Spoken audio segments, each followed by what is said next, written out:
Let's just cross our fingers this is going to work. Oh, it's just every time it's always a pain.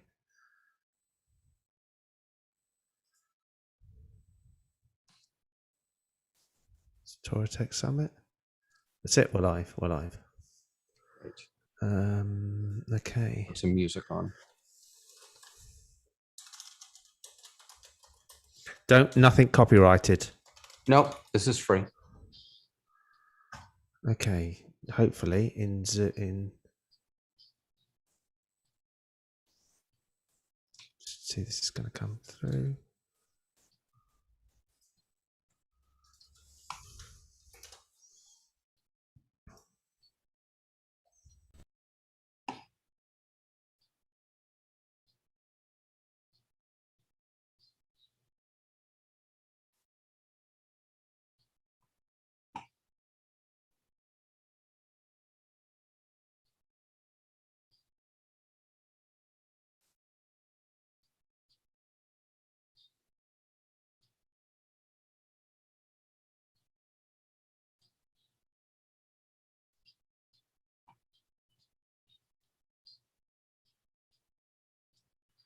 Welcome, everybody. We're going to be starting in Zoom in just a couple of minutes. Please join us over in the Zoom.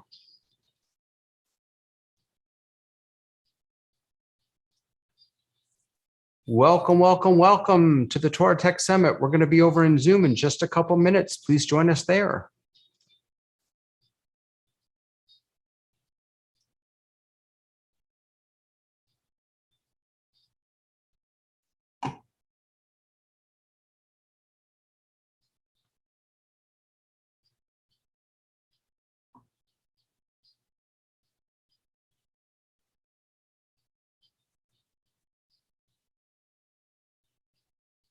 Yes, yes.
Hi, everybody. Welcome, welcome, welcome to the Torah Tech Summit. I'm so happy to have all of you here. It's good to see you. We have a full day planned with lots of people joining us here on Zoom and on Facebook and YouTube. A huge thank you to Leo Mindell over across the pond for helping to facilitate all of this. I'm going to not waste any time. I'm going to turn it right over to our first presenter. We'll have a little bit more of an intro after this, but I'm going to turn it over to Sarah Boylan, who focuses on digital teaching, coaching, and training for thoughtful, innovative formation and community for all ages. So Sarah, let's make sure I get you unmuted. And I think I am. Beautiful. The floor is yours. Awesome. And if you could allow me to screen share, that would be excellent. Absolutely. Leo, if you could make her a co-host so she could screen share, that would be fantastic. I say I'm the first one, so I recognize that we might have a bump. All righty, there we go. All right. So good morning, everyone, or at least that's where I am. It's morning. I'm grateful to start us off talking about faith communities online. Or is it online faith communities? Or is it the more things stay the same? So imagine that in like Rocky and Bullwinkle style of where we had a few alternate titles going on in front of us. So I say a good cartoon shout out on Sunday mornings. So a little bit about me. My name is Sarah. I go by with the pronoun she, her, hers. I'm located in Northern Virginia, so right outside of Washington, D.C. I focus on digital ministry, education online. I have a ministry called Advent Word. And then I am also a trained librarian. I focus my work as a teacher and a coach. And then I'm also getting my educational doctorate in leadership and learning in organizations through Vanderbilt University.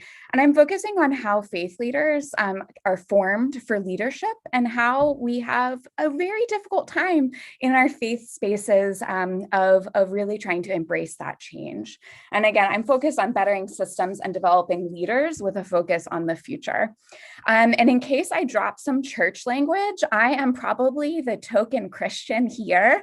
I'm actually coming to you from my husband's church office before I run over to services a little bit later. So it's baseball season, so I have to start off with a nice little baseball gif. In Field of Dreams, we have Kevin Costner's character who hears from the clouds, if you build it, they will come. And I think a lot of our faith leaders feel this way about the development of any new ministry, especially of any online ministry. If we build it, they will show up.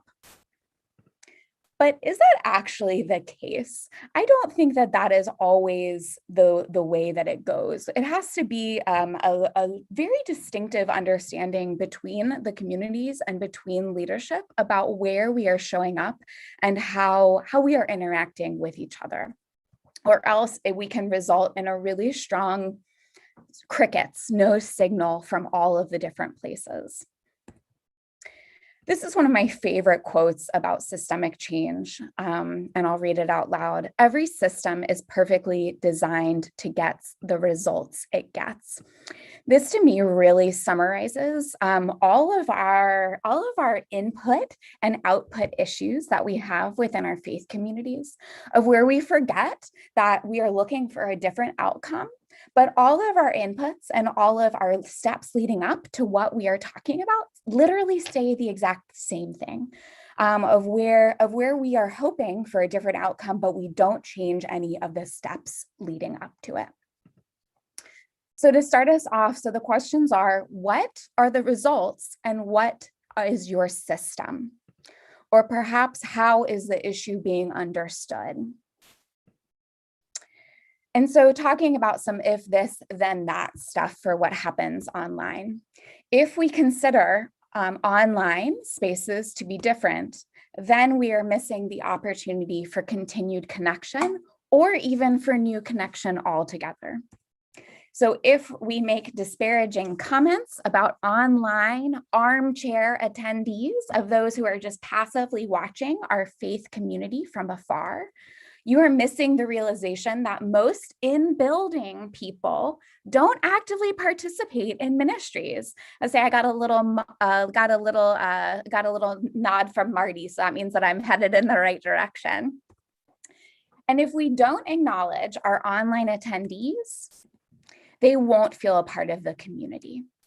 And when we have this strong online platform such as Zoom or YouTube, using Restream to get it out to all of these different places, of where we have the questions and comments that go unanswered, we are then facing the issue of that all of those armchair attendees feel that they are not being seen.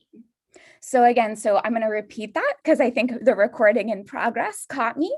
I just talk over the robots clearly. So the questions and when people's questions and comments, especially in online spaces, go unanswered, they feel, the people feel that they are not being seen. So talk about a missed opportunity. So talk about a missed evangelism opportunity. Evangelism is a dirty word in the Episcopal Church, which is I'm a part of. So hopefully I'm speaking to people who might like it a little bit more. So we have to start thinking about our work as being theology and not technology. So, if Moses' 10 commandments or the other prophets' goodwill attempts to spread the prophecies had been just about the physical information themselves, the millions and billions of people would have been focusing on the surface level qualities like etching skills, voice delivery, the schedule they appeared, or even simple connotations of the spoken word. They would have completely missed the nuanced understanding of living into this faith together and how we are aspirationally called to live into our faith community together. So again, this is where people get stuck on like, well, I didn't like that image, or I didn't, why did you not post it a 10th time so that way I could have seen it? And again, trying to step away from that technology. The true understanding heading into these online communities is the importance of knowing the community and taking that abstract message that theologians love to debate about, and then pushing it into the personal application and struggle, not to minister to the screens, but the people behind those screens. The struggle, application, rejoice, and excitement of the vast numbers of people behind these sometimes anonymous screens. Again, so pushing out beyond what we completely understand. And so now I'm going to share a little anecdote about how I stumbled into some digital ministry that stripped away the anonymity of the vastness of the internet world. So you can see I have a little scroll here of a YouTube playlist. In spring of 2002, I started making Zoom how-to videos, mainly because it's difficult to get any help in the Zoom help section, but also because it's really difficult to do that translation work between tech and corporate and then faith-based communities. Has anybody had that experience of how difficult Zoom help can be? Yes, thank you for raising your hand. I love that. I love audience interaction.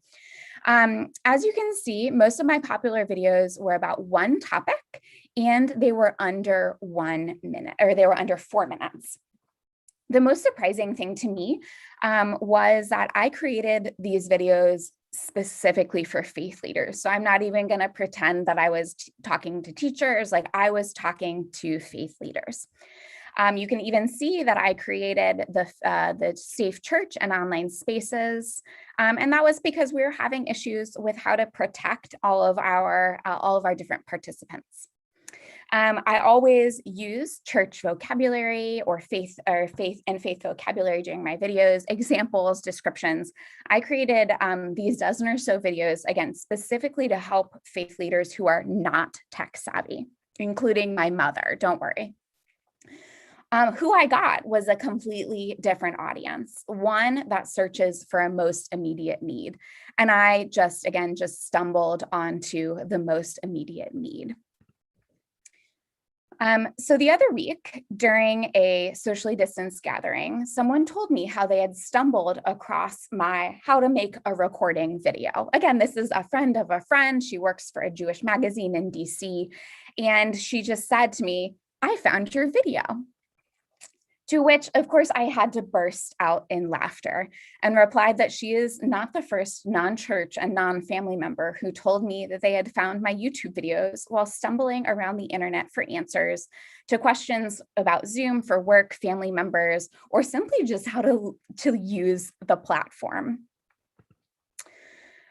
Please know, I don't take much stock in these numbers.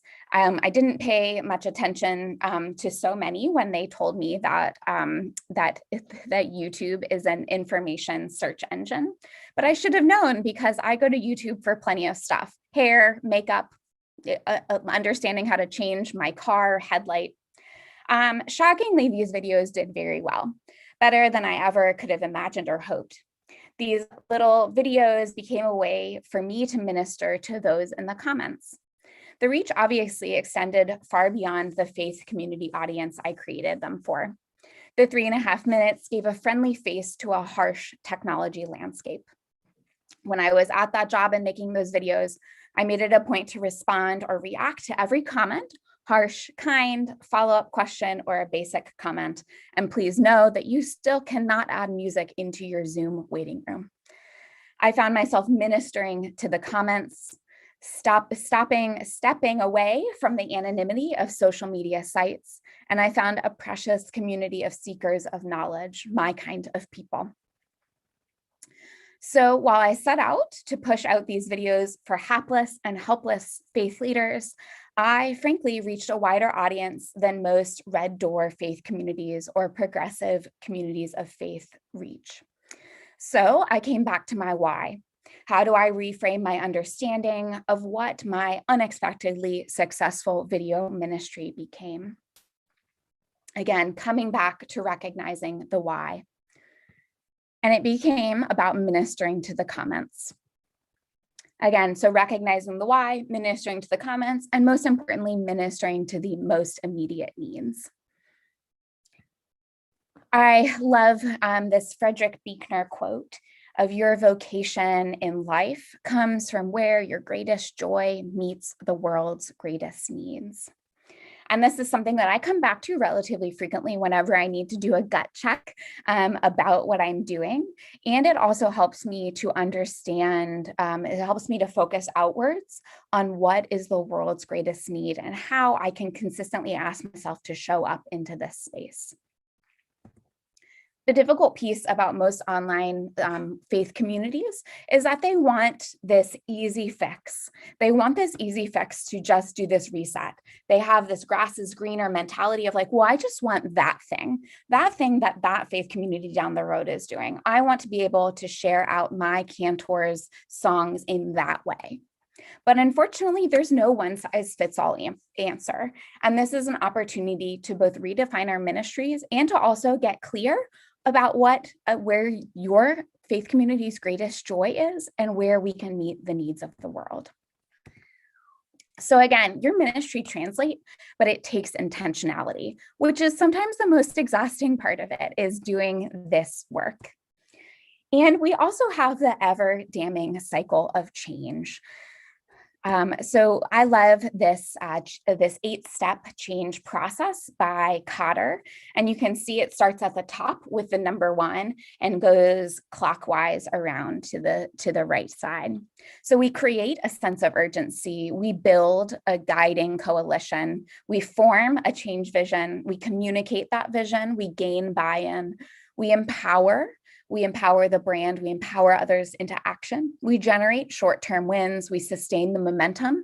And then again, the hardest part is instituting that culture of change, so that change that we have brought in.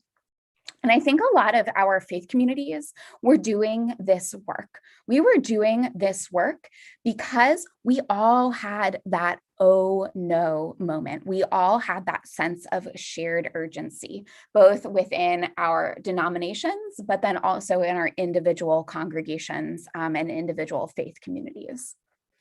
But what I consistently find when working with faith communities is that even though we're aspirationally called to cycle all the way 1 through 8, we get stuck on generating short-term wins.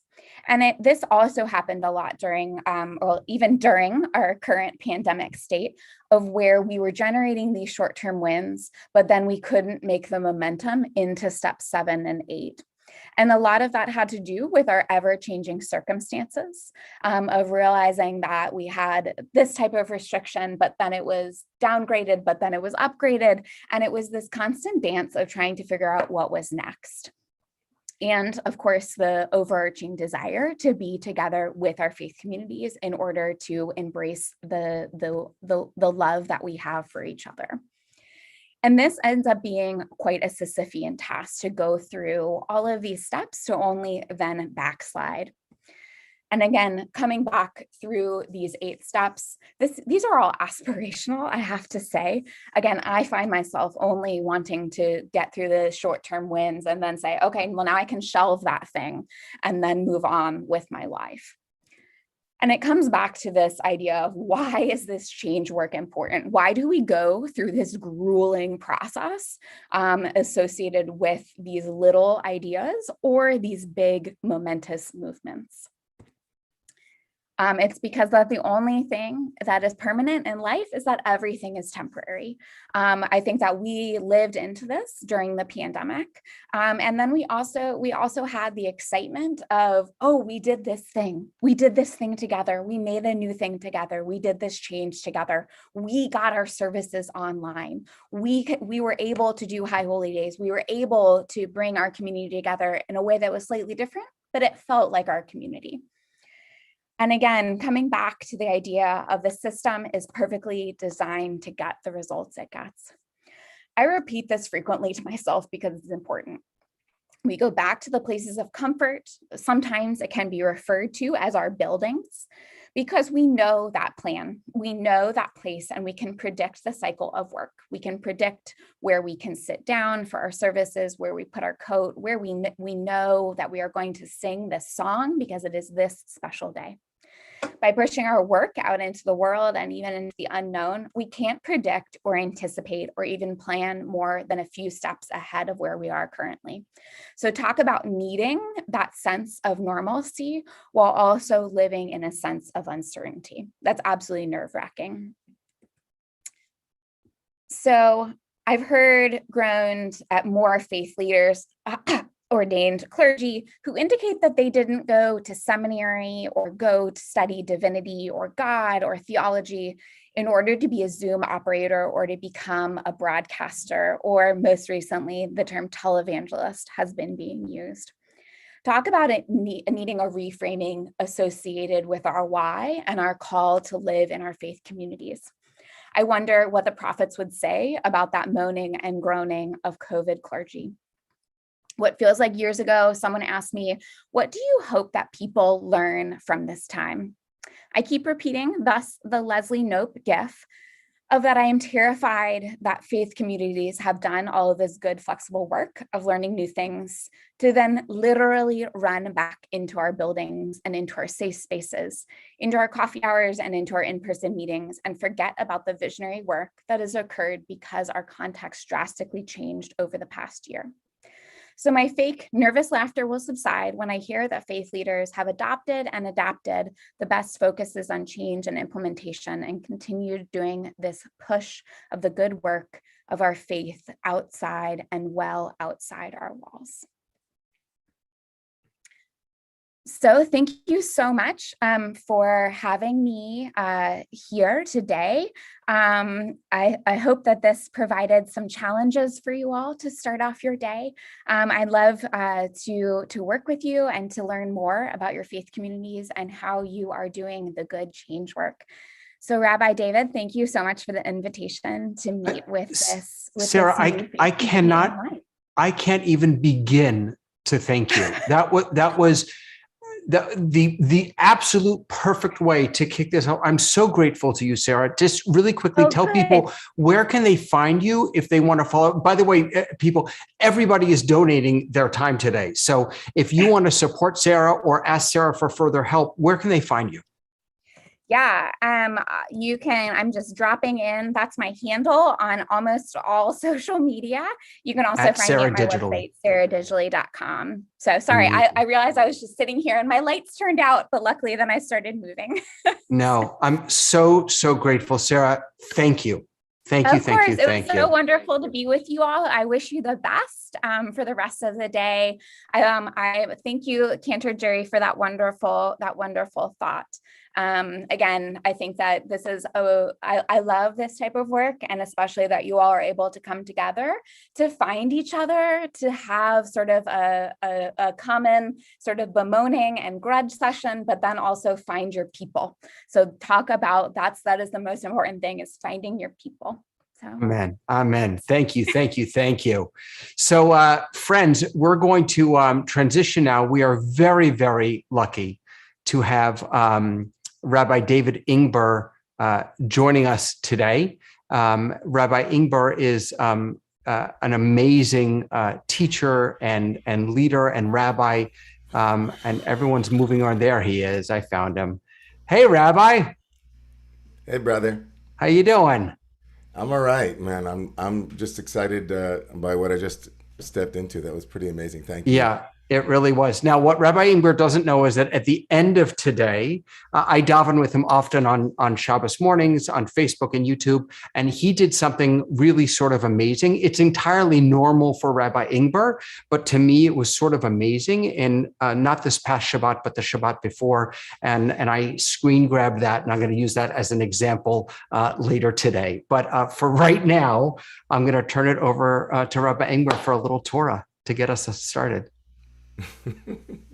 Okay. Wow. Talk about a teaser. I have no idea what I did, but that's good. Maybe if you're going to use it as an example, or what to do, or maybe what not to do, I'll look forward to hearing what happened. Wow. Good morning, everyone. Wherever you are in whatever time zone. Such a wild thing to be on site, online, and in both of these universes together. And so thankful to you, David, for your work, and for the work of others who have been guideposts for, kind of walking into a completely uncertain time and offering people this opportunity to think together and to collect resources together. It's been just, I know for so many of us in ministry and so many of us who are working, it was really living without a net, really. We just had, getting up every day and being in an uncertainty and knowing that you're in the midst of a complete and radical paradigm shift. And shift happens, as we know. I mean, there's no way around that. Shift happens. And sometimes it happens right slowly and imperceptibly. And sometimes it hits you with such a force that there's no way but, except to innovate and to adapt. And I feel that, from the perspective of the Torah on this special day, for those who don't know, this, of course, Yeshivas Arba Tammuz. Today is the 17th day of the month of Tammuz, and so it is the beginning of what is known as the 3 weeks, the beginning of the weeks that are known as weeks of Puranut, the weeks of bad tidings or difficult things. And I think that for many of us, it's manishtana, like in many ways, like, oh, these 3 weeks, right? It's been like this the whole year, and more than that. And so in some ways, right, the Shivas Arba Tammuz is when the walls come tumbling down. When the walls come tumbling down, it represents the breaching of the walls of Yerushalayim, of Jerusalem, and in the breaching of the walls of that sense that we are being besieged. There's been a siege. There's certainly, right. That's a common experience for so many of us, and so in this particular year, it has a resonance that is atemporal in that sense. It's not just these 3 weeks, but the experience of being under siege and the experience of walls coming down. But of course, it's something I talk to couples that I marry. You're standing under this chuppah, you're standing under this canopy that has no walls, and then you circle one another, or there's circling that happens in traditional contexts. And in our tradition, right, we know that when circles happen, circling around something is a way of walls coming tumbling down. And so there's a way that we know that this is a reminder of something that was very difficult and very painful, but also something that also opened in a way into a new reality that that allowed for more options, more freedom, more, a different way of looking at things, and in the way that we lift things that are sometimes extremely difficult and challenging into a place that becomes an opportunity and a new paradigm. So I wanted to teach this morning, in the remaining 9 minutes or so, a teaching that comes from the Hasidic school of Berdichev. The Berdichev, or the great Hasidic Rebbe Lev Yitzchak Berdichev, who was you know, he was a pretty radical master of the mystical. And it's from chapter 25 of the book of Exodus. I'm going to kind of open this up as I share this teaching. It's a teaching that I think I was exposed to early on in my in Romamu, in my rabbinate. I don't know if you folks can see it. Some hands. Can you see that text, everybody? Awesome. I love those thumbs up when you kind of go like, hey, can you see what I'm seeing? So this teaching from the Berditchever, I'm going to just give it a little bit of a context, and then we're going to, and then hopefully it'll be what we're living with. The verse in chapter 25 of Exodus, of Shmo, it says, Kichol asher ani mar'eh otcha. I'm right here in the Hebrew, exactly as I show you. Kichol asher ani mar'eh otcha. Right? Et tavnit mishkan, the pattern of the tabernacle. Ve'et tavnit kol kelav. And also the tavnit, the pattern of its kelav, of its vessels. V'chein ta'asu. Right? Thus, or v'chein, thus, you shall make it ta'asu. Right? Do it exactly as I've told you to do it. Right? This verse, chapter 25, verse 9, is God essentially commanding Moses to make the Mishkan exactly as I told you. I said, do it this way. Make the vessels and make the tabernacle this portable, right, Wi-Fi station in the desert, this log-on spot in the desert, right, the portable Mishkan, the portable Sinai. God says, do it like I said, right? I said, do it this way, do it this way, right? Don't change a thing. I want the same liturgy that I had as a kid.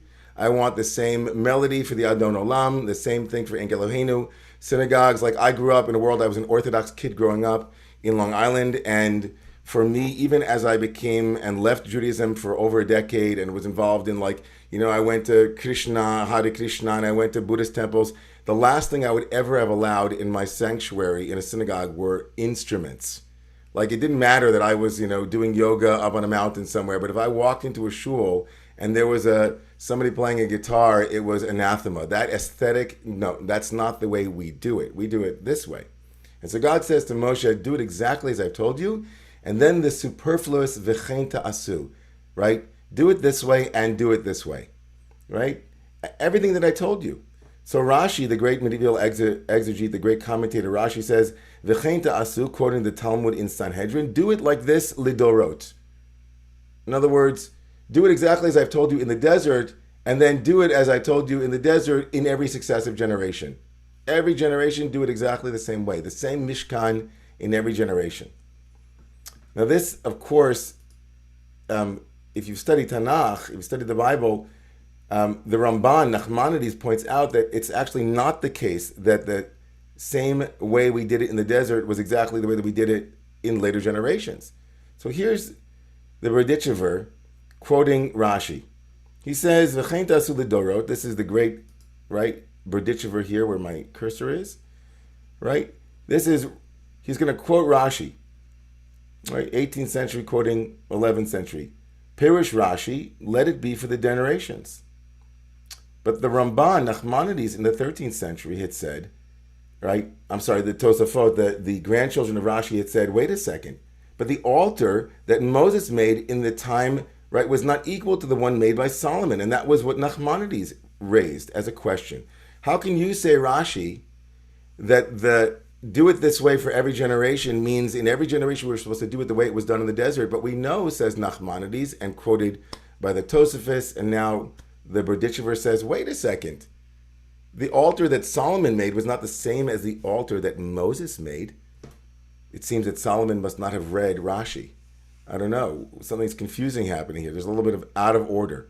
So this is the unique and creative reading of the Berditchever in order to defend this generational, right, imprimatur that Rashi, quoting the Sanhedrin Gemara, says every generation has to do it exactly the same way.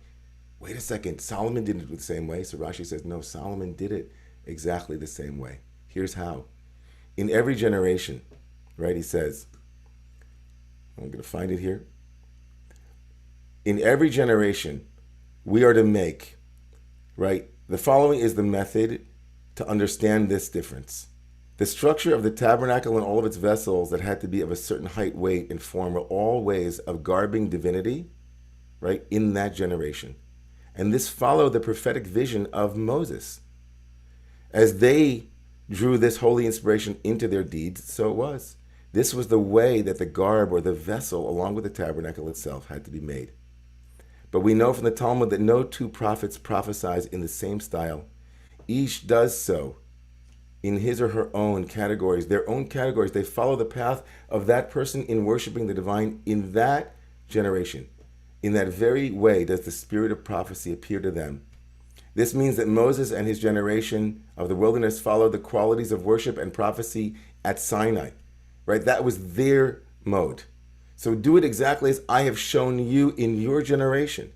But in each and every subsequent generation, says the Berditchever, in each and every subsequent generation, each generation has its own prophet with its own download and its own mode.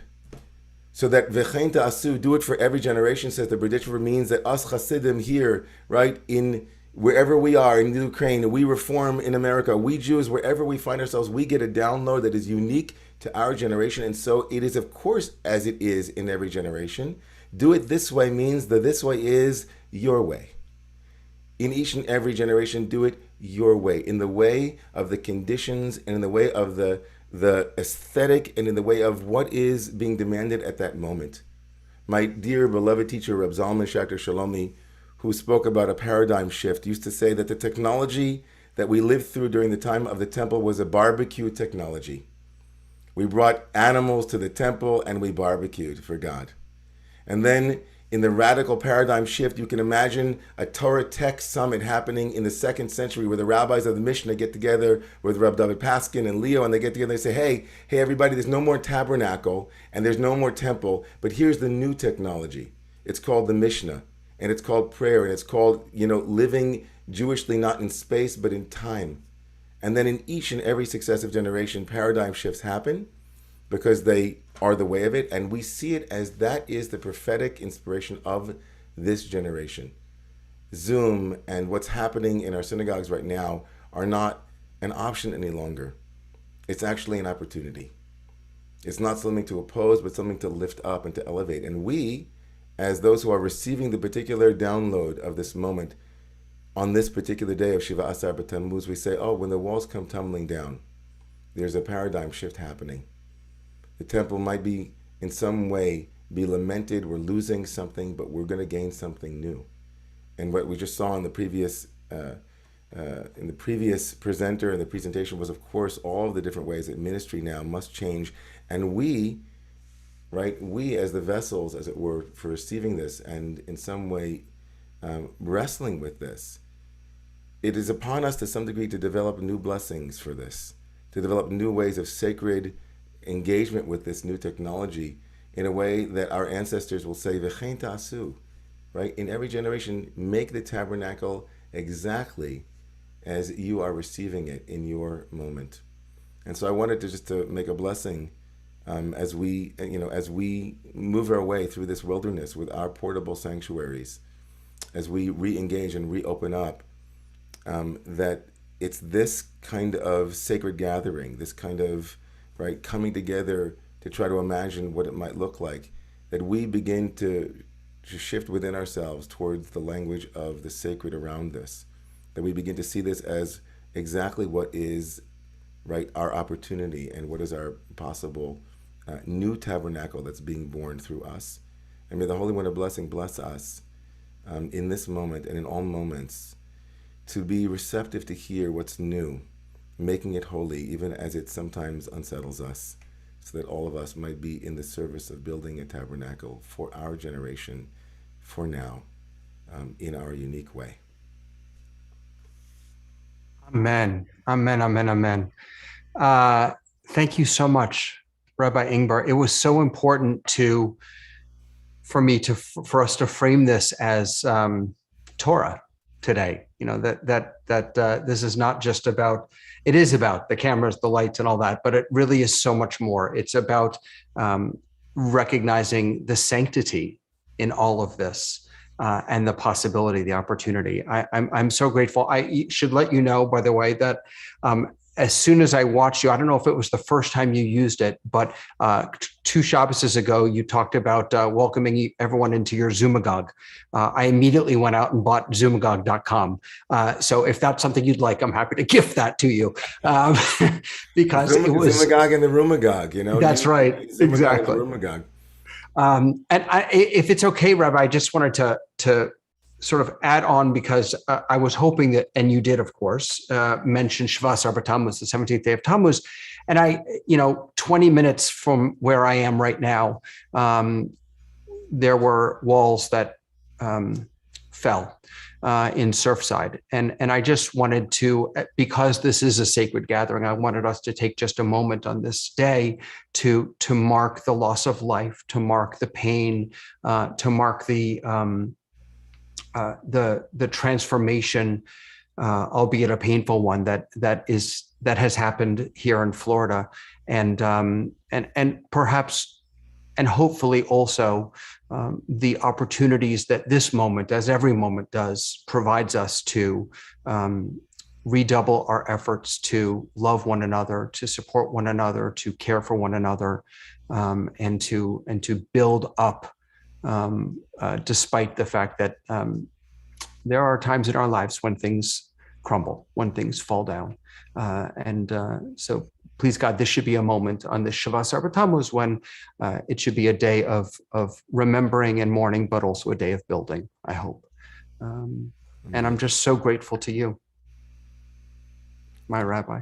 Yeah, brother. I love that it's so important. When we imagine that, as we said before, the ministry of inviting tears, inviting laughter, that's our sacred responsibility, is to provide support for human flourishing and human evolution, right? And just to imagine the suffering that's there and to lift it up to, and for that sake and for the sake of everything in the world, that's what we're doing for Tikkun Olam. So may there be healing, and may there be support, and may there be a direct connection, even through screens, especially like into the places that we'll reach, so that the wisdom of Torah and the wisdom of our tradition might love people where they are and lift them too. And so thank you for all that you're doing for everyone here too, for all of you on this Sunday, right? Just to come together for the sake of, doing what we do with greater efficacy and greater clarity, and for a better world for all. Thank you. Amen. Amen. Thank you, Rabbi Ingber. Thank you so much. So friends, we are going to, boy, this is kind of amazing. We're actually on time. I don't know how we're pulling this off. Now that I've said something, of course, I just blew it. Thank you, Margot, for acknowledging that I've just completely blown any opportunity that we have of actually staying on time. But we're going to forge ahead. I'm a video guy. I love video, but I have been told over and over and over again by one of our 2 next presenters, Marty, that audio is so much more important. And of course, he's right. I saw an example of this. I forget where it was. It may have been on Office Hours, that if I were to turn my screen off right now and continue talking, you can still get lots of valuable information from what I'm saying. But if I were to turn my audio off, I can't hear anything.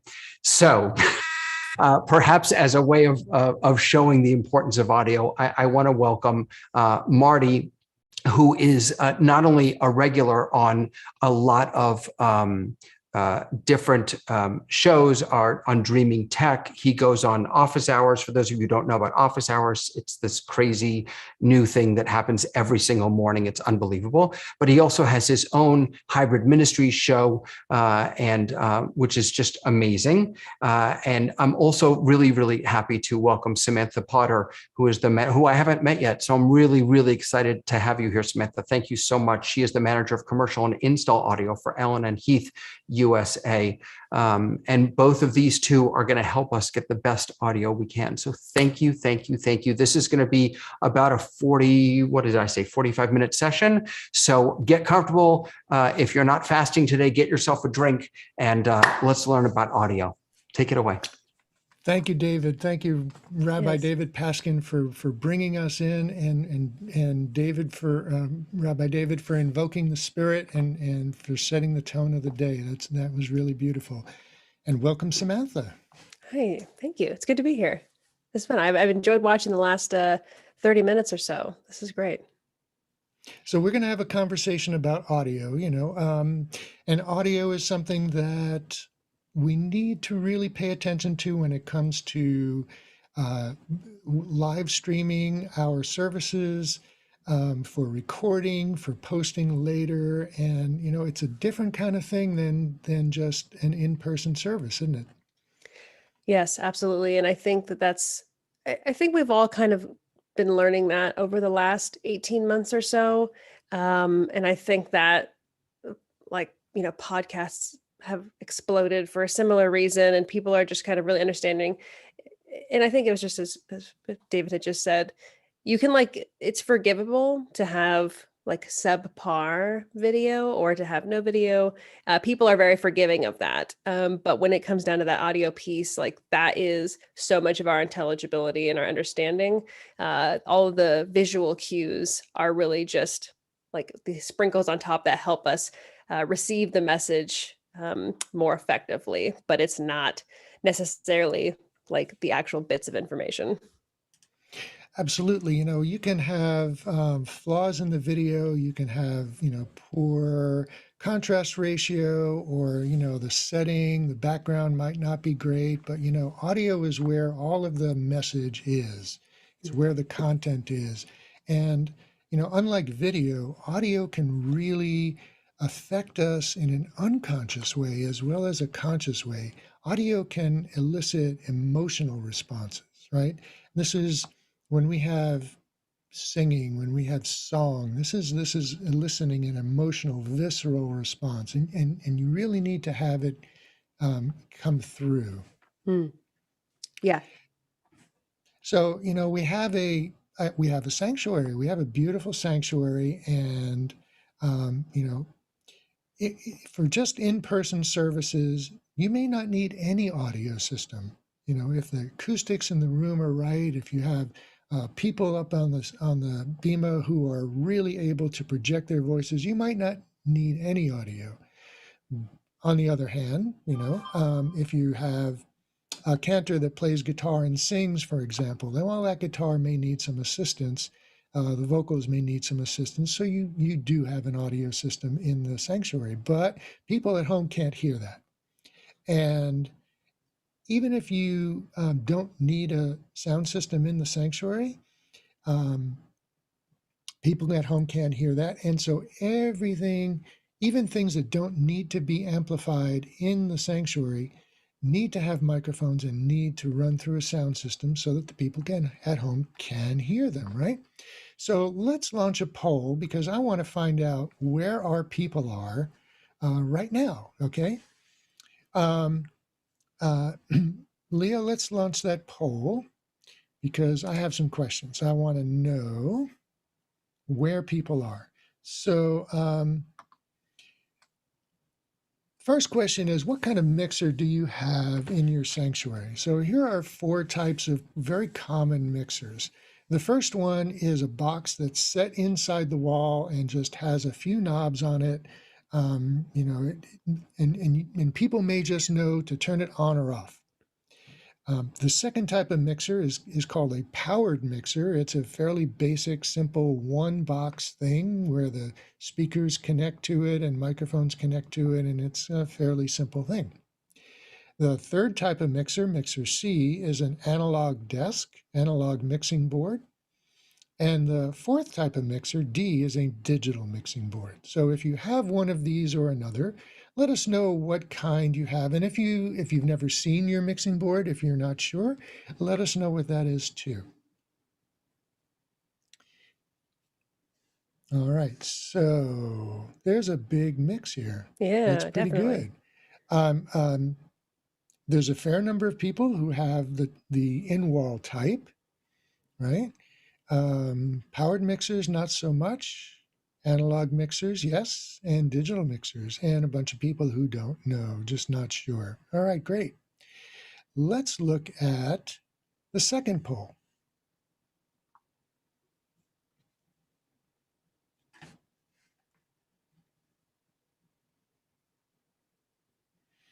All right. Let's bring up the second poll. Good. So do you have somebody who operates your mixer? Or is it something that is just turned on and left to run by itself? Ah, wow. This is, yeah. This is skewed quickly. Yeah. Well, we still have people voting, so Yeah. let's not write them off yet. Yeah. Yeah. Very good. Okay, so we're almost there. Good. So 20% have people who are operating their mixer, and 80% roughly not so much. All right. Well, let's look at the third poll.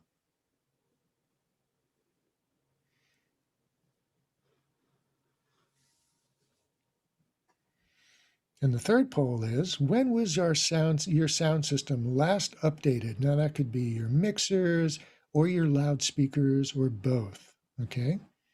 So how old is your sound system in your sanctuary? Because I've been in places where where those in-wall mixers are, they have been there for 30 to 50 years. Yep. Right? Yeah. Yeah. And everything in between.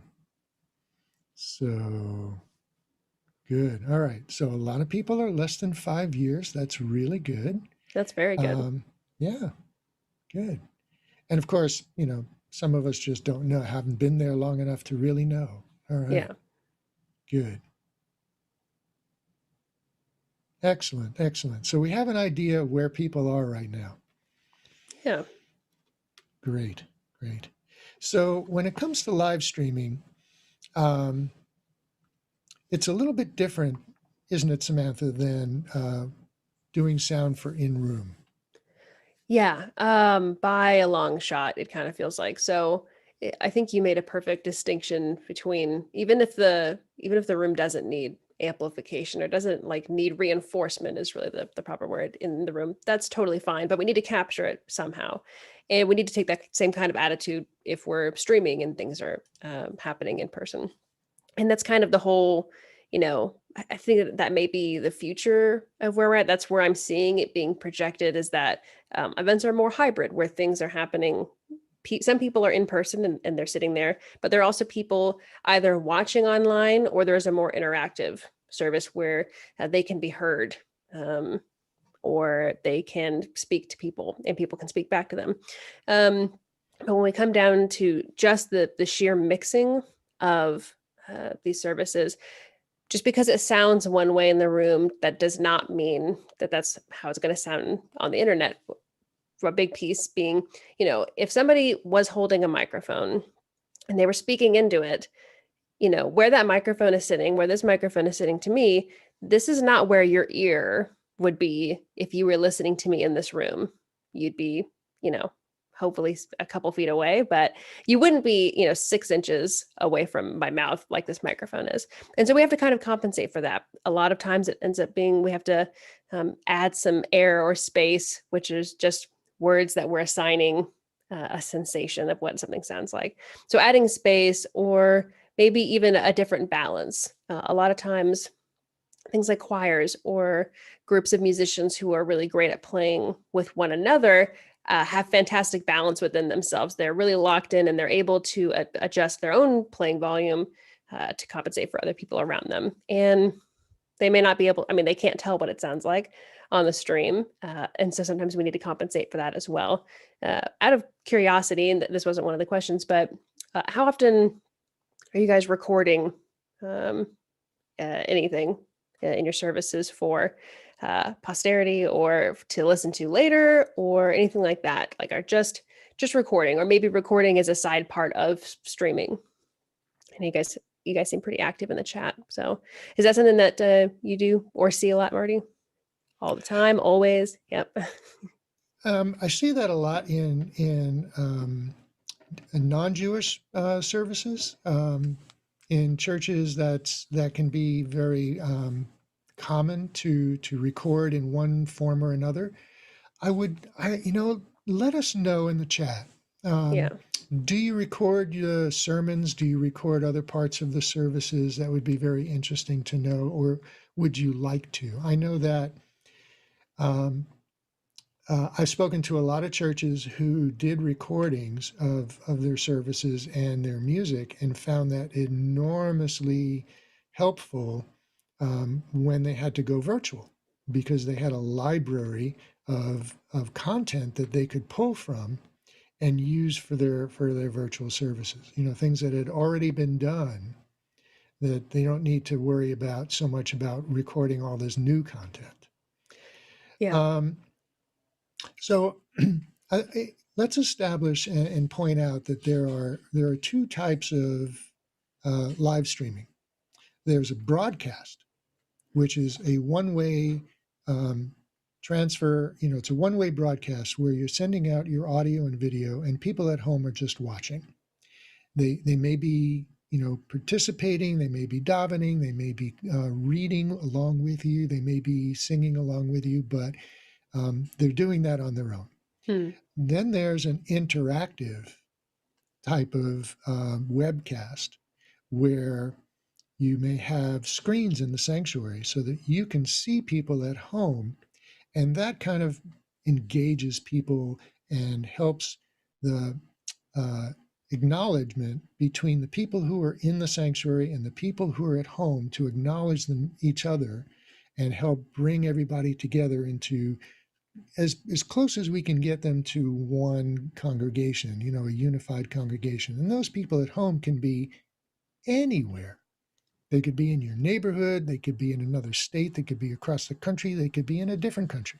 Yeah. Suddenly we're that's not so one- chained to a geographical location, and like the necessity, like if somebody were to get sick or have to be someplace else, they can still be a part of like that version of the community.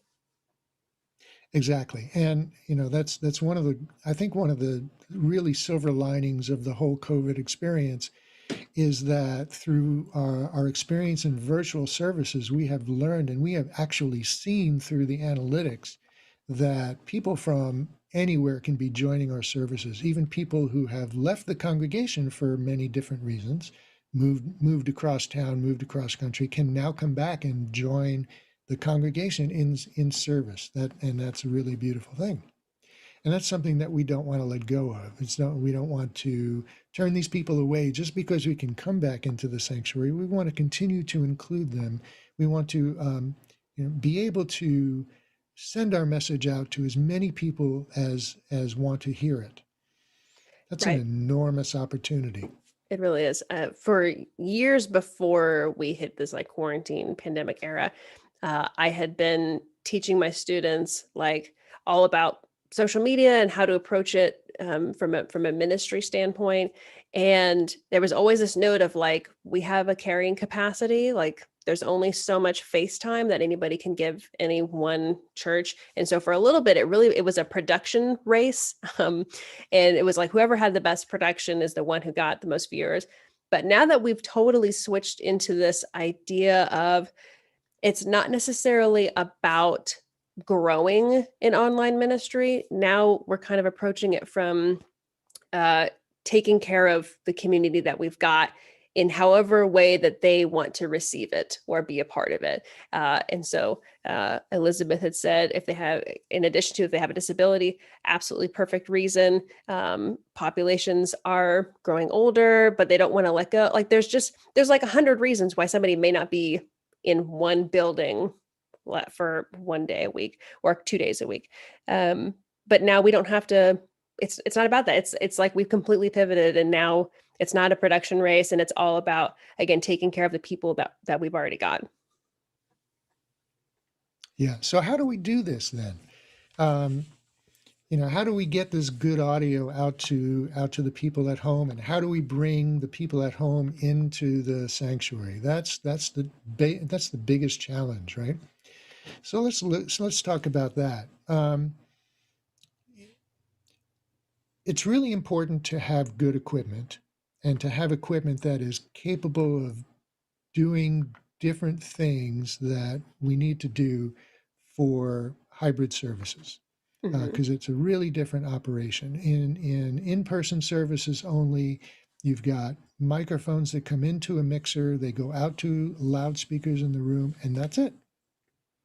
But now for hybrid services, or even for just one-way webcasting services, we need to have additional microphones because everything needs to have a mic in order to be heard. And not all of those microphones need to be heard through the loudspeakers in the sanctuary, but everything does need to be mixed to go out to the stream, right? So we're doing basically 2 different mixes. Correct. We may be doing more than 2, but basically those are our 2 most important mixers. Yeah. So let's take a look at how we would do that. Yeah. A I've got popular this phrase diagram. is mix minusing, which I think is what you're about to dive into now. This sensation or this idea that for some locations or for some destinations, we are sending everything, and in other locations, we're not sending everything. And I think this graphic represents that really perfectly. And I'll let Marty kind of explain why we probably don't want the same copy of Zoom going back into Zoom. Correct. Right. So in this diagram, here's what we've got. Let me bring this up so you can see my cursor. I better find it first. Oops. Where'd it go? There it is. All right. So you can see my cursor now. Yes. So on the left side, I've got a bunch of different kinds of inputs. We've got a pulpit microphone. We've got some wireless microphones. We've got some instruments, piano, guitar, drums if you use it, vocalists, right? Just different kinds of inputs that you would typically see in a service. You might even see these in a concert.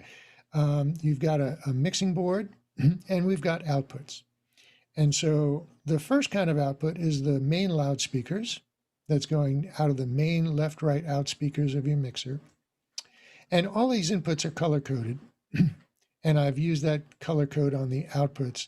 But basically, if you see in the blue box, we've created a mix minus that does not amplify the piano, the guitar, or the drums because they may be loud enough on their own acoustically in the space. And so we don't need to make them even louder. And that goes out to the main loudspeakers.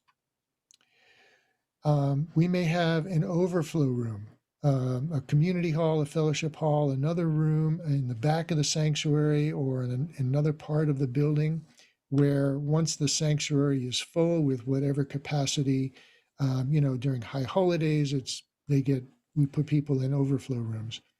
This is the kind of mix where you want to send everything, right? And so this is the full mix. And then we have the Zoom mix down here where people at home also need to hear everything, right? But if we're doing a 2-way where we have screens in the front of the room and we want to have somebody from home be able to participate in the service in some way, maybe somebody's doing a reading or something else, and they haven't been able to make it to the sanctuary that day. We want to be able to show them on the screen and have them be heard. So we're taking the output of Zoom and we're feeding it into the mixer as well. And that gets carried to the loudspeakers and that gets carried to the overflow area. But that audio does not get sent back to Zoom because that would create a feedback loop, right? It would be very gross, a very delayed echo of just horrendousness. Right. And so this illustrates that we can do a couple of different types of mix minus. Now, just to review, what mix minus means is a full mix that does not include certain inputs. So it's a mix minus these inputs. And the way we do that within the mixer is by utilizing different buses. And buses are also known as mix buses. And it's a way for us to do different mixes for different outputs. And let's take a look at the next slide, which we can go. And if we So, start talking about, I just want to show. I want to show another slide here. The first one was with using a digital mixer, but a lot of people already have analog mixers, which look more like this one, and it's still possible to do what we're talking about with an analog mixer. And so you have your main left-right output that goes to your loudspeakers. You have an aux out, which is another name for a bus, that goes to the Zoom computer. And then you have a channel that comes from the computer back into the mixer, right? And you see that I note all inputs except for Zoom go out to the Zoom mixer.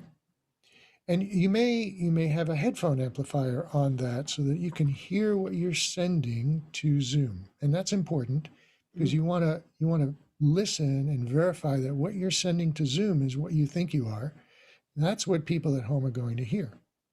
And so if you need to change the balance from one input to another input, make one a little louder, a little lower, using those headphones is the way you're going to know that you need to do that. And then the aux2 output goes to floor monitors, which musicians may need to hear themselves. It's just another example of a different kind of mix. And so the way we do this, let me go back here while I set this up. Samantha, you have any comments? And if there are any questions that people have so far, please put them in the chat. yeah, we've seen a couple so far. I will just make a quick note to reiterate. I think I can spotlight myself. So there was a lot of different words were just said. But a bus is it's like the most generic term for a mix that we can have. And it really just, if you see aux, that means auxiliary bus. It's just an extra, a separate, it's a way to kind of like, if you think of it as plumbing, which people often do when it comes to audio, it's like a separate little pipeline where we can send stuff. The more complicated services get, or the more complicated your board gets, you can start implementing things called matrices, which is a way to kind of automate things a little bit more. But in general, if you see aux or auxiliary or mix or bus, they all mean the same thing. It's just this extra little pipeline where we can send channels of audio. So where you'd like to send them is up to you. So I did see, I have to scroll up a little bit here. Saw a couple good questions. Let's see here. Where did you go? A lot of people who participate in a service on Zoom sound poor. What are your main tips to improve sound? One is, something I've noticed is that like the AirPods or versions of that tend to actually work pretty well. That's getting the microphone close enough to their mouth, but the really, really key point is that they have headphones in. If I took out my headphones right now and just played this on speaker, it would most definitely, Zoom would not be able to catch it going back into my microphone separately. When it's all happening on the same computer, your speaker and your mic are much closer, but it's pretty much always a good idea to have them wear headphones if they're going to be speaking at all. Otherwise, not so much of a worry. Beyond that, a nice headset is usually good. When I'm not in my big studio setup, I also sit behind me at my desk, and I just have a decent pair of wireless headphones that sound pretty good. I'll use those as well. So not only am I isolating myself and I'm not playing music out loud with a mic on, but it's also the mic is closer to me rather than my computer, which I'll lift up here, is sitting quite a bit in front of me. It will make me sound far away. You're leaving too much to Zoom to compensate for, or whatever platform you may be using. So getting them to improve their sound is really getting their speakers and their mics separate, and then getting them like physically closer to the microphone. That's where I would start. Marty, did you have anything you wanted to add to that? So yeah, audio on Zoom is really challenging. It's important. It's important too. So Samantha and I, and you saw Rabbi David using studio kind of microphones, And that's not entirely necessary, but using a good microphone will always get you good audio. And you want to be in a room that is quiet. You don't want to have any motors running, any fans running, computers with loud fans on it. You want to have a quiet room, and you need to be close to your microphone. And using you might see people using gaming type headsets with mic booms, and they vary in audio quality. Some of them sound really thin and shrill. Some of them will have more of a full frequency response that helps you sound warmer and more present and more natural.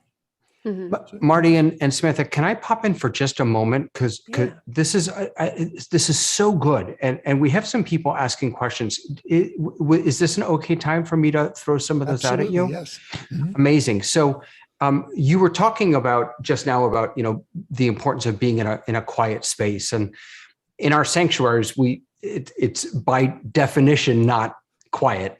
But one of the questions we actually have is, how do we get the sounds of the congregation singing into the Zoom feed? So that's one. And then an ancillary question to that is there a good condenser microphone recommendation for capturing congregational singing? But then, the other side of that question is, how do you keep the sound of the Zoom in the sanctuary from being repicked up by the microphones that you have up on the stage? So how do we get sound from the congregation to feed in? And then how do we, when we do have Zoomers participating, prevent that sound from being picked up by the mics that are in that room? Oh, Yeah. wonderful question. Excellent Yeah. questions. Yeah. The answer is called a room mic. And typically you would place them at the front of the bema, closest to the congregation, but not in front of the speakers if you have any set up. So we basically don't want to pick up any of the PA or anything that may be amplifying anything. And I don't have a specific condenser mic that I recommend. If you were going to Google it, I would say a small diaphragm condenser is probably what you're looking for. Something kind of smaller, low key, but sensitive enough to pick up all of the most likely higher end frequency wise or pitch reflections and all that kind of air and space in the sanctuary. Or so. What about you, Marty? So you mentioned something earlier that I thought was really interesting. You said something about adding space to the sound. Yeah. So the microphones that you and I are using right now are very close to us. Yeah. And on the pulpit, you have a gooseneck microphone that is also very close to the rabbi or whoever is speaking. Mm-hmm. And if you have a cantor who is singing, they're also singing very close into a microphone. So that closeness kind of removes, and this is intentional, removes the sound of the room. Yes. Because we don't want necessarily to hear that sound of the room. We need to hear the voice. We need to hear the speech. We need to have it intelligible, which means we need to have it close. However, you do want to have a sense that what you're seeing at home is in a large room with people in it. And so you're exactly right. We put in room microphones. Now, the location and the type of microphone will change the kind of sound that you get. If you put a microphone on a little stand at the front of the bema stage that's like pointed at the front row, you're going to hear the people in the front row. And that's not necessarily optimal. A better way to do this is to elevate the microphone like way up high, maybe even hang it from the ceiling, and have it pointed down over a broad section of the people in the pews. Then, to take that one step further, you can use a stereo microphone, and that really opens up the sense of space because you get people on the left, you get people on the right, you hear the room sound, and you can adjust the amount of sound room sound in the background under the speech by changing the balance between the microphone that's being used and the room microphone. So when the congregation is praying, when they're davening, when they're doing something in response, you can open up those microphones and really people at home can really hear what's going on in the room. I only want to push back just a tiny bit to make sure that I only recommend that solution if there's not a PA being flown in the room, because otherwise when I've experienced it, you're asking for the PA to get back into the room mics, which is usually not what you want. And it makes it even more dangerous to send, if you accidentally send that room mic into the PA. If you don't have a PA, then that's the perfect answer, is getting either a stereo pair or a stereo microphone and setting it up and get it from the ceiling and getting the true like breadth of everybody that's in the room. And that goes towards the last part of the question that was asked, is how do we prevent the sound from Zoom to get back into the microphones? And well, I'll put that, anything that comes out of the PA loudspeakers, how do we prevent that from getting back into the microphones, which leads to feedback? And I think that there's a couple of important, that goes towards the design of the system. When I'm designing a sound system and I'm selecting speakers, and I'm also selecting where I'm going to mount those speakers. So the type of loudspeaker and how that loudspeaker projects sound, in what pattern it projects sound from the front of the loudspeaker, and where I put it will determine whether or not I hear those speakers on the stage and in microphones. And when it comes to room microphones, I want to be sure that I'm placing those room microphones in a particular space that is not going to be picking up sound from the loudspeakers. And so there's kind of a system design question there. Are the speakers in the right place where they are sending sound to where people in the pews are and not bouncing off of walls and ceilings and creating reflections, which can send sound to other places? And are they positioned in a way that we're keeping the stage as quiet as possible? Yeah, that's a big one. And to specifically answer, how do you keep sound from the Zoom in the sanctuary being repicked up? Sometimes it's a game of what's called riding the fader and watching it. And if you're intentionally kind of emphasizing the room mics, that you make sure it's not actually happening in the room. Or if, like for instance, if somebody from Zoom is you're about to give them the floor, in that you turn down that knob or that fader that is sending the room mics to Zoom, so that when Zoom's talking, like there's nothing going back in. So you have to just kind of, it may be one of those things where you're watching it. There are other much more convoluted ways to more automate that, but that is the simplest answer, is just writing it. I have the phrase that I've been teaching people about this, probably the easiest and dumbest way to handle this, is until they participate, Zoom is muted. When they participate, the room is muted. So that is to say, even if you don't want to ride the fader on your mixer, if you when someone from the Zoom land is generating audio through your speakers, just mute the Zoom that you are sending audio to, and that way that you won't get that audio feedback. So until they participate, Zoom is muted. When they participate, the room is muted. Yep, that's an excellent one. And I also see Michael asked a quick question, because we had mentioned the stereo mics. Will using a stereo mic require using two channels, one left and one right, or will it just give a merge channel? It will be two separate inputs, a left and a right. There are a couple of consoles that do allow stereo channels on one fader, but they're kind of rare. Yeah, and it would have to be through, like, even if they were, it would be unbalanced. which we don't even need to get into today. But just know that if it's through a single plug where you're getting a stereo channel, you may be picking up a lot of electromagnetic noise or noise just happening in the period through the cable. But again, we don't need to go into that. Yeah, no, generally speaking, it's two channels. So it's two Yeah. channels in for stereo and two channels out for stereo. Mm-hmm. Let's see. When you're looking, okay, maybe now we can answer this. When you're looking to hire an audio company to outfit the sanctuary, what are you Googling for? How do you not invite a company that is out of budget? I mean, a good way, and I just wrote something about this. The best way is to talk to the people that you know who have already had work done, whether they're they may align with your worship practices or otherwise. Just say like they've clearly had a good experience working with a company that didn't take advantage of them. Maybe give them a call, but you won't really know if they're out of your price range until you ask them for a bid. And you should always be getting multiple bids from multiple production companies or integrators.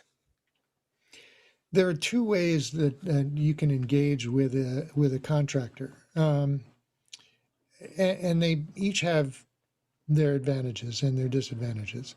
The first one is called design build, and that's where a single contractor kind of works as both a design engineer, and then they do the installation. So you work with them to you explain what it is what you want out of a system, what your goals are, what you'd like it to be able to do, and then because there are 20 ways to skin a cat here.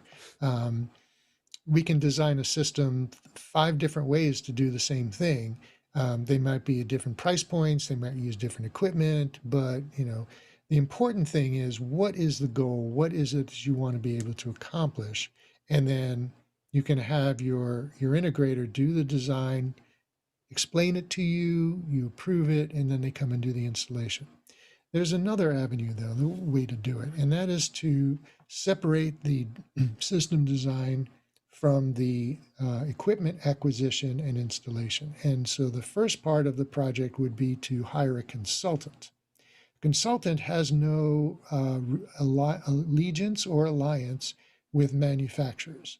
They are strictly working for you, Mm-hmm. and they are not trying to sell you anything other. They are your consultant. They will do a system design purely based on what you tell them you want.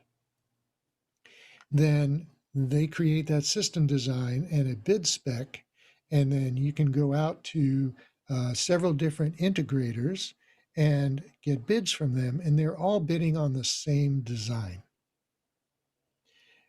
With the first kind of a relationship, design build, you can go out to 3 different integrators and they will come back to you with 3 different designs, and so it can be difficult to compare one to another, right? So that's something to keep in mind. Yeah, absolutely. And as far as specifically Googling, if you put in like audio integrators, that should probably get you right around where you need to go. And most companies will have like some projects they've done on their website. Go check those out too, and make sure that they've done some stuff that seems somewhat familiar to what your end goal is. So. All right. So if I'd love to hear any other questions, because we're coming to the end of our time, or near to the end of our time. We don't have, So Samantha, you and I both appear on camera a lot. We participate in a bunch of different opportunities for people to learn and ask questions. So what are some of the things? Where can we find you? Where can you find me? Just on the internet? Oh gosh, all over the place. On any social media platform, if I'm on it, my handle is going to be Potter Audio. Just if I'm on there, that's where you'll find me at. But otherwise, I'll type my email into the chat. If you guys ever have any questions or are looking for some guidance, you guys are always welcome to send me an email and see what's going on, because I get them all the time. I have a podcast where I talk about this kind of stuff, where I help educate like basically techs who work in houses of worship. That's a huge part of my work. And they just get funneled in there, and I would be more than happy to help. There's an interesting question in here, Marty and Samantha. I'm a soprano and I've been singing lower in my range because of the way that Zoom optimizes for speech and compresses the sound. Since it doesn't expect the range of sounds in singing, it's also hard to know from prayer to prayer what people are hearing at home, even with sound checks. Any thoughts on this? And they do have someone running their soundboard. Yeah, can you maybe spend a couple minutes talking about what is Zoom, or maybe it's not just Zoom, maybe it's also YouTube, Facebook, how that affects the audio that we're sending out, the compression or the any of the work that Zoom does on our audio. Yeah, one option is, you may see it up in the corner now, but you can turn on original sound in Zoom. And if you don't see that, I think you can have that pop up in your Zoom settings. You can have that be an option for you. That will help one. But Zoom is always going to be looking for something kind of shaped like a human voice.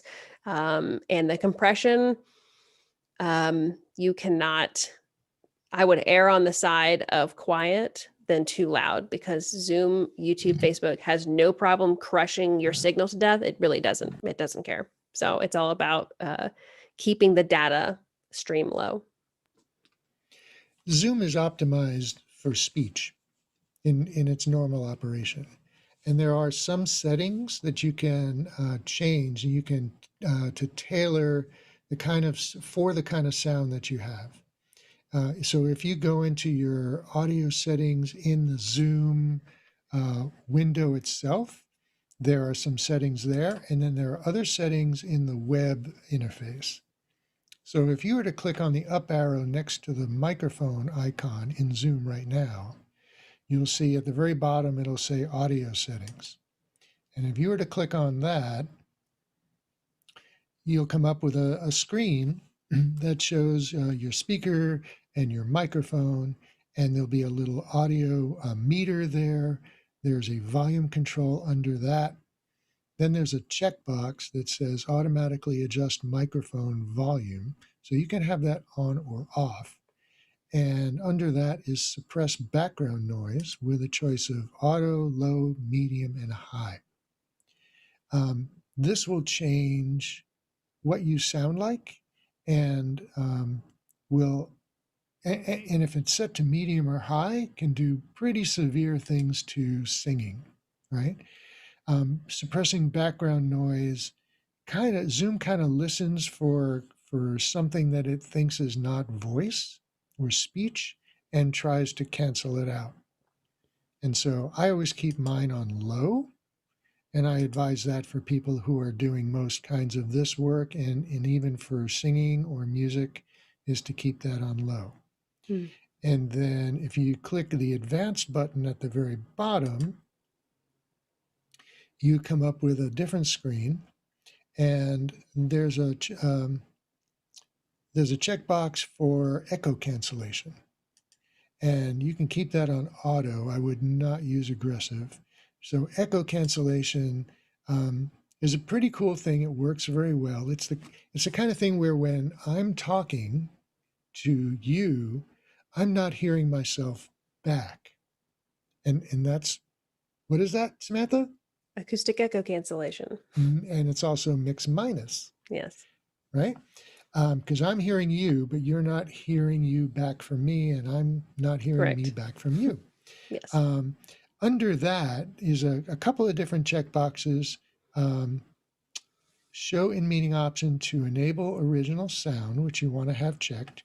And then when original sound is enabled, you can disable echo cancellation. You can turn on high fidelity music mode, and you can turn on stereo audio. So these are options that you can use to improve the audio quality of Zoom. Now, I listened to a concert that was broadcast on Zoom a couple of nights ago, and it sounded marvelous. Full frequency response in stereo. It was quiet. It was an acoustic show. And it sounded really, Zoom can sound good if you set it up properly. Amazing. There are some more questions in the chat. We do need to move forward, but I just want to, Samantha and Marty, I just can't thank you both enough for taking your time and sharing your expertise. This is, I think that audio is probably the biggest challenge that folks are having. Because it's, mixed mindedness. I mean, what do I know about mixed mindedness? But you really presented this in a way that, and I'm a dummy, you presented in a way that I could understand it. And I'm really so grateful to both of you for this. Thank you, thank you, thank you. If people do have more questions, please continue to put them into the chat. Mark is asking if we could type those recommendations for Zoom setup into the chat. There's probably a Zoom help page for that. So if anyone can find that and pop that in the chat rather than retyping them, that would be amazing. But thank you, Marty and Samantha, so much. You're so welcome, David. Thank you for the opportunity. Samantha and I will continue to look through the chat and try to answer questions.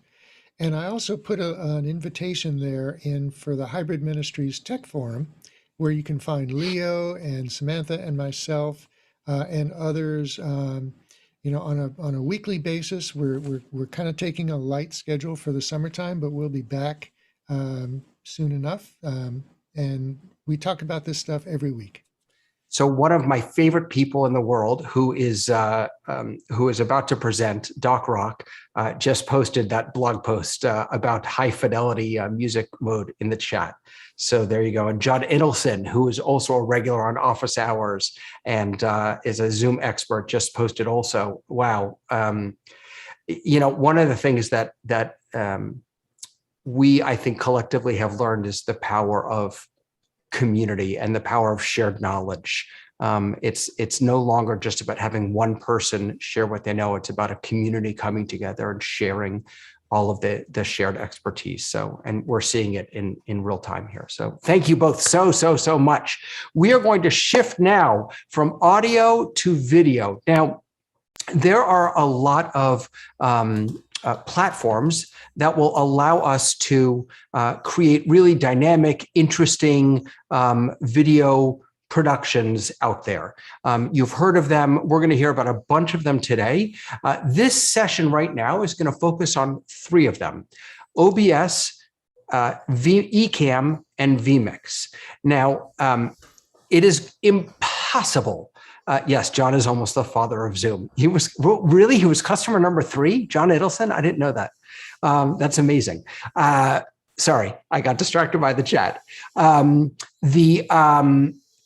These 3, it is impossible to teach you how to use these 3 in the next 45 minutes. So what I did is I asked 3 experts to focus on a very specific challenge. The challenge is, how do I broadcast or stream to social media and Zoom with 2 cameras, maybe the rabbi and the cantor, lower thirds, wait, I can't read my own thing here, lower third titles, liturgy from presentation software like Google Slides, Keynote, or PowerPoint, and the logo of the synagogue or the institution.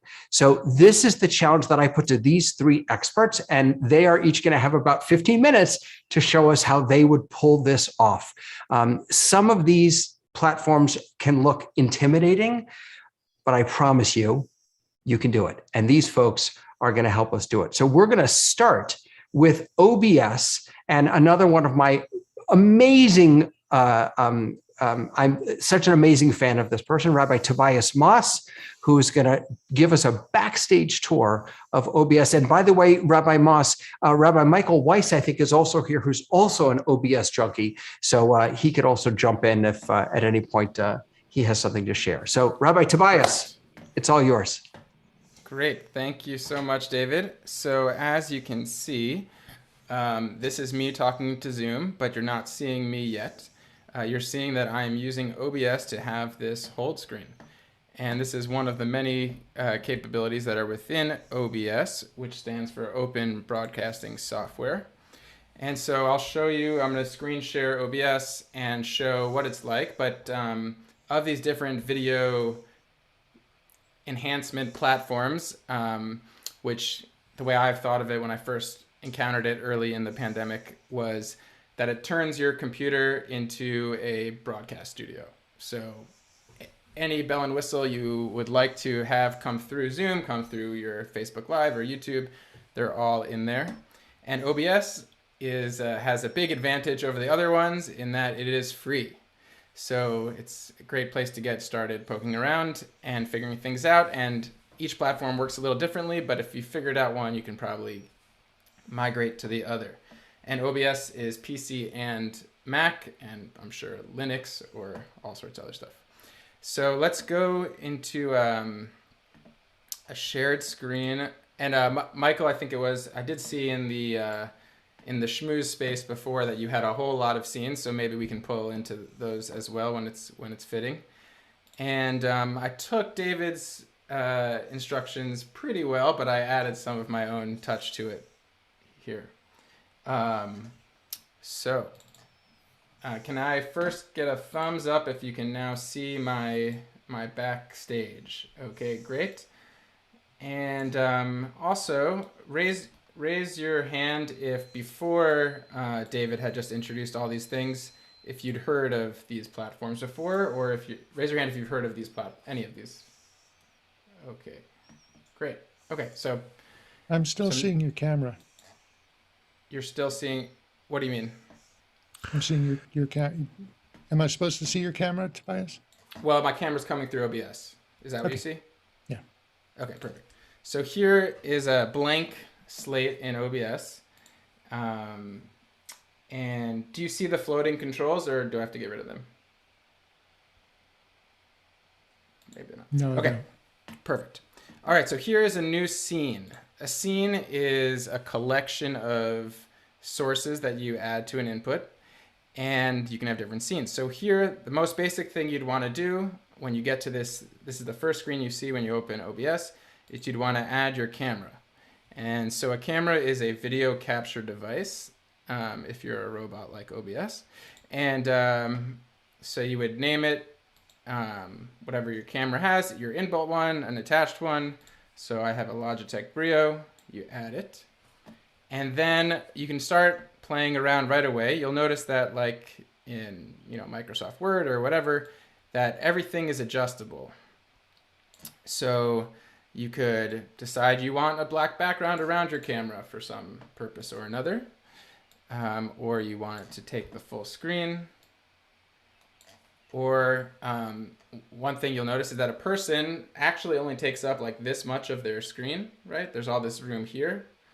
So, and I saw Michael showing this beforehand. Also, if you hold Alt or if you hold, I think Command or one of those Option on a Mac keyboard, then you can crop the video to just what's necessary. And so if you want to be just a talking head, you can be just a talking head.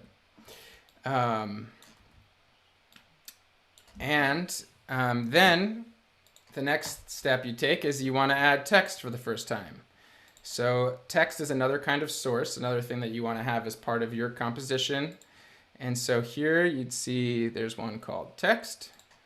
And let's call this one Teaching OBS. Okay, and pick any font like you would in any other app. And this is me teaching. Okay, and you'll see it's starting to show up. But what'll be useful is to put a some kind of colored background behind it. Whoops, wrong button. Here. Okay, so you can see now the text is going to pop out on the white better. Click OK, drag it to where you need it.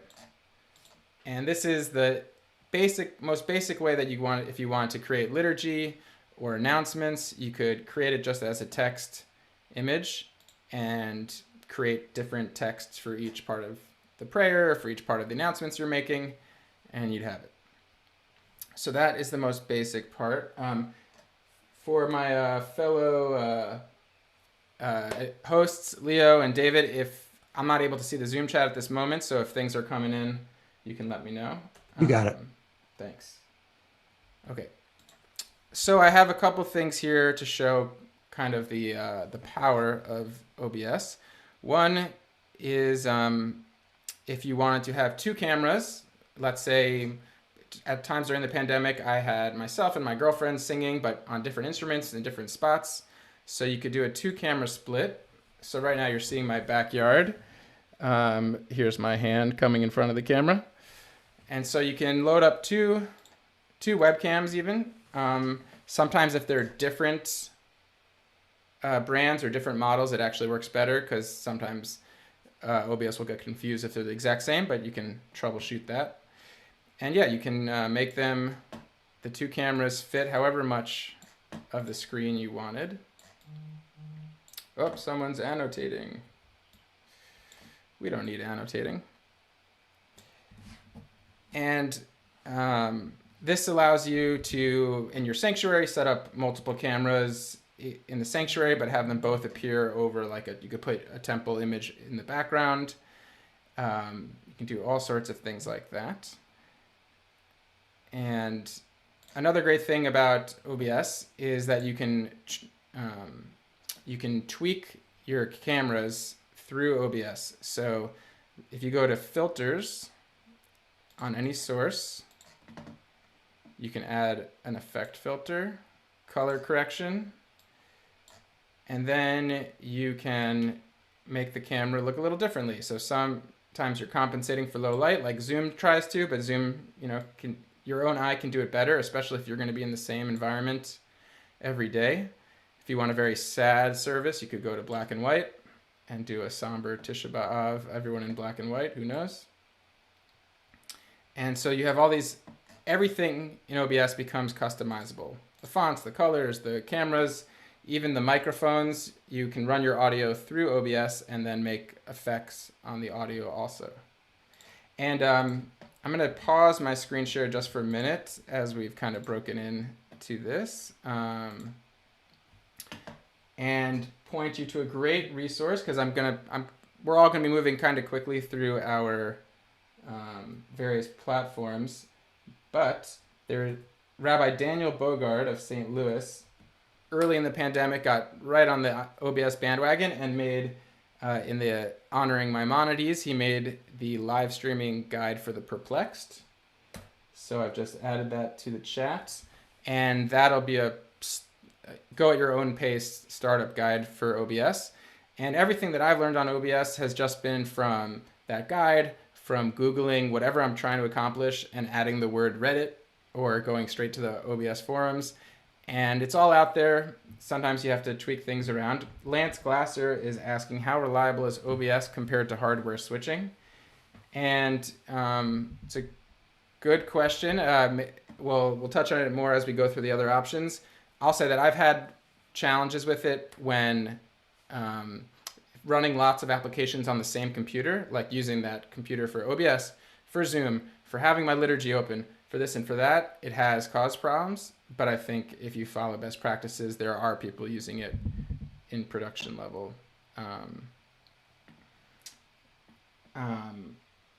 Margot, I don't know how to pronounce your first name, I'm sorry, but she asked, do the 2 cameras have to be hooked up to the same computer, or could you bring in someone who is somewhere else? So yes, you can do both. One thing you can do even is use some extra bits and pieces to even have a smartphone not even plugged into your computer, but somewhere else in the room, and the smartphone camera feed can be captured by Zoom virtually. You could also pull from Zoom into OBS and do it like that, but those are kinds of bigger topics that can't go too much more deeply into. Amazing. Amazing. Wow. Like I said, 15 minutes is simply not enough, but you've given us a start, right? And thank you for that link. That was fantastic. Just wonderful. And Tobias is on our Dreaming Tech on Sundays. Where can people find you, Tobias, if they want to just kind of be in touch with further questions or? Sure. So I'm a rabbi at Temple Israel in Minneapolis. So if you're here, say hello.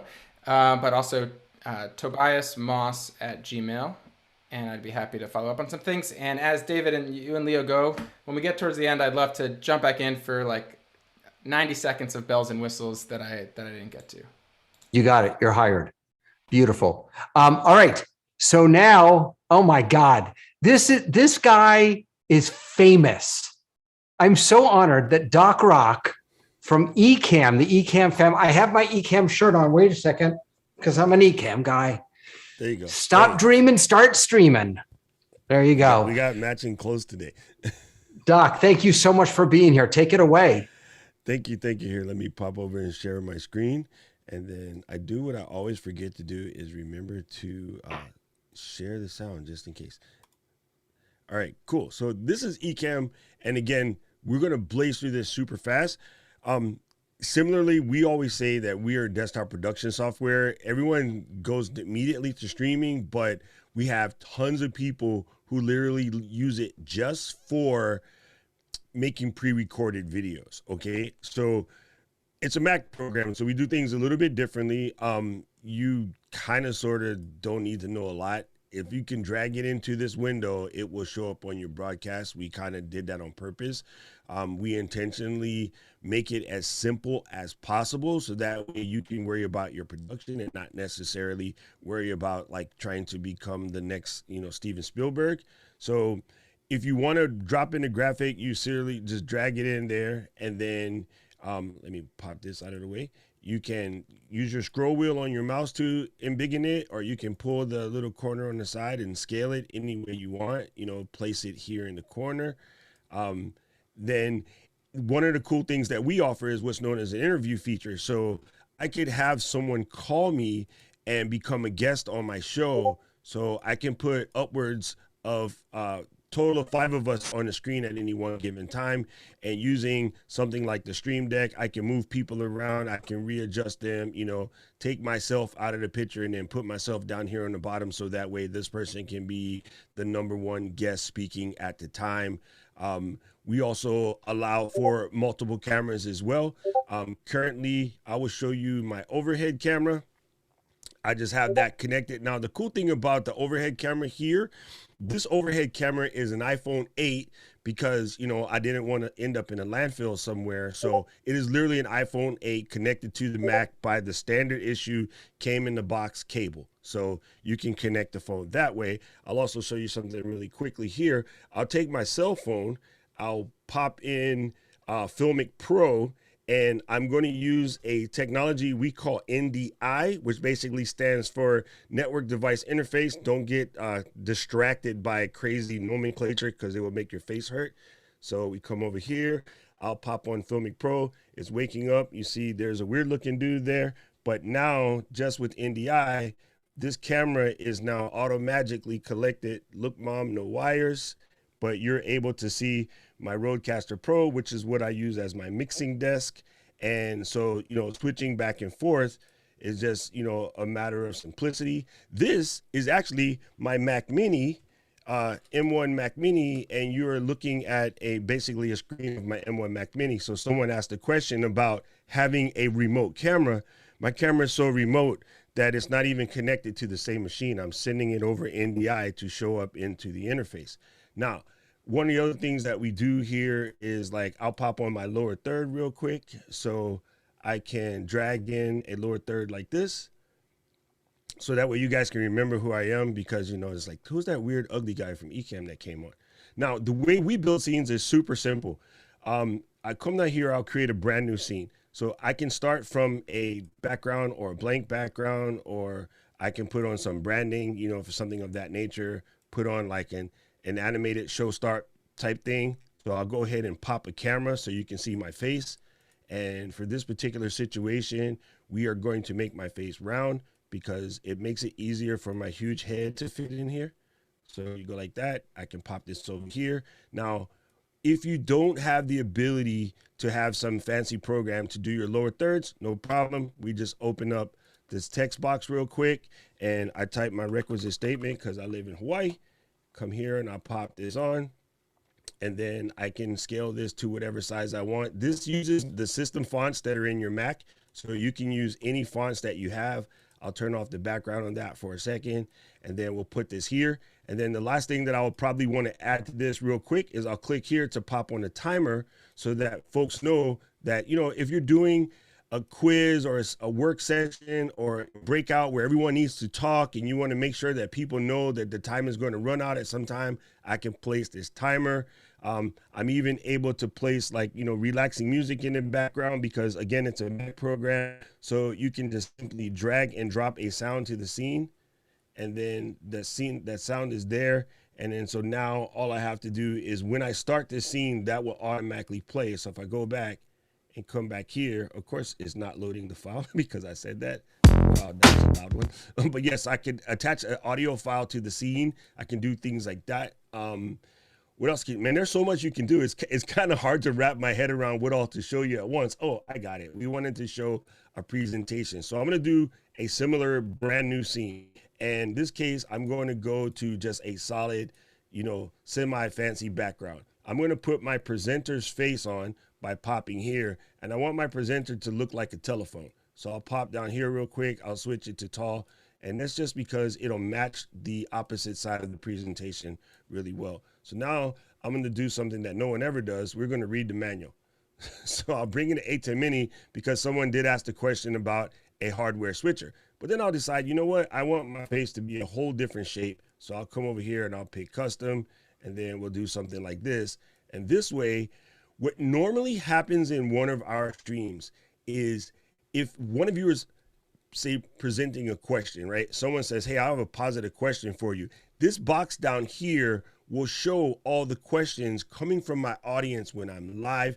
I would click on that person's name and they would pop up here. And maybe if I look at a show I did a couple days ago, maybe I can find what a comment looks like. Maybe this is a good comment. So if I press this, this is how a comment comes into the stream. And, you know, again, I can turn this off. I can make it so that my comment fits down here in the bottom window. So when people come to the stream and they have questions, they show up as, you know, comments for your stream.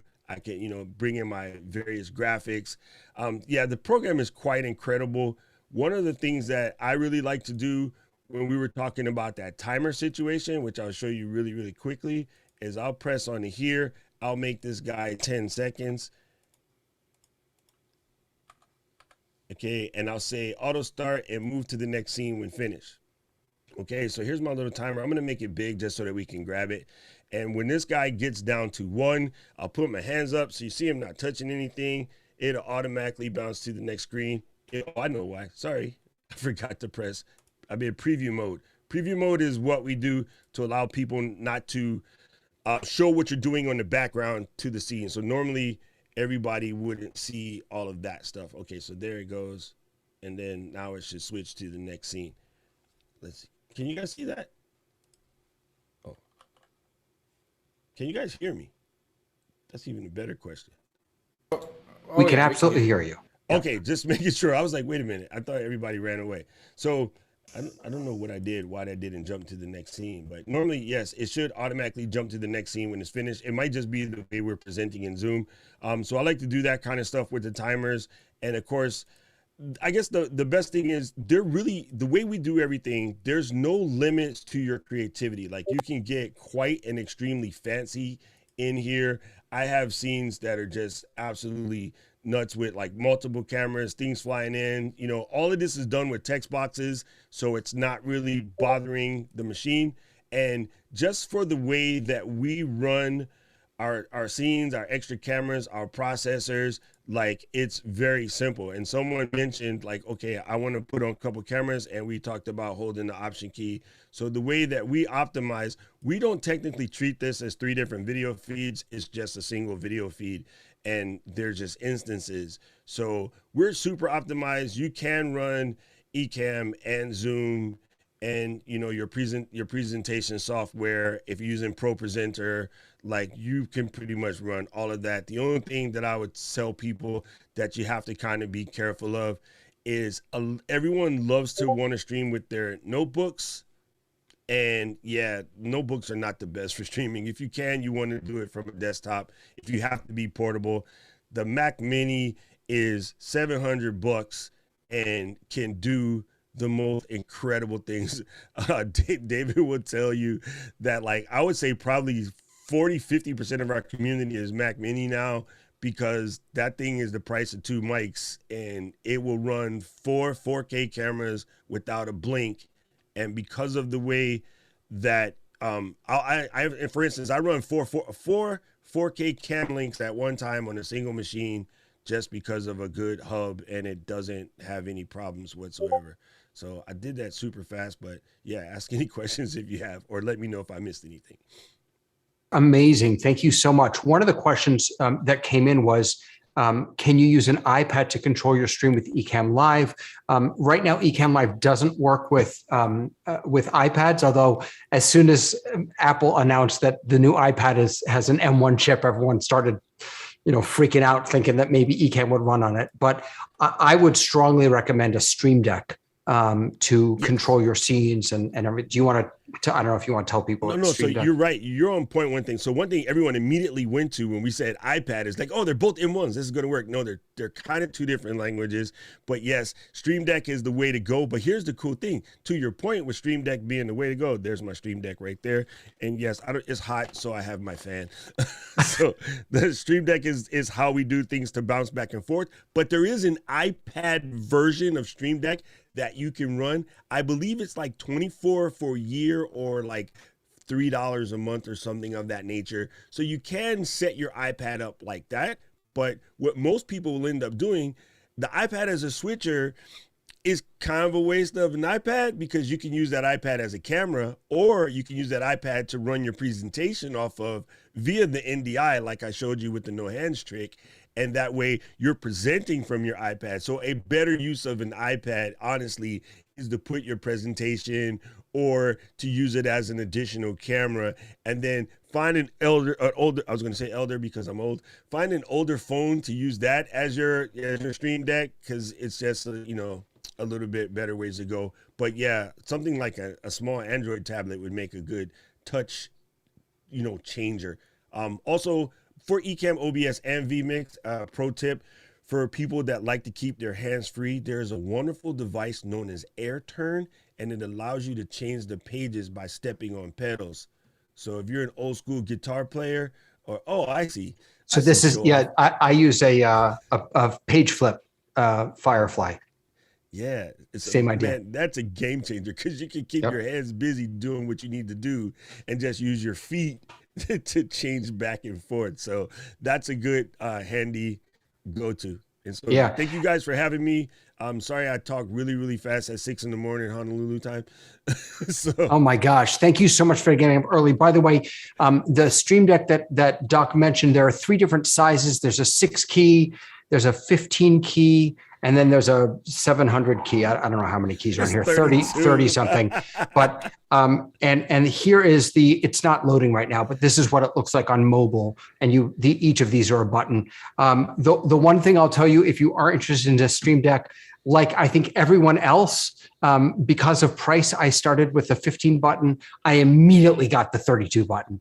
And now I use both. The more buttons you have, the more things you'll find to use them for. So I'm an Ecamm guy. Because I'm a Mac guy, and I'm just desperately in love with it. It's an amazing product, and it's not free like OBS, but between you and me, you get what you pay for. And with Ecamm, you get a really quality product. And Doc, with you, we've gotten a really quality friend and presenter. Thank you so much for being here. Thank you so much. If you guys want a better, not 700-mile-an-hour presentation every single Friday on the Ecamm channel, I do hour and a half-ish demo, which is interactive, so you can ask questions, who's Ulysses S. Grant, whatever, and I'll answer them. So and by the way, one of my favorite things about Ecamm, and all of these services are great, but one of the things that is so good about Ecamm is the community.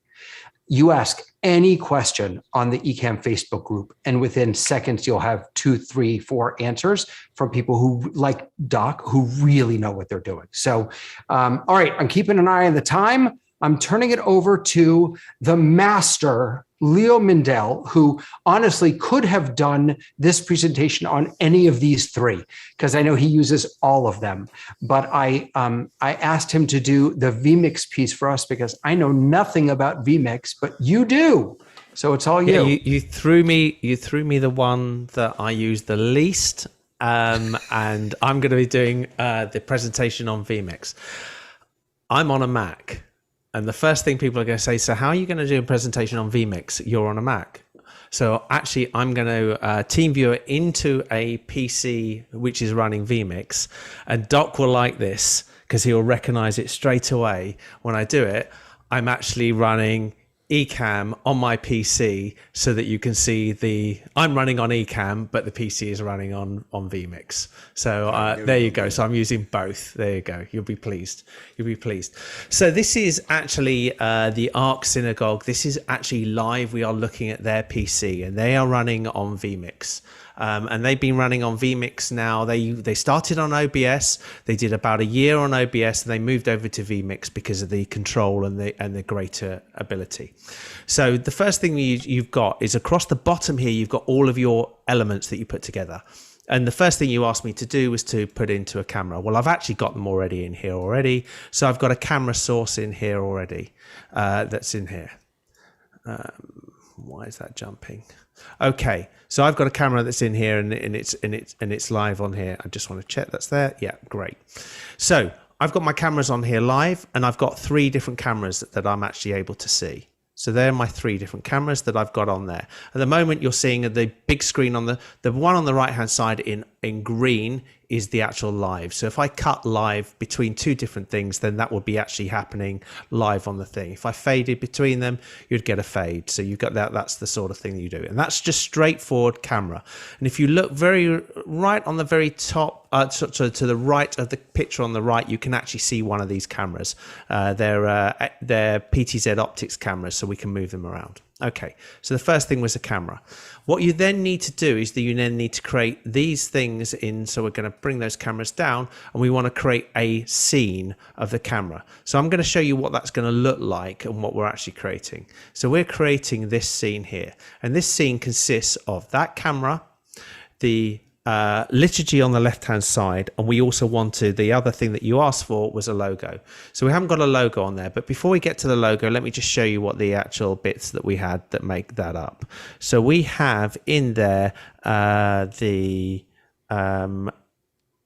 need, first of all, we need a liturgy, we need a logo. I'm just trying to look. I've lost. That's it. There you go. So we have.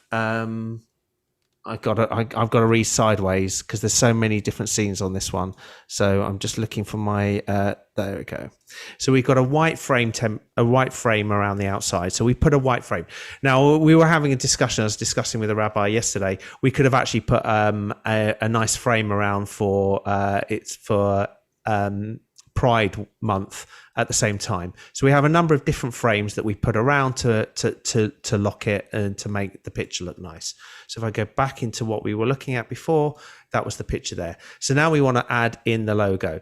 Now this is where, similar to Ecamm, you can actually create lots and lots of additional elements in here. So we wanted to use the titling software. It has its own titling software and its own ability to create things. So we're going to create a new title in here. We're going to bring this up. We're going to browse, and we're going to find the image which we have, which was the Torah Tech guy. That was the one that we were asked to use. We put it in, and then we've created a new scene. We now have in this scene here, this is where Ecamm gets really powerful. Is you actually have vMix. I hypnotized them people. Sorry. It's all right. It's okay. Is we actually can put into vMix, you can actually create the layouts that you want, and you can create templates from layouts, and then you can create other layouts. So we've got the liturgy. We've got. If I just take things off, you'll see what we will lose. You'll see that we've got in here the camera. Onto the camera, we have the camera frame, the liturgy, and we're missing something in here, which is the logo. So we're going to choose that logo, which I added in here, which is that one there. We're going to add it in and turn it on. And that, when we push that over, we'll now have the Torah Tech Guy logo animated in the top right-hand corner as David requested, that we're going to show the logos here. The other thing you asked for, you've seen 3 cameras in here, 3 individual cameras, but where where vMix goes into overdrive mode is we're creating what you could call a super source. And a super source is where you're seeing multiple cameras. So we're actually seeing all three cameras at once there. And the reason that they're in the angles is that we will actually show the two rabbis on the top camera. We will show a singer on the bottom right, and we will show another singer on the other camera. Now, I've actually got it sitting at the moment where it would be for the Torah desk. So I'm just going to move that camera, and you'll see that I'm just moving that one camera angle, and you can see that I can push it over to show the piano and bring that in. And we will create all of these scenes as we were going through and we're going live. So you would actually create a scene where you would now be seeing two rabbis, one singer, and one pianist playing. And that's how you would do the elements on there. Once you're happy with that scene, you create these scenes, then you just cut them across, and you'll see that we can cut across live in here, and you can assign all of your scenes in a row so you can move between things and various different elements there. Also, vMix controls the cameras. So it actually, in part of the build of the scene, you can actually also control the movement of the cameras on any of the PTZ makes. So these are PTZ optics, but it'll also work with bird dogs. It will work with anything that supports. There's a standard called the Sony standard, and they all support it, so you can move there. The last bit you also asked about was the liturgy. Now, at the moment, you're just seeing the liturgy there. So I'm going to swap to this machine has got two screens, so I've swapped to the screen here. This is the screen that you would see. This is actually the output that you're seeing here, and I'll explain why that's really important. That's a big thing about vMix. And I'm actually controlling, this is the Stream Deck. Again, every single time you hear the same things. This is the Stream Deck that they use here. The Stream Deck that they've got here has got, it's the big boy Stream Deck. And I'm going to test the action here, which is nice. I'm using Companion, which you can test the action. So select that button. I say test action. And as you can see, I am moving the liturgy. So the liturgy, to explain what actually is happening, I will go back to here so you can see it, is the liturgy in this synagogue is controlled. You see those two plant pots of flowers on the bimah on the left-hand side. The rabbi who stands in that position will control the liturgy. They will move the liturgy backwards and forwards with a very small Stream Deck. And then everything else, all the other camera actions are all controlled at the back by somebody else with the big boy Stream Deck. So we do all of those things.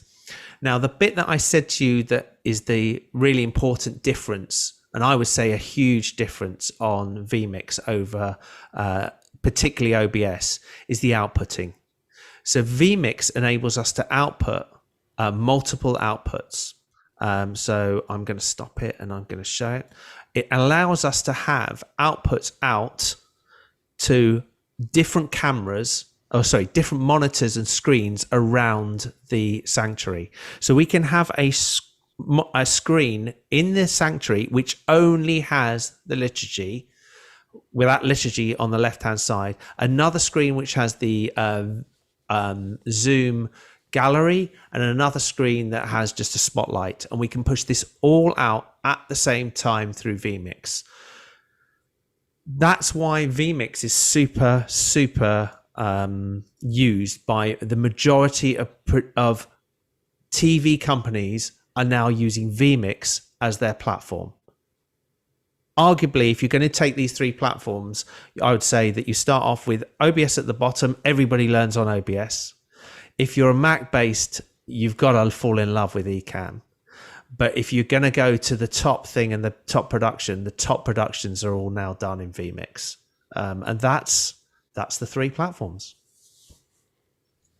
Wow. Thank you so much. So let's Tobias, I know you wanted to jump in at the end again, and I want to make sure that if there are any questions for any of these three presenters, I just want to add one little thing to all of these, and that is that it will take time to set this up on any of these platforms. You create your scenes, you have your liturgy ready.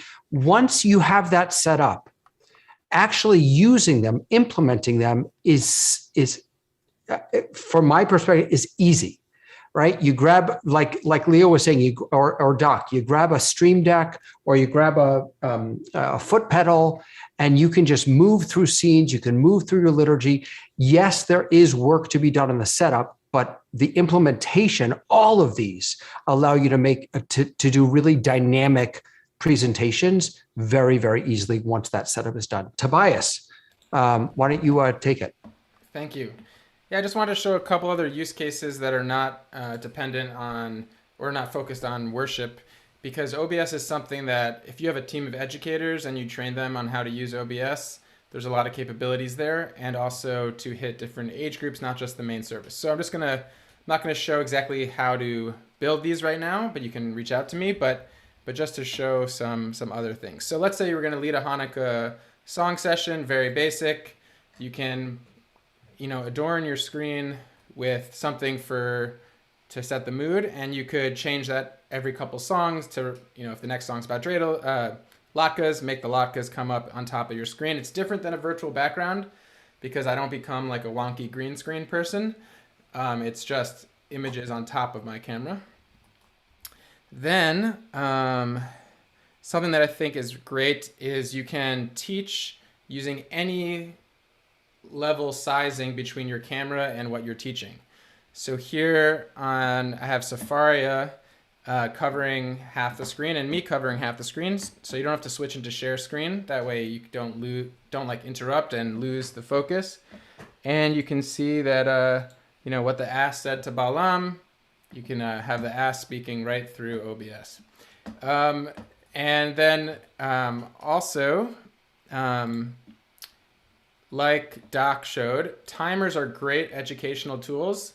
If I say to kids, you have 30 seconds to do something, even if it was something they didn't really want to do, you put the little competitive 30-second GIF up, just download a GIF, add a GIF to your scene, and activate it, and it actually puts this pressure on people to do more. We also did a debate during a service and used timers, and it's just a simple add-on. Especially kids over 40. Yes, and the last... Hey, Tobias, before you go on real quick, and this is for Doc also, John is asking, is it possible to show different outputs, for example, to a screen in the sanctuary and to Zoom with OBS? Clearly you can on vMix. I'm wondering about Ecamm, how we might have send different information to different screens on those two platforms. Doc, do you want to come in? Yeah, so for us, we did get into that because we're trying to make it so that, it's not intended to be a TV-oriented thing. However, if your Mac can support multiple screens, you can put different things on the different Macs, but we primarily use a single output. We don't do layered outputs. Great, thank you. And I'm not expert in that for OBS, so I'm just not going to comment on it. You can do something on OBS, but you can throw the screen, you can throw the OBS screen output to somewhere else, but you can't create different outputs from it. Yeah, so same as us, basically the same. Thanks. Yep. And then the last and best usage I've gotten out of OBS was when I show up at the ECC at the preschool and I want to share a story, maybe tell the Torah portion. I don't have to be there anymore. Instead, if the story starts a little scary, whoop, here's Mickey Mouse, and he's scared in this story. But then there's going to be music later in the story, so you just switch to the other GIF, and you can get there, and you can jump through to Mickey being happy in the story, and so Mickey can tell the story instead of you. Okay, was that your voice? Because that was amazing. That was good. Yeah, I licensed the powers from Disney. That was really good. That was really good. But in truth, this has been a very effective storytelling to use GIFs or images to replace your image as you're going, and kids are wowed by it, adults are wowed by it. So educators that are creative in the classroom, you have to start thinking of your box as your classroom, and you would spend time decorating it, you would spend time putting on a costume, same thing using these platforms. Thanks, David. Yeah, and sure. But I would also add, by the way, that I think she's on here, although I can't find her right now. We are working on something called discoverjewish.art. because a lot of us, when we use these platforms, want to be able to bring different Jewish art in. And rather than just going to Google and stealing it, we want to actually support Jewish artists or not Jewish artists who are making Jewish art. And so we're working together on creating a platform so that our communities can easily access art. And I'm thinking, Tobias, about and again, this works on any of these platforms, about when the rabbi's giving a sermon or teaching or something during services, or even if you're saying a particular prayer that I don't know, the Yotzer Or, about the sunrise, bringing in on any of these platforms a beautiful piece of artwork to enrich the experience, to give a visual that can go along with the auditory experience could be really, really beautiful, just using overlays like all of these different platforms do. Sure. Amazing. Leo had a final word on this. Yes, please. I just had something really quickly to show, because it's something that I know people like to see when we do show this. So this is we're looking back at the ark here at the synagogue, and as I said, this is a PTZ, or they're called pan tilt zoom cameras. So that's where you're seeing, and I was showing you before where the rabbi stands, and that's where they've got the stream deck. But the nice thing about these cameras, and the nice thing about anything like this, is you get to see things that you normally would never ever get to see, because you can go right in to seeing things which, if you were a view that you would never ever normally see. And it's pretty amazing that you can see this to the quality that you can see it, and it does change what you can do. And going back to what Tobias was just saying, using these skills and using the tools that you have, they're a different set of tools. They're a different set of tools. And maybe what you show in the room and what you show on Zoom are just slightly different. You don't put the same the songs, you can argue put the same songs on a CD box set that you put on there, but sometimes they put extras on the DVD. And you should look at thinking about what you're going to put on there and how you're going to make the ability to be more meaningful. We literally, for any silent prayers and any of the synagogues that we set up on the silent prayers, they go straight into the near to mid, because it gives somebody something to focus on. Beautiful, beautiful, beautiful, beautiful. Oh my goodness. So Leo and Tobias and Doc, just so grateful for all three of you. People can find Doc Rock at ecam.com or all over YouTube. He's everywhere. Leo is on Hybrid Ministries. He's on Office Hours. He's on Dreaming Tech. He's here. And Tobias, you told us, did you tell us where we can find you yet? Yeah, that Jewish Rabbi T, but also just tobiasmoss@gmail.com. Happy to connect. Amazing. All right, beautiful. So there is another player in this field, excuse me. And that player is called, but in order for me to do this, I have to actually do it using this player, excuse me. This player, and I know my audio video is out of sync. That's because I'm just using this as a camera, but this is Cinemaker. And we are really, really honored to have the founders, the CEOs, the head honchos of Cinemaker here with us today. And so I want to welcome, where are you? I just lost you. Benjamin, are you with us there? I'm here. Hey, how you doing? Let's get you, we're going to get you spotlighted as soon as I find you, and then you will, we're going to turn it over to you and let you take it over. All right. Excellent. There you go. Thank you so much, Benjamin, for being here. Yeah, thank you, David. It's a great event so far. Very inspiring content, and just getting all these platforms presented is I'm sure very valuable to the viewers.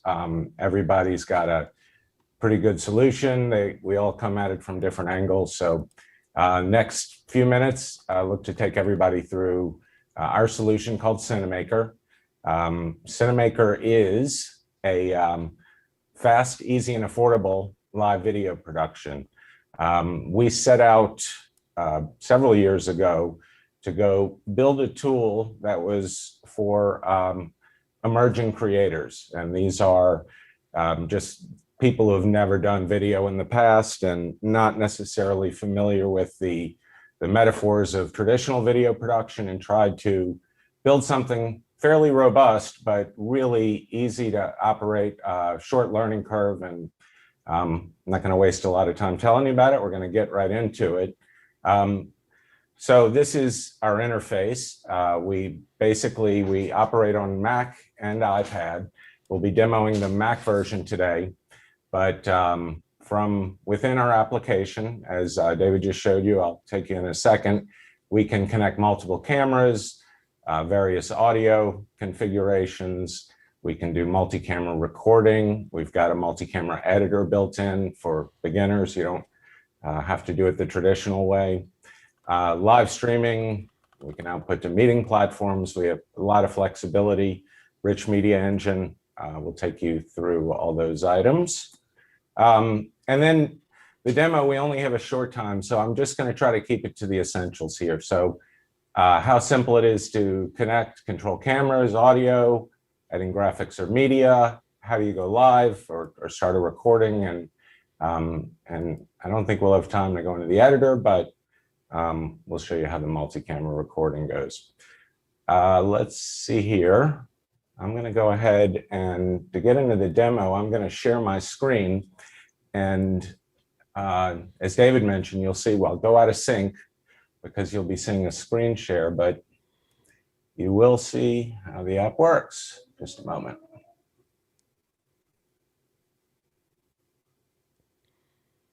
Okay, am I coming through? Perfect.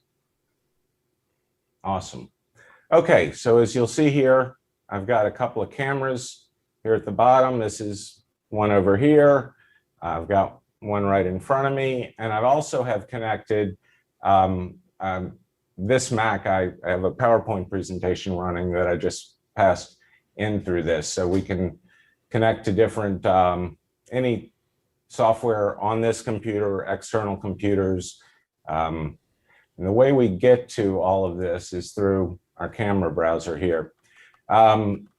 You'll see from the top here, I can connect my built-in camera on my iMac if I wanted to turn that on. The Mac Assistant is passing through that keynote presentation. I have two iPhones, one in front of me, one over there. And then I have a audio assistant, another iPhone that's in my pocket that gives me wireless mic capability. So I have a lav on here, and then this is just capturing audio, sending it over the network. We can also connect any type of professional cameras, studio cameras, DSLRs through HDMI or SDI encoders. And those are RTSP and NDI. We support about most all of them. And then we have concept virtual cameras. And in less than 2 weeks, we will have the ability to connect Zoom participants. So you can connect into a Zoom meeting, pull in a remote guest from anywhere in the world just by simply logging in your Zoom credentials, sharing the meeting ID, inviting people, and then their cameras can come into your custom Cinemaker layouts. We're real excited about that. So we also have this concept of a virtual camera where you can take a crop of one of your existing cameras. If you use a 4K, there we go, you'll see it just did this. So if you're using a 4K iPhone, we'll basically give you a 1080p crop, so you're not getting a fraction of a 1080p. You'll keep the integrity of that with the virtual camera, so that's a really neat feature. Switching is very simple. On the right here, I'll briefly take you through. We have a media engine where we can simply add images, movies, text objects, picture-in-picture, audio, etc. And before we add something, I'll just show you what we have here. You'll see there's a graphic down here on the bottom with my lower third. If I wanted to add a media, I could just grab an image.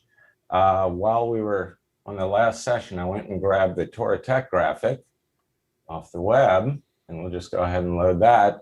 So you can bring in any kind of image, scale, rotate. Let's put you over here, David. And it's as simple as just loading it, turning it off and on. Now you have a lot of other properties. So if you wanted to add a movie, for example, we can pull a movie in from local storage, YouTube. We can actually pull in another live stream. I'm just going to grab something I had earlier. This is a studio machine, lots of junk on here, please excuse. But we'll just put a video, and then you can place it, size it, and we have all these attributes here. If you want to put a border on your image there, set the color, do a custom color, have a transition it on the screen, cross dissolve. So again, it's really easy to add these types of effects. And then when you play the video, it'll pop up, transition. Greetings. Control I'm of Dan, our audio manager right here at of the video playing. So we made it really simple. Turn the eyeball on and off. We can do complex layouts, excuse me. So you'll see here, I've got a crop picture-in-picture myself straight ahead, and I've got the keynote deck to my side here. And this is essentially done by creating a group of 4 items here. So I'll open up the Torah Tech layout. You'll see I have our Cinemaker logo on the bottom. I can move that around wherever I want. Let's put it over here. And then picture-in-picture windows, which allow you to specify various sources, place it. You can use the, full 16:9. You can do squares, any kind of crop you want on that, and as many picture-in-picture windows as you want. Then you see I've got an animated movie playing in the background. There's no audio there, so you shouldn't be hearing anything. But it's really simple to do these kind of setups and get really robust displays here, and then just simply turn them on and off. Oops, from within here. So what else? This big red button here is for multi-camera recording and live streaming. We've made it very simple. Well, I'm getting ahead of myself. Let me just quickly take you through some of the other capabilities we have here.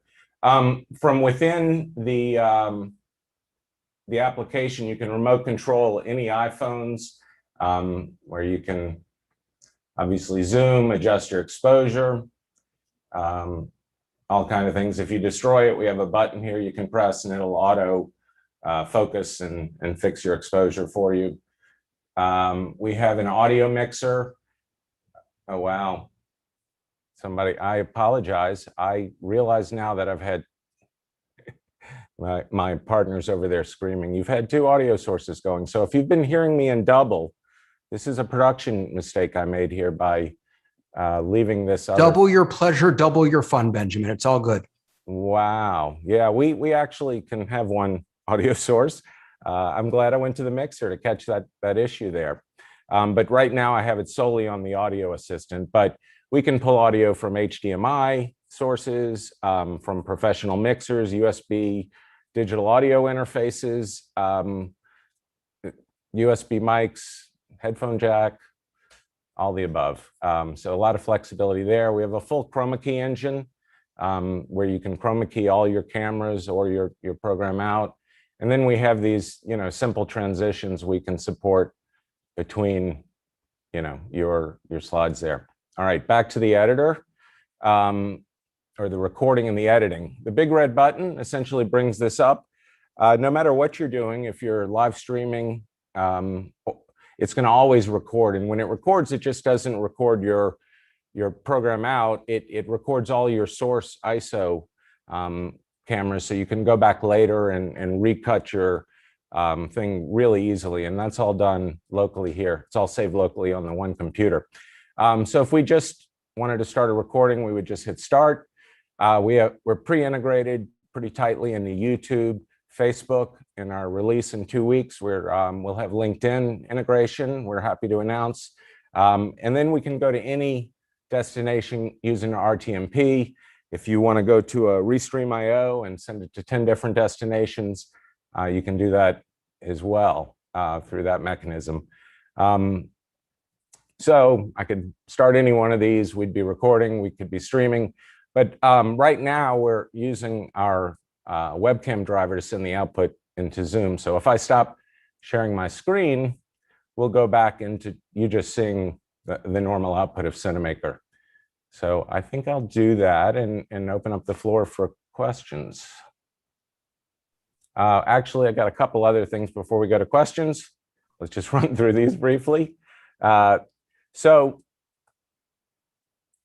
as I mentioned, we tried to make it very easy to operate, but powerful. We can have 1 up to 8 cameras in our new release. We can have just from an iPhone mic, headphone jack to professional digital audio interface and mixers. We support Wi-Fi, Ethernet, and hybrid environments. So you can have the reliability of wired connections. We can connect to PTZ cameras. We've done some neat stuff with Panasonic. Multiple destinations, including Zoom, external displays, as everyone's mentioned. To answer the question before it comes, we can only send to 1 output. We do not do the multiple output displays. And then lastly, multi-camera recording and editing. So we have a special offer for all the viewers here. 20% off of our annual license. We believe, the most competitive, most affordable solution out there, as well as the easiest. And you can take advantage of that at cinemaker.com and make sure you put the Torah Tech Guy coupon to take advantage of that. Optionally, we also help people get set up with advisory consulting and finding the right gear, getting yourself set up, training on the software, which is very short and easy, and then making sure you get launched successfully in system testing. All right. We'll jump Benjamin, into questions, but if yes, sir. It's not really a question, but I think that your soon coming Zoom integration is one of the most exciting things about Cinemaker.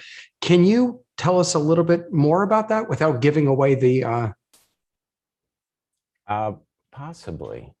Well, so I definitely can tell you, I'm thinking I have a video that we made, but I would have to cue it. I wasn't prepared. So essentially, we did a deep integration with the Zoom SDK. And, you might want to stop screen sharing, by the way, so we can see you. Oh, great idea. Yeah. Here. And stop share. Okay. Should be back. We spent the last few months doing a deep integration that essentially we're using Zoom as the backbone for a remote guest integration, or really for that matter, you can do full remote production by connecting multiple Zoom guests and switch them out, do complex layouts like we do in here. But whereas a lot of the solutions out there rely on a web RTC solution, we believe this is much more reliable with Zoom's backbone. And yeah, we've just made it really easy to add someone. The workflow is you log in, you start a meeting, you share your invite, and we've got all the share capabilities in there. So you Skype, iMessage to your guests, they show up, they're in a green room, which is the actual meeting, Zoom meeting. And then we move the guests from the Zoom meeting into the Cinemaker production. So we'll pull their audio and video stream into it, and then they can interact with the participants. So we have it coming out on iOS in 2 weeks, and our Mac OS release maybe 2 weeks behind it. But that's really huge. I mean, there are workarounds for all of these other tools. You can use Zoom ISO and you can scrape screens and bring Zoom folks in, but having that native integration is really stunning. And I just want to share with people or show people that, excuse me, so I'm running Cinemaker on this computer over here, and this is my daughter's old iPhone that I just stole from her. I don't even know what year it is. And it's not connected. It's just running the free app. And here you can see I've got 2 video sources. And I mean, the switching is just, it couldn't be easier. So I don't know. I'm sort of in an ongoing debate with both the Cinemaker folks over there, because I know that they always want to tout, as they should, the rich features. To me, the power of Cinemaker is in the simplicity. It's in how easy it is to use. So for what it's worth, that's my pitch. Thank you. Let's see. Cinemaker allows you to record every session. Thank you, Gary, for being here in the chat. Gary is he actually the CEO? I forget his title. Gary's our president and COO. He is COO. He and I are connected at the hip, operating Amazing. the business. Yeah, thank you for being here. You can connect to Twitch through RTMP. RTMP is a just sort of a industry standard way of getting, stream information from one place to another, like to a website or something like that, if it doesn't have native integration with YouTube or Facebook or something, or Zoom, which is coming, or something like that. Amazing. Wow. Thank you so much. And thank you also, especially for the deal that people can grab today. Definitely head over to Cinemaker if you're interested in learning more, cinemaker.com. It is spelled like a Cinnabon with an A. I always misspell it with an E, Cinemaker. It's cinemaker.com. So please do head over there. And Michael, Benjamin, I'm so grateful for your time. And Gary and everyone for being here. Thank you so much. Thanks for having us. You got it. All right. So friends, now I don't know, Leo, were we able to get Yeah, Paul's in. Paul's ready. Paul. All right. He should be there. So this is exciting, folks. And I'll tell you why it's exciting to me. It's exciting to me because I do not understand this product, but meaning that is to say, I haven't spent the time learning to understand it. I absolutely could understand it. But this gentleman is the founder of the official Facebook group for everybody who uses this product. I actually contacted ProPresenter and asked them, who should I get? And they said, call Paul Allen Clifford. And I'm so, so grateful for your time and for you being here today, Paul. Thank you so much. Wait a second. We need to unmute you. Don't start talking yet. Wait. He's unmuted. There you go. Thank you, Paul. Can you hear me now? Perfectly. Great. Love hearing that. Thanks for having me. First off, I did want to apologize. It is never my intent to offend anyone for any reason. So if I accidentally say something, that's ignorance, and it's just wanted to get that out of the way. So yeah, I'm the ProPresenter guy. I don't work for the company that makes the software. I never have. But I like to say I don't work for them, but I'm their biggest fan. So I thought that I'd take a few minutes just to talk about this. Rabbi David reached out to me, as he said.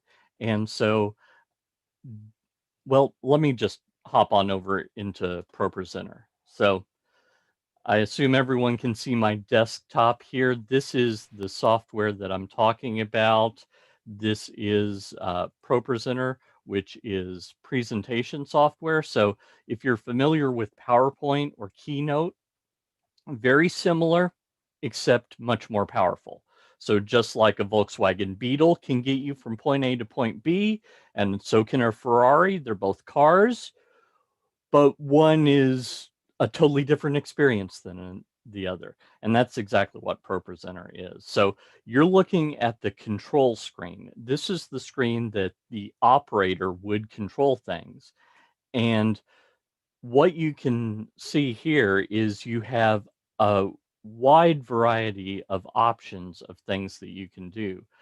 So first off, let me go into the screen configuration thing just to show you something that may blow your mind. Is you can have multiple screens going on with ProPresenter all at the same time. So in your context, you might have one for the people that are in the congregation that are there to participate in your services. And then you might have another for those that are leading, who are up front, you know, the cantor, the rabbi, etc. Whoever is leading could have different information than the people that are participating. So that's something that can really just open up a wide variety of opportunities for you.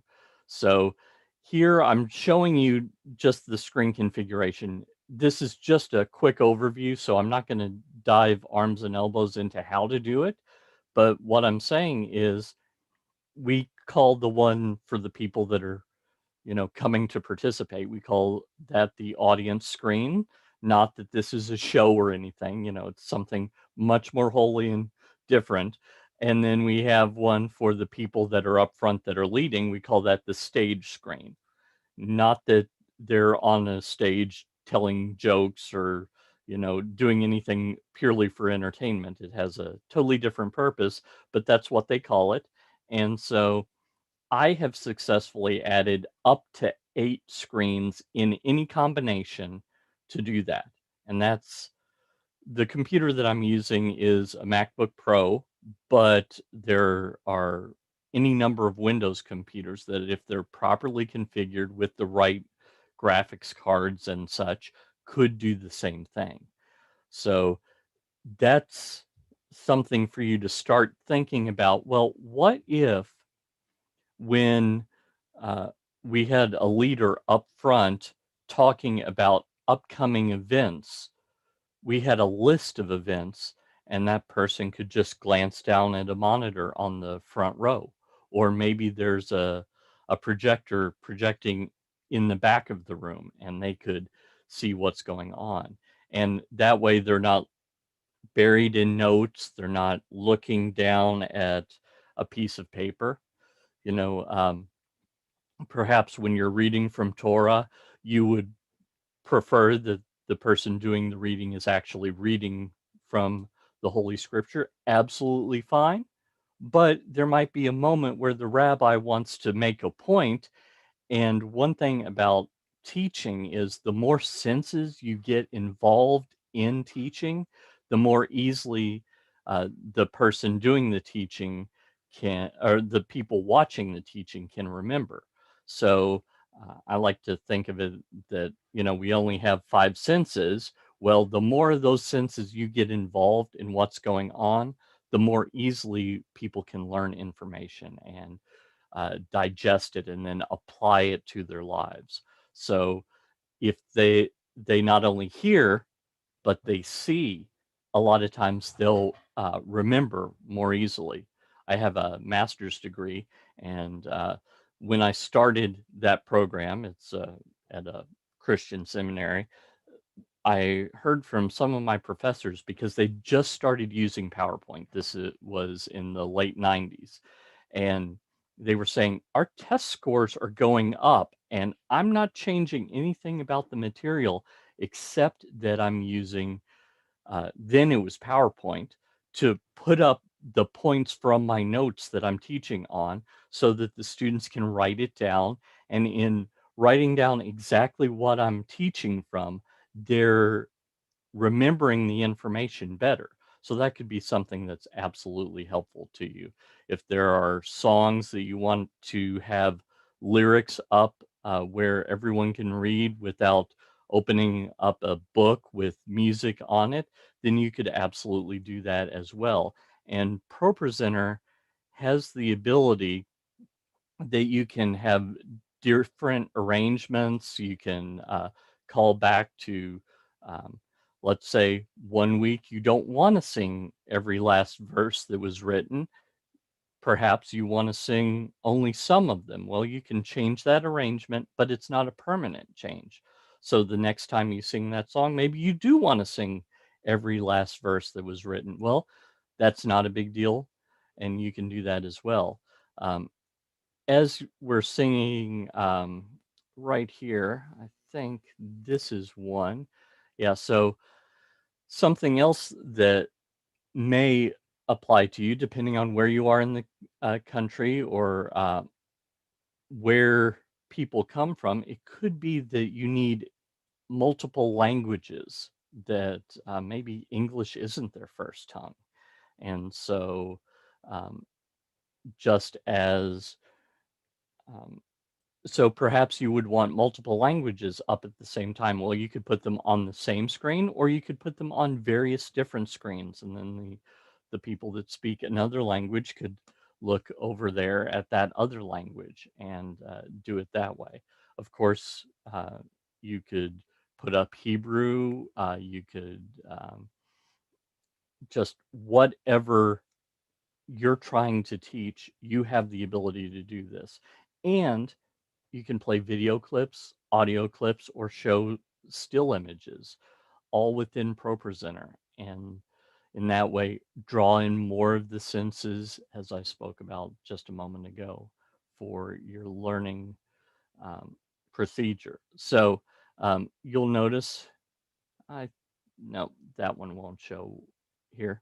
Notice I've got all these previews, so I can show you the main output of a particular output. And notice for if I wanted to welcome people in and have announcements that go on of upcoming events and remind people to follow us on social media, I could put up a slide to do that as they're walking in, and they can be set to trigger automatically every 5, 10 seconds, whatever, and just loop constantly. So you have another opportunity for people to realize that something important is going on. And that's a good, valuable thing. One thing that Pro 7, which is the latest big release, it's about 18 months old. One thing that they added about 15 months ago, because they're constantly doing upgrades, is they've added live streaming. So if you were in a situation like we all were very recently, where people could not attend in person, you could live stream directly from ProPresenter and have people show up that way. And that's something that's very powerful.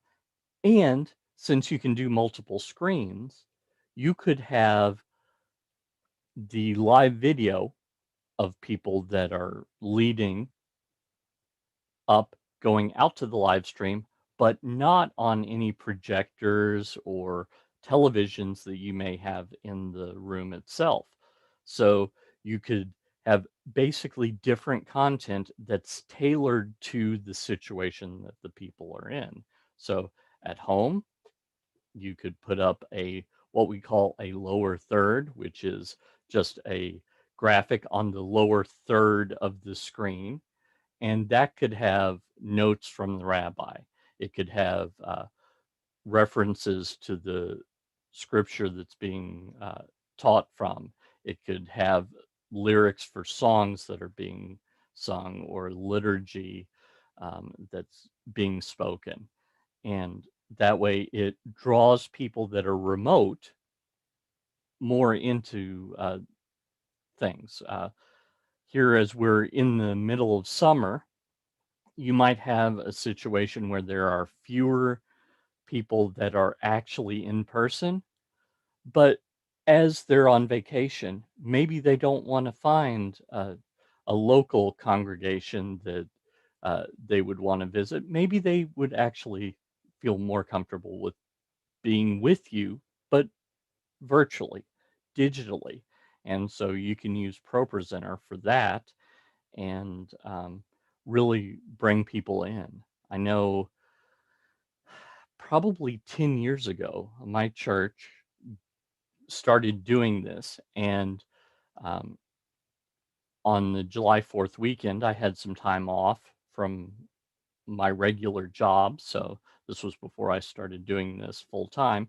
And so I took my family and all, and we drove to Charleston. I'm coming to you from Lexington, Kentucky. So I was in the Carolinas during the 4th of July weekend, and we just opened up my laptop and attended church there at a distance. And I felt like I was part of what's going on. Now, it's never the same as being in person, never, but it's better than nothing. And that's something that I see a lot of people worried about, that the ability to attend virtually will bring people away from community. And that's, to me, that feels, even though I've written a book on how to do live streaming, it feels ridiculous to me, because I know of various live events that are just better in person.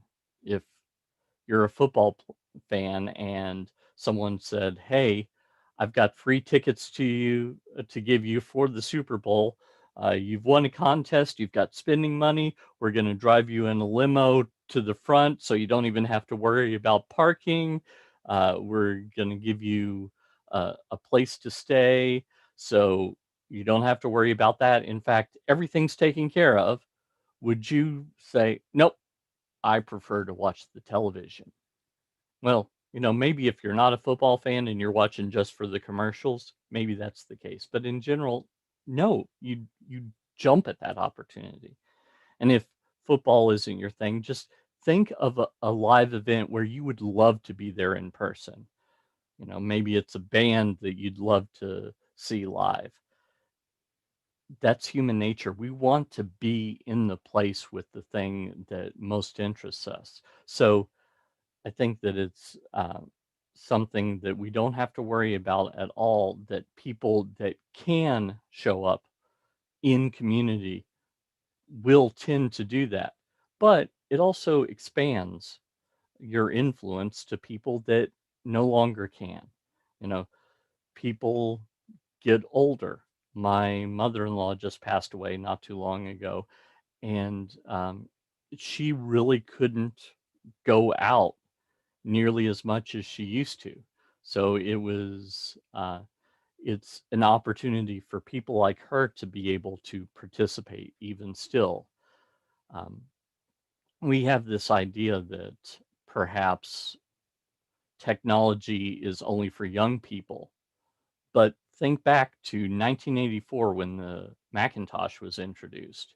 I'm 47, so that was 37 years ago.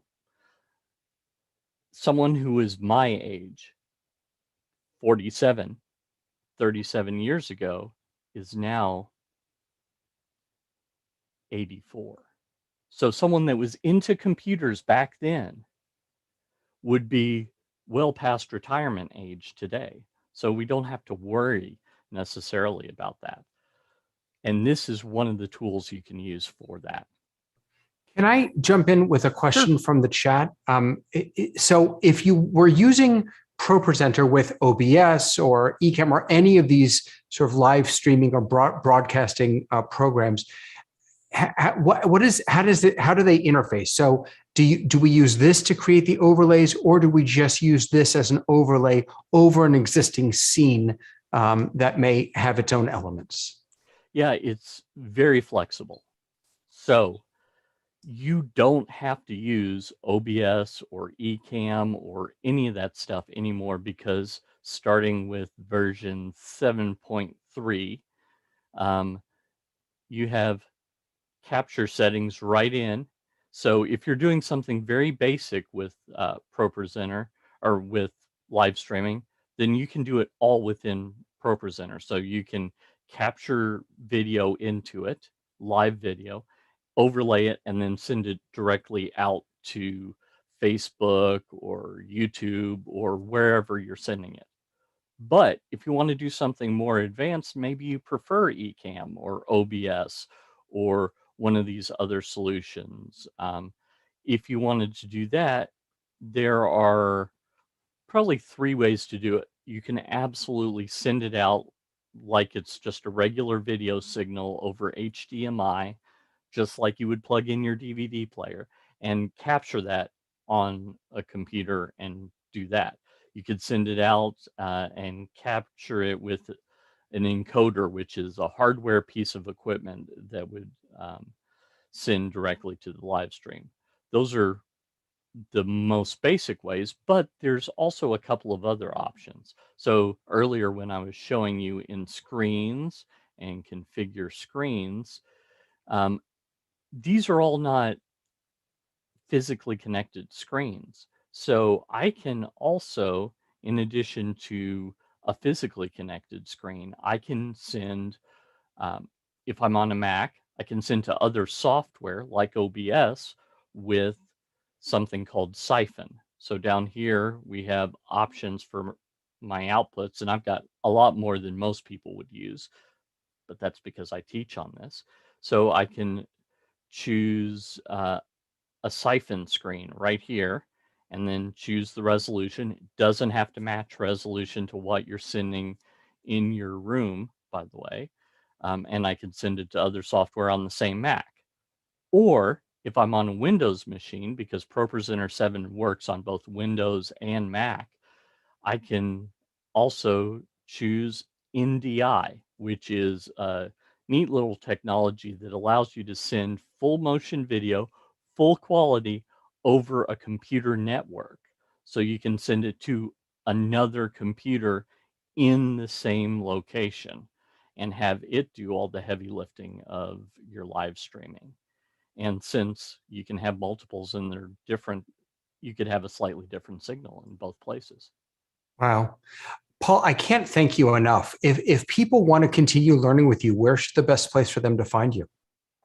Well, so if you're wanting to get started with ProPresenter 7, probably the best thing to do is I have a ProPresenter 7 quick start course that you can get, and just go to TDM, that's Thomas David Mike .fyi, like for your information, /Pro7 Quick, and that's the Pro7 Quick Start course. So tdm.fyi/Pro7 Quick.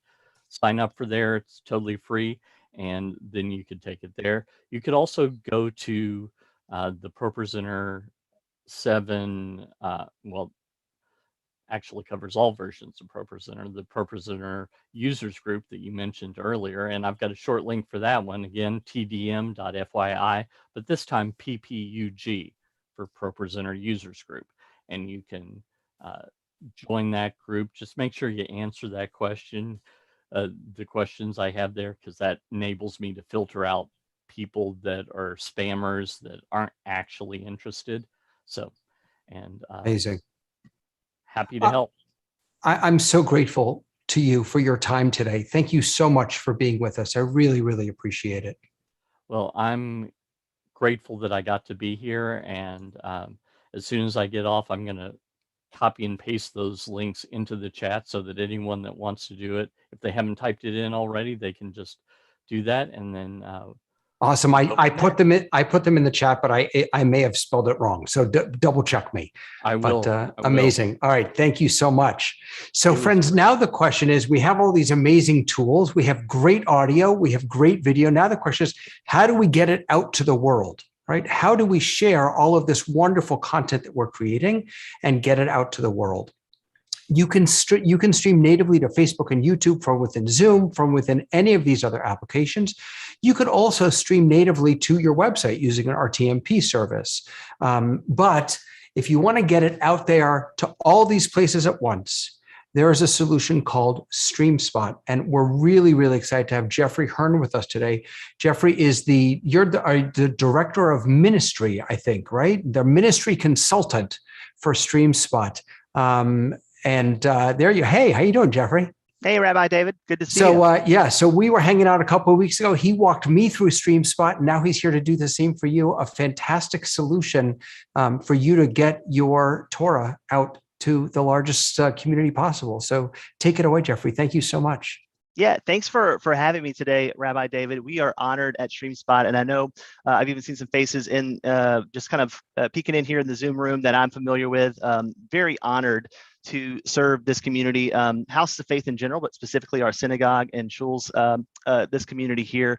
So thank you guys for giving me just a moment. I don't want this to be an infomercial by any means. I've been keeping track with even the behind the scenes chat, and it seems like there's been tons of great resources for you guys today. And so real quickly, give you a quick brief history of who I am and why I'm speaking to you guys today. And then also we'll kind of give an overview of the history of StreamSpot in the time that Rabbi David has so graciously allotted me here. But yeah, my background is I served in a house of faith, a little bit different context and background, for over 10 years, boots on the ground myself. So I was literally the guy that was wearing many hats like many of you do. You're serving your community, you're reaching out to them directly. You're also the guy or gal that's hitting the button on the live stream to go live on the day of an event or something like that too. So definitely love this crew here and have a lot of respect for what you guys do. And thank you for, it's always been important, but especially this year throughout this pandemic and even on the upslope out of it, what you guys do is so valuable. So just wanted to say thank you so much. And we see it in your scene and you're making a huge impact and a huge difference. I'll also try to monitor the chat the best I can, but also Rabbi, if there's anything as we go throughout, I'm going to leave a little bit of time at the end for some Q&A too. And I know also the next session is going to really kind of segue with some of the things we'll talk about here. But real quickly, what I'll do is talk about the history of StreamSpot. I think that for you guys, and you'll see it StreamSpot by Subsplash, we'll talk about what that means. And I've had people, what's the difference? What does that really look like? So StreamSpot has a rich history of serving houses of faith.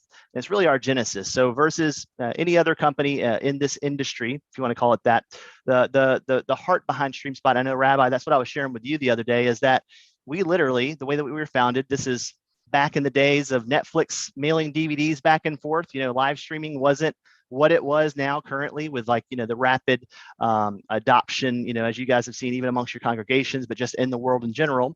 So our founder, Brian, originally our founder and CEO, he was waiting for a meeting at his house of faith. There locally, he's from the Ohio region, was waiting for his leader to walk in for like a premarital meeting. And basically they were late. Don't know if you've ever had that. You never been sitting on a Zoom waiting for someone and you're like, where are they at? What's going on? That never happens to you guys. I'm sure you're never doing like 10 different things, but he was waiting for his leader. He walked in, apologized. Sorry, I was late. I was playing back for them. It was the sermon from this weekend at the nursing home. So our homebound listeners could be a part of the services. And I know for you guys, for your community, you're probably familiar with that predicament of how do we connect and engage people that can't make it, or maybe it's because of the pandemic, they've been wary to come back, or you guys have seen it, maybe it's been restrictions and lockdowns in your area. I know it's all different from where we're all tuning in from, but that's really the heart of how we started.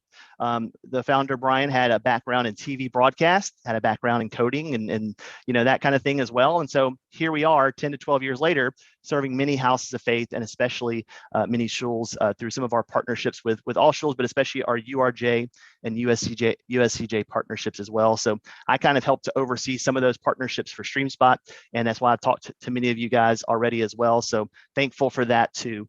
A quick history lesson, because I think it's important that not all the features first, but who it is that you're partnering with, because we have a huge heart for houses of faith. Many of us have served at houses of faith, so we are boots on the ground alongside you guys as well. So specifically, I think if you're looking at all the things, trying to apply many of these things that you're talking about today, what does StreamSpot bring to the table that maybe is helpful specifically for synagogues? And so a couple of things, have a couple of plan levels, different types, also have some specific discounts if you guys are officially members of URJ or USCJ as well.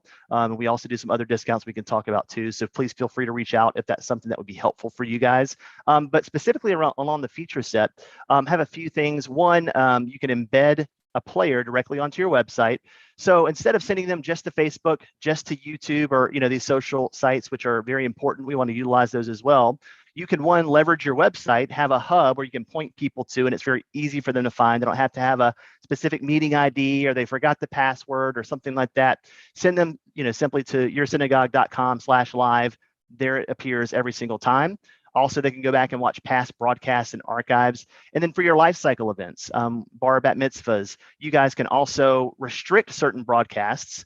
And we have several of our shuls that include that as part of their package, where maybe they'll put a password restriction and you can actually give a download link for that family to be able to download it after the fact as well, which is very helpful to maybe help you guys administrate on the back end, take one other thing off your plate. One other big feature that a lot of our shuls like is the ability to automate the start and stop of your broadcast. I'll back up real quickly. We hit your website. We can also hit Facebook and YouTube with one scheduler. So we give you a back-end schedule where you can just set the schedule and it goes to all these different sources at the time that it's scheduled for. And then again, like I said, we can automate that process to where you don't even have to hit the button to go live. Say, hey, we want to be live from 11 to 12:30. Boom, it starts itself. Boom, it stops itself. And that's an ability and a feature that we are pretty proud of. That is very helpful for a lot of our shuls as well. Next thing, Subsplash. And again, I want to be cognizant of time, make sure we keep ourselves on time here as well, Rabbi. So I'm going to leave a little bit of time at the end for questions, but partnership with Subsplash. This is a new thing, maybe around January of last year. So this is, we kind of knew what COVID was, but we had no idea how it was going to drastically affect and change our lives on a day-to-day basis, right? You know, I mean, maybe you heard some of the news reports and you're like, oh, there's something out there, not sure. I was kind of keeping up with it. And then lo and behold, my family and I actually have 3 kids. So if you see them just walk in, just we'll wave at the camera and we'll let you say hey to them. But essentially, we moved the week that the pandemic shut down. Back 2 weeks before that, Subsplash and StreamSpot partnered. So it's a partnership. So Subsplash is our parent company. And what I'll do is I'll throw in the chat too. I know many of you guys are familiar with StreamSpot and live streaming directly, but in terms of engagement, how do we stay connected? How do we actually, help people plug into a community digitally? I know that's part of the reason of why we're meeting today and some of the even upcoming topics that we're going to cover on the agenda. Subsplash kind of brings that together on one big platform where there's live streaming, but there's also the ability for apps, website, make it easy to update your website.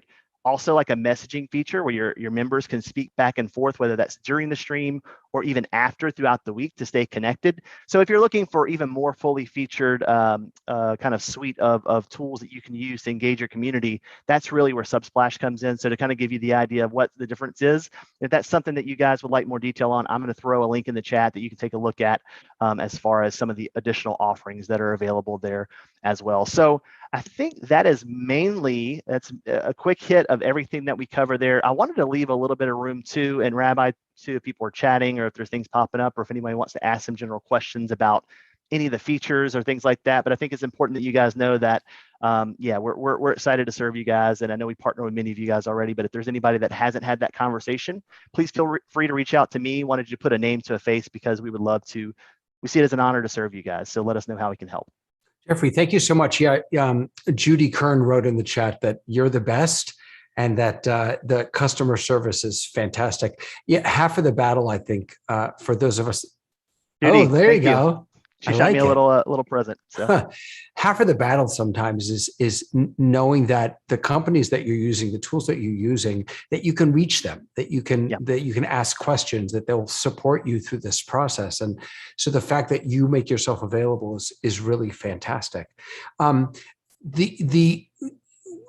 have a quick question. So the embedding on a website, does that mean that do I grab embed code from you? How does that work? Yeah, no, great question. So initially when we set it up, and that's part of what my role is to kind of air traffic control that setup for you guys. Specifically, you would have an embed code. It doesn't change every week. So I know I've seen some services where maybe you have to, even for YouTube, if you're pasting that into your website, you've got to update it pretty regularly sometimes. Ours stays pretty stagnant. So you guys can, every time you're live, it will activate. It'll be there as if you're live. Click into it. You can also see past broadcasts all from the same embeddable player right there as well. So yeah, great question, Rabbi. And it's pretty universal. Most sites, I haven't seen one yet that we haven't been compatible with that I'm aware of. Yeah. Great. And I saw that you put your email up on that last slide. If you could pop that in the chat when you get off, that would be great. I want people to know how they can reach out to you. If they want to use StreamSpot, but through the URJ, the movements, should they contact the movement or should they contact you? No, you can contact me directly. I am the main point of contact for both movements as far as that goes here at StreamSpot, which I thought, well, it was great for us to connect. And I know that was just so cool that we were able to connect the other week. And I think that timing's always perfect. So I would love to, be your representative, reach out to me directly, and I'll make sure that you guys get taken care of appropriately. Yeah. Awesome. And just to be clear, you don't have to be a part of the URJ or the USCJ. Anybody can use StreamSpot, but they do have some special deals. Jeffrey, thank you so much for your time. I'm really, really grateful. Rabbi, definitely grateful for the partnership here. And I just enjoyed connecting with you personally as well the other day. So any way that I can serve you or serve this organization, this great group of people, please let us know. We would love to serve. Absolutely. You got it. You got it. All right. So friends, it is almost 2:00. I'm looking at 4 minutes to 2, which means that we're going to take a 3-minute dance break because I have been on this call since way too early. Now I've been standing the whole time, so I've been moving. But for those of you who are sitting, please get up. We're going to dance a little bit, okay? Or just move your body or do anything and go to the restroom. If you're not fasting, get a drink. And then we'll come back and Rabbi Tobias Moss is going to lead us through how do we get those honorees to join us in our hybrid or multi-access services. We'll see you guys in a couple minutes. Don't go anywhere.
All right, my friends. So this next session, we want to be really interactive. So please, please, please, if you want to share something, type it in the chat. If you want to say something out loud, raise your hand so we can unmute you. I'm really, really excited to have Rabbi Tobias Moss come back and share with us specifically some best practices, tools, and what have you about bridging the gap between the roomers and the Zoomers. How do we get our Zoomers to participate in the same way that we might engage our roomers, or in similar ways, or in different ways? So I'm going to turn it over to Rabbi Moss, and I'll help moderate, but you let me know how I can be supportive and helpful. So let's do it. Thank you. Thank you.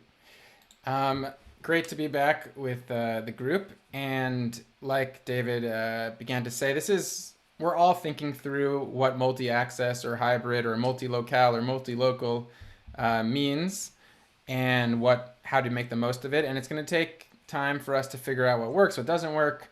And also each congregation is an organic entity. And so some things that really work in my congregation would never work in yours. And that was the same with in-person Jewish life. And so, we're standing during the Shema. I'm sure some of you are sitting during the Shema.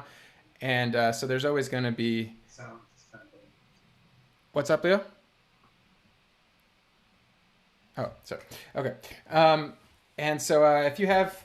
I also want to encourage, if you've been in the room and your video's been off, but this is one that I want to be a bit more conversational, so just an extra encouragement to turn on the video, or if you're on Facebook or YouTube, you can pop into the Zoom.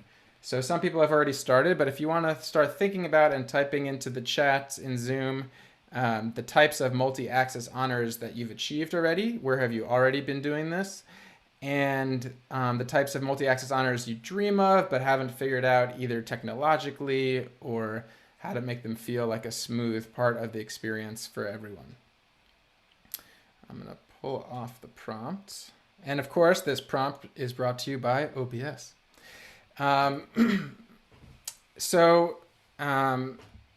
In this, I have a few examples of, I think, ways that people are doing multi-access well, and ideas that I have, but I also want to build off of other people's ideas.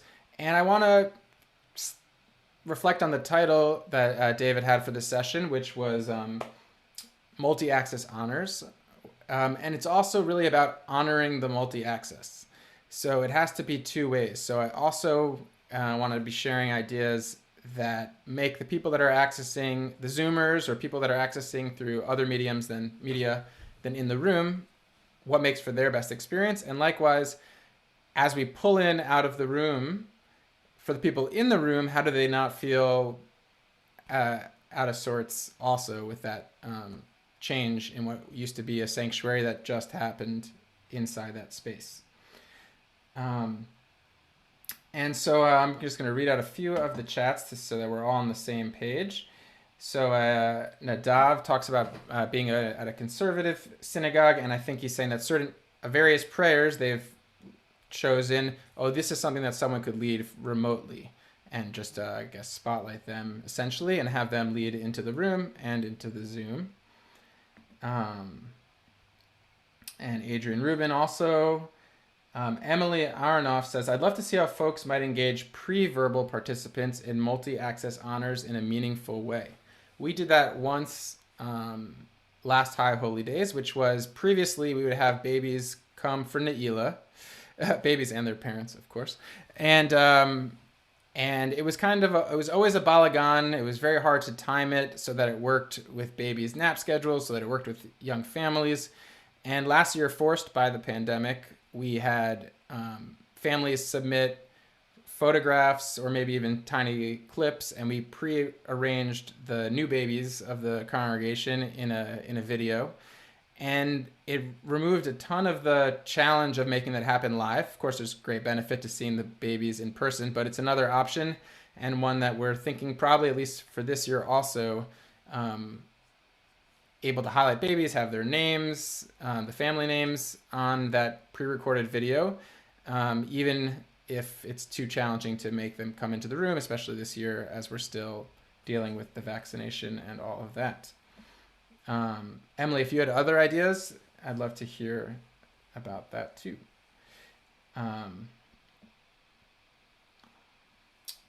Okay.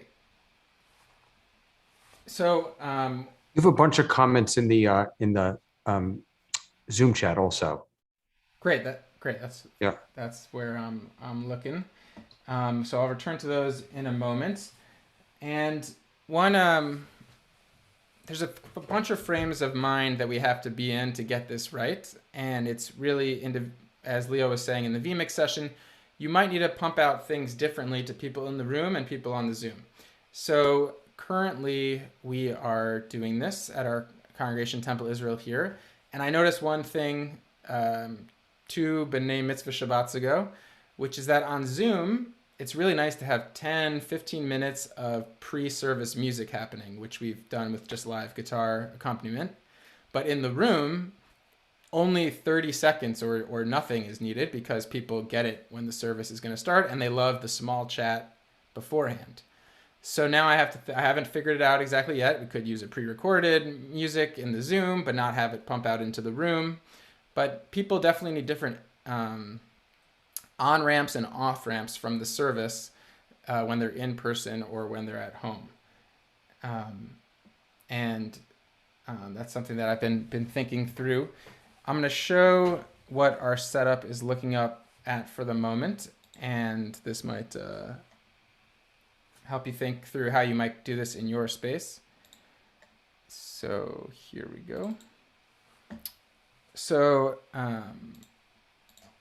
here is what's going on in our sanctuary right now. Right now we are jerry-rigging things as we don't have the full PTZ camera installation that we dream of. So you'll see there's 2 laptops on each bima. Those laptops are going to be closed soon, and it'll just be a webcam on a tripod.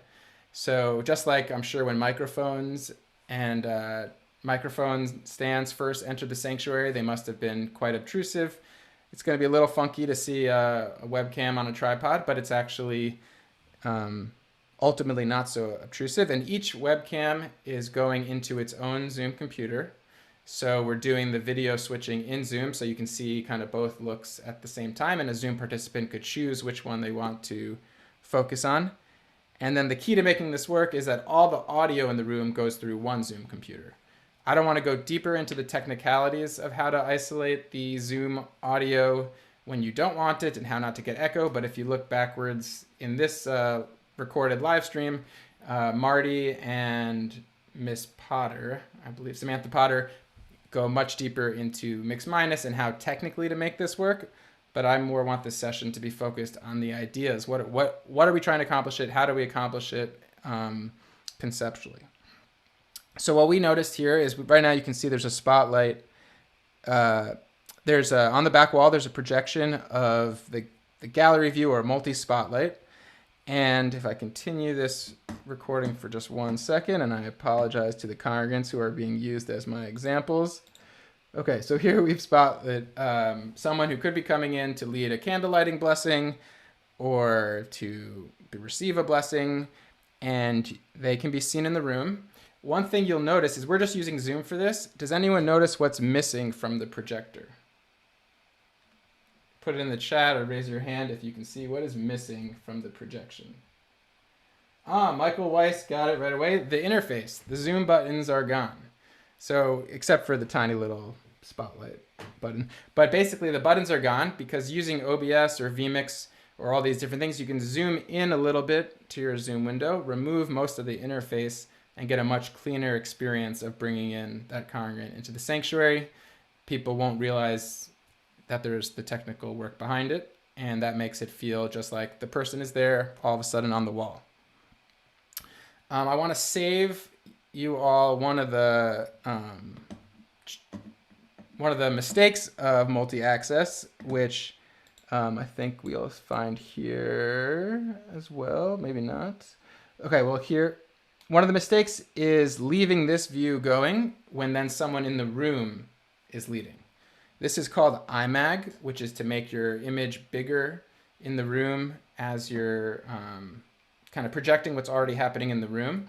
And the problem with that is that unless you're using really specific technologies to achieve that, there's going to be a delay. So people in the room will see my hand go like this, and then a second later, they'll see it on the screen, and that's an unpleasant experience.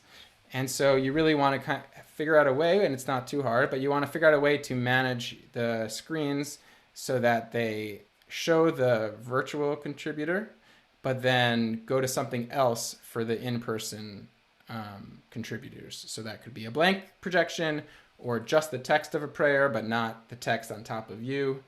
I think that's generally a best practice. And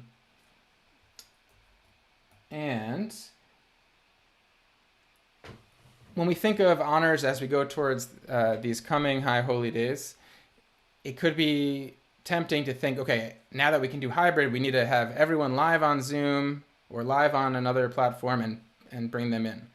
But it is really giving someone an honor to include them in a pre-recorded video as well. And those can be used at multiple services. Those can highlight different musical modes that you might not achieve in the sanctuary. And so don't leave pre-recorded behind, as we now have also capability of everything being live. They all can have their place. So we had a kind of a board welcoming video last year that we used as a loop before every service got started.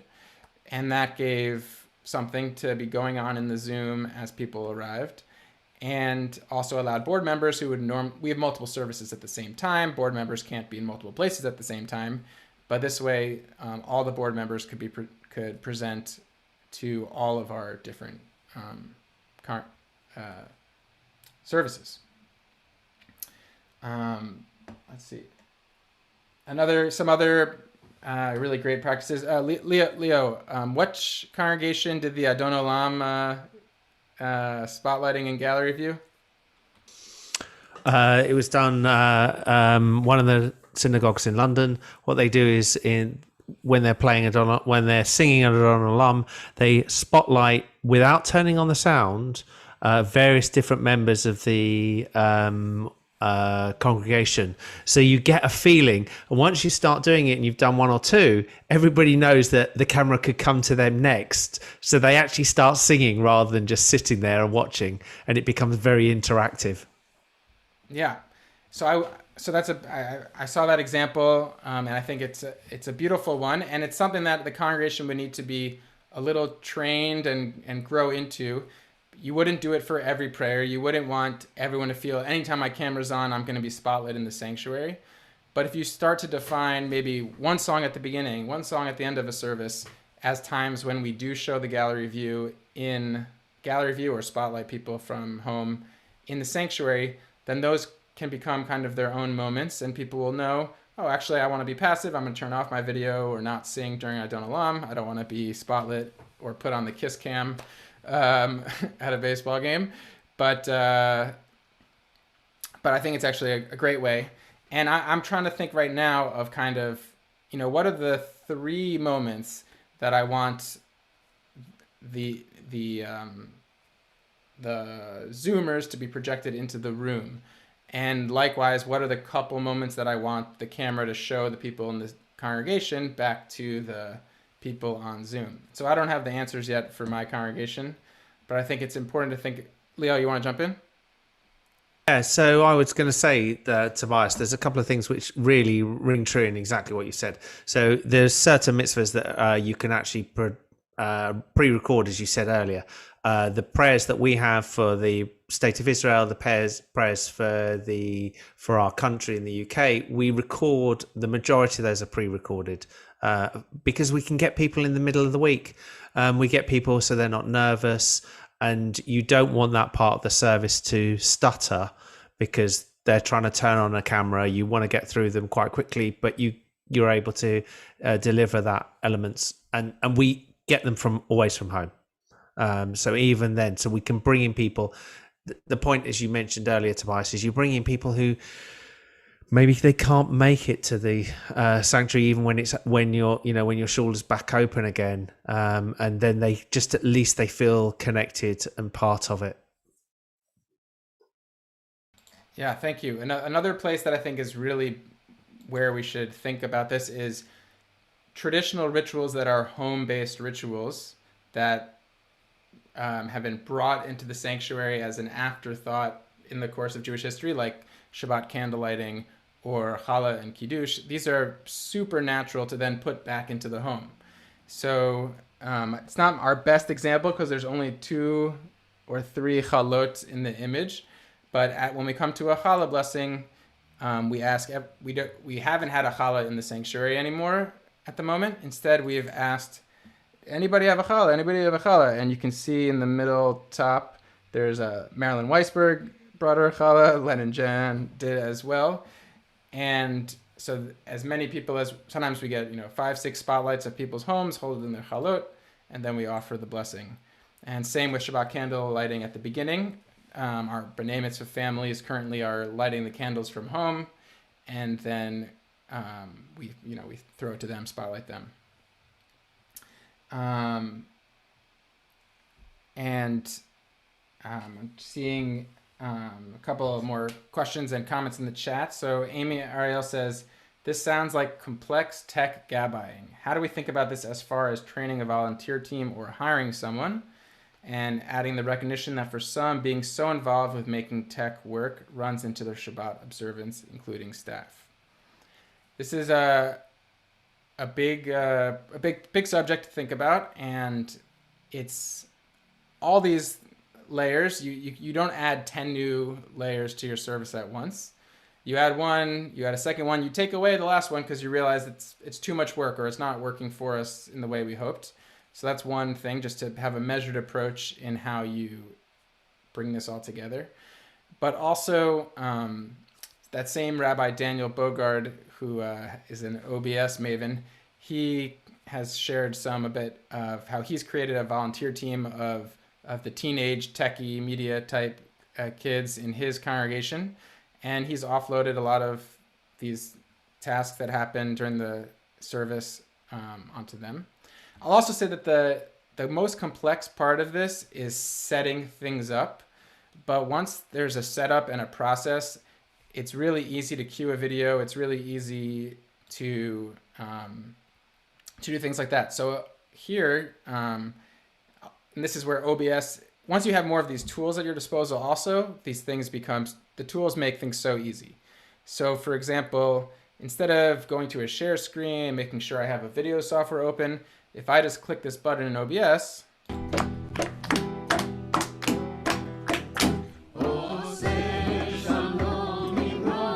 okay, and that's a seamless way to play back video. And once you have the tools, make things easy. Same with the Stream Deck, you can make very complex click, click, click, click, click, click, click into one click. So there's a way to get there, but it takes some time. Leo? Covered this exact same point a couple of weeks ago, and when we said that on the Torah Tech, we were talking about this on Synagogue Tech, that you don't get to this on day one. It's a gradual process, and each week you go back to synagogue. It's like you don't learn the whole of everything in 1 week. You've got to look at this and bring in extra elements slowly. And as you said, Tobias, and you nailed it, some of these will work, some of these won't work. Some of them will work, and some of them will. We are creating new traditions. A tradition is something that you just keep repeating over and over again. That's what a tradition is, and we are creating new traditions. So it may be that your synagogue turns around, and the tradition is that they do. This is how you're going to be doing your kiddushes in the future. This is how you're going to be bringing in these people for doing things. This is it may be that they don't. Maybe these traditions don't come back, but I think there's quite a lot of the traditions that we're building now are going to stay. Marty, I'm going to come to you in one moment. One of these little traditions that's formed is that we were leading services from home, multiple homes until now, basically. And so we would always say for blessings, instead of getting the crotch view of people when you ask them to rise and their camera doesn't rise with them, we've been saying rise in posture, put your feet on the floor, straighten your spine, come into a more present posture. And now that we're back in the sanctuary for these same moments, if you say rise in posture, or you say, those at home, we invite you to rise in posture, and here, if you're able to rise. You find these small inclusive languages in your presentation, and these traditions that we're working for home and will continue to work at home can become part of the sanctuary experience as well. Marty, come on in. Yeah, thank you. Creating new traditions is really a wonderful way to think about all of this. We've been creating new traditions ever since last March. At the same time that we've had to give up on some of our, original traditions because we just couldn't do them in person. So we saw, in the earlier part of the day that many synagogues had very simple, sound systems, very simple mixers, and tech was just not something that they really had to think about. And so this is really all new to most people here. How important do you think it is to have somebody that really is in charge of the system and can really take leadership, ownership of the tech and the process and the volunteer team and the training? How important is that? Yeah. I think it's massively important, and it's pretty important that it's someone part of the clergy team, but that has its problems too, or very much in communication on a thoughtful programming level with the clergy team, because it's people who aren't immersing themselves in this tech don't know what the possibilities are, don't know, is this possibility difficult or easy, etc. And once you start having the tools yourself, then you see all these ways, for Purim, we could use GIFs of Mickey Mouse, blah, blah, blah, blah. But if you don't have the tools and you're not exposed to them with a real colleague, then they just get left in the toolbox. And so I think it's really incumbent upon people who are leading the education, leading the worship, they don't have to know the ins and outs of every switch and every wire, but to know the capabilities really intimately is important. And that's why you all are here preaching. Yeah, and is there, just to follow up on that, do you think that there are, in your experience, because you do this as a rabbi, do you have to think about services differently? Do you think about the process, about the flow, about the arc of the service, about moving around the bima? Do you have to think about that any differently with the prospect of webcasting? And who takes ownership of or responsibility for the overall excellence of the presentation? Yeah, I think I have in my congregation really tried to know all the parts and know, since we now have overlay prayers, we can't stand on the left side of the bima, and it's hard for other clergy who aren't as intimate and are 30 years used to, I can be anywhere on this bima, just even that. So you start manipulating the space, putting physical blockers to push people towards where you need them. And yeah, I think you really have to be intimate with the various details, and especially 3 months into doing multi-access, people will get used to things and you won't have to pay so much attention and be shepherding it in the same way. But right now, it's a huge part of the work. David? Yeah, I just wanted to throw out that I actually think that there are two different sort of pieces to this puzzle. The first, which I think Marty is getting at, is what I'm calling that we need to call the doctor. Doctor being short for digital rabbi. We need someone we need our leaders, or we need to hire leaders who will start thinking holistically about the experiences that we're offering. And I would humbly suggest that we haven't necessarily done enough of this, even for our on-site experiences. What is the user experience, if you will? We need someone who is part of the team who can think about on-site versus online, what's different, what should be different, what should be similar, to really be a part of that discussion on a philosophical level and to oversee the process, putting all the pieces together. The other side of the coin is what I'm calling Torah Techy. or Torah Techies. So one of the things that I'd love to be able to do is put together a team of people who know how to do Zoom, who know how to facilitate Zoom meetings, who know how to do kind of all of this work, to be techies and to work with synagogues and to do this work for you, for your synagogue. The beautiful thing is that if for digital space, we don't have to be on site. No one has to be on site. I think that one in the comments, someone was raising the question about hiring someone versus volunteers. The problem with the volunteers is that they're not always reliable. The problem with hiring someone is that it's really expensive, and we already made our budgets for next year. But what if we could work together as a Jewish community to have a cadre of folks who know their tech, who know their Torah, who can join your streams and do some of that facilitation for you? Not the big picture stuff that Marty, I think, was getting at, which we absolutely need, but the switching, the muting, the unmuting, the responding to people in chat, things like that. So great. Yeah, Leo. Yeah, to take that, I mean, coming from a completely different side of this, and my own background was in the IT industry. So I was involved in the digital disruption that happened in the 90s when we suddenly started getting email and everything that happened. And companies had to go and bring in that resource and that skill set into their market, into their business. And it's continued and it's going to grow. So I think there's a couple of people who have put in questions in here, and one is really, really apt, is the one from Lance, who's asking about how they're going to do this on the budgets that they already have. It is tough. I absolutely know where everybody's coming from, that this isn't something that was planned. But it is something that in 5 or 6 years' time, you will look back and go, well, how did we ever live without it? And we now know that's where our model is. We're at the beginning of it. And I think one of the things that you've touched on a number of times here, Tobias, which is key, is some of this will work, some of it won't.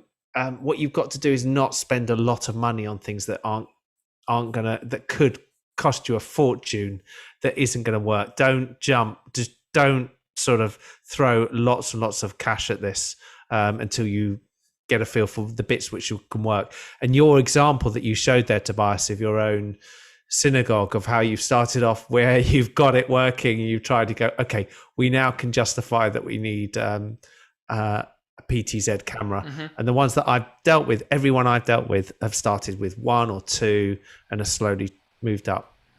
Sure. I also just want to show an example of how complex it seems to build all your liturgy into virtual, and the presentation of ProPresenter is for the person who has to create the presentation. But then this is using a different tool called Singular.live. But any congregant volunteer, you can send them to this control system, and they can follow the service, and they just click play when it's time for a prayer.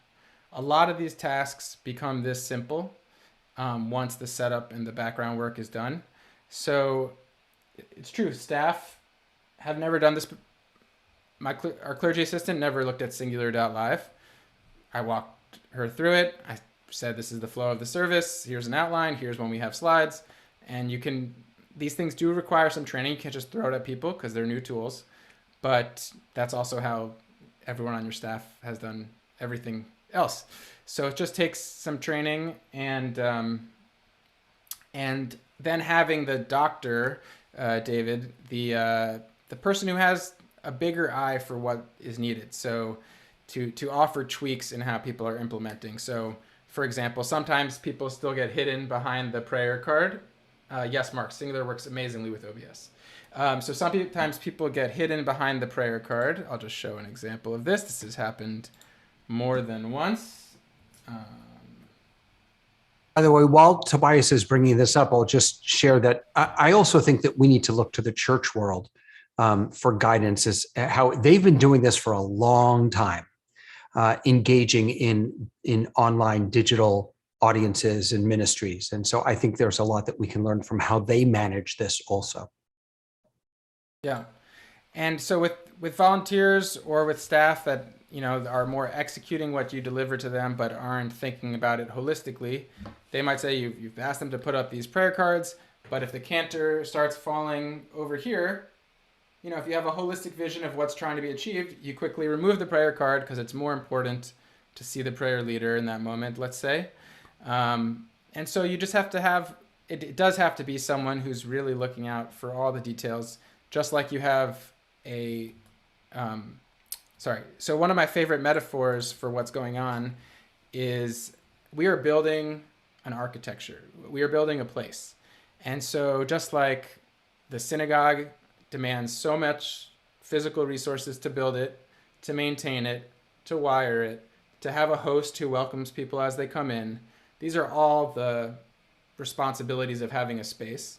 And this is now another space. So it takes the planner, the architect, it takes the maintainer who's checking if the slides are accurate. It takes the host who's calling people whose mic's not working to help them troubleshoot.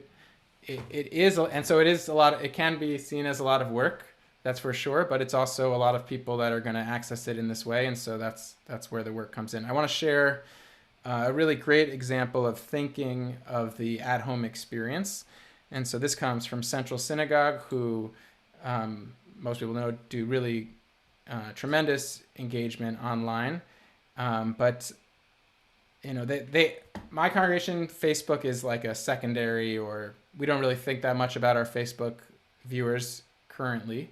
But Central Synagogue sees that they have thousands of viewers and starts thinking, how do we engage them in a more meaningful way and show that we're honoring them, right? So, for example, at different points in the service now, they have someone, I don't know who it is it a volunteer, a staff person, a clergy, I don't know, but they have certain prompts that come up in the comments during the service. So as the healing blessing is being spoken about, then in the Facebook chat, someone says you can share the names of those you're thinking of, and people really do respond. And likewise, just a general question to bring into the mood of Shabbat: rest, joy, peace, strength, calm. What are you seeking to bring into your day of Shabbat? And so that's, I think, a really great example of thinking about how someone's experiencing that moment. Yeah, Leo. It's actually really super easy to automate those, and they become 2 buttons on your Stream Deck. So a number of synagogues I know, the LJS in London, there's a button on their Stream Deck when they launch their service in OBS. It goes through, and then it says, thank you for joining our synagogue for our service, etc., etc. And it pushes it all up. Especially for yard sites, they just click a button that says, if you're remembering a yard site, tell us in the chat. So really easy to add and automate something that feels, and you only have to change it a couple of times just to feel a bit personal on it. Yeah, that's great. And that's something that as you do more of this, you realize that there's a shortcut for everything. I want to invite just if there's anyone who wants to contribute to this conversation that's in the Zoom by sharing an idea or sharing a question out loud, not just in the chat. Does anyone have an aspect of this that they're working through and want to share? Yeah, Mark. Just need to unmute, the classic. One second, we still don't have you. There we go. Okay. Our congregation is kind of low key, and they have had a sentiment that pre-recorded things were a bit too polished, that didn't really reflect the character of the congregation. And so even where it might make sense for something as complex as the upcoming high holidays and last high holidays, we used very little in recording because we lost that spontaneous nature that we would have if we were sitting in the sanctuary. And so I was wondering if you could comment on that issue. Mm-hmm. Yeah, that's my natural proclivity too, is for prayer to be a really live experience and to have its stumbling moments, but that also allows it to have its moments where it reacts to the baby that starts crying in a beautiful way or what have you. So I think many congregations feel similarly. And so, but you can offer a taste, right? If there's if you're not able to bring in a choir this year, for example, I don't know if that's part of your congregation, but you offer one choral piece for a big moment, you'll see if that lands with people or if that was too big of an interruption to the feel. And that's one way to think about it. And also to think about all the ways your congregation can be engaged with outside of the service itself. If they want the service to be not pre-recorded and not even recorded and just a live experience, still the week during Slichot, you could release that pre-recorded choral piece that adds to the build-up to the holiday. Leo. Yes, so Slichot is a good example where actually I think recording is much better. Because you've got all of the music to be put together. But I'd argue two things about this. First of all, when you ask for everything to be live, the amount of pressure you put onto the rabbis to deliver is an amazing level. And to try and take some of that pressure off to record some of those takes a lot. It just breaks up. I mean, literally the last High Holy Days, I was in the synagogue with my rabbis, and they literally, the end of it collapsed because it is so hard to do that much live streaming, and we had quite a bit of it recorded.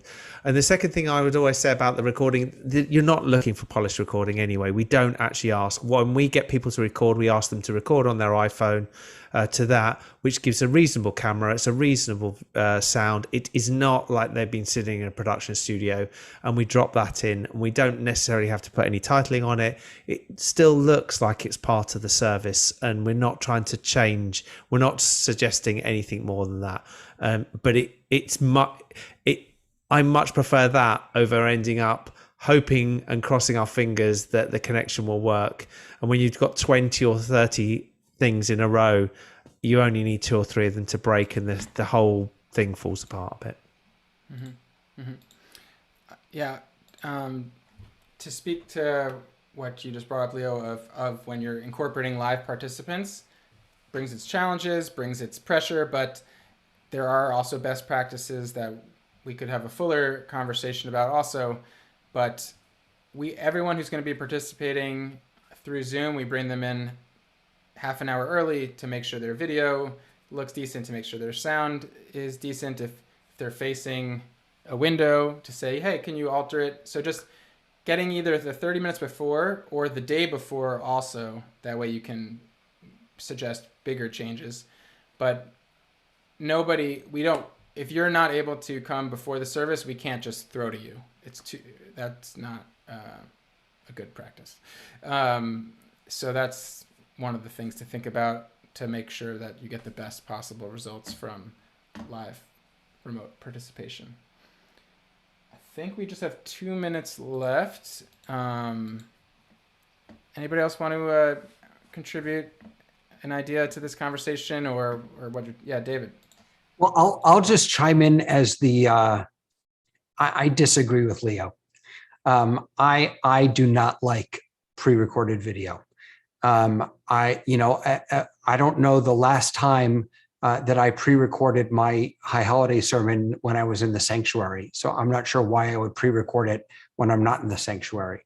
I think that what we're trying to create here is not a broadcast production. We are using broadcasting and production as a tool to get our Torah out. But what we're trying to create here is meaningful Torah, meaningful engagement, meaningful connection. And I don't think that happens with pre-recorded content. So I'm a big fan of when I do lead services, I insist on doing it on Zoom. I will not do it on YouTube or Facebook because I want to see the people that I'm with. I'm going to talk about this a little later. I want them to be seen. And I want things to go wrong, because that means that, look, tshuva, repentance, growth, becoming, that's who we are. That's what we're about. And if what I'm able to show is that everything works perfectly, then I'm probably not doing a really good job of being human. Marty, are you jumping into this fight? Yeah. And I'm saying that with humor in my voice. Yeah, thank you. There are every congregation has its organic feel and its style, and some will desire a more professional approach than others. Yes, absolutely. And so I think that, just basically speaking, some elements of a service will just naturally lend themselves um, to being pre-recorded better than other parts of the service. And for each congregation, we'll get to know that over time, what your members respond to better. Music is one of those things that tends to lend itself better to being pre-recorded. Um, Certain types of music. I mean, if you have a choir in the sanctuary, yeah, absolutely, go for it. Do it live. I mean, if you can get the microphones up, if you can mix it well, if you can get the room in there, get a really nice, sweet balance, then absolutely. But there are other aspects to this too. Leo mentioned the pressure on everybody who's participating in doing everything live over a long service, especially high holy days where you're spending so much time.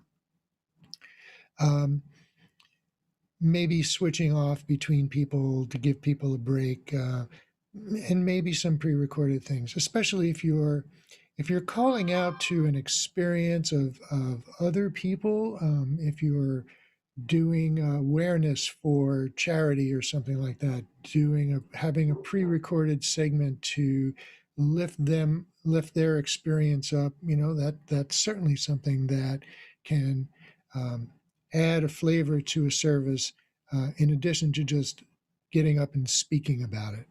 Visuals are very, very help us really understand emotions and content. Um,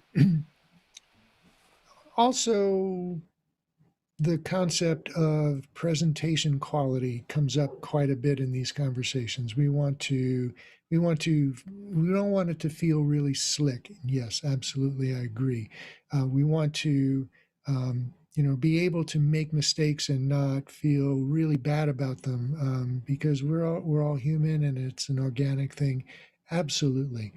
Um, but on the other hand, uh, the the presentation that's going to draw consistent numbers of people and encourage them to come back and encourage them to really want to see more are those that are going to have a certain level of quality to them, I think.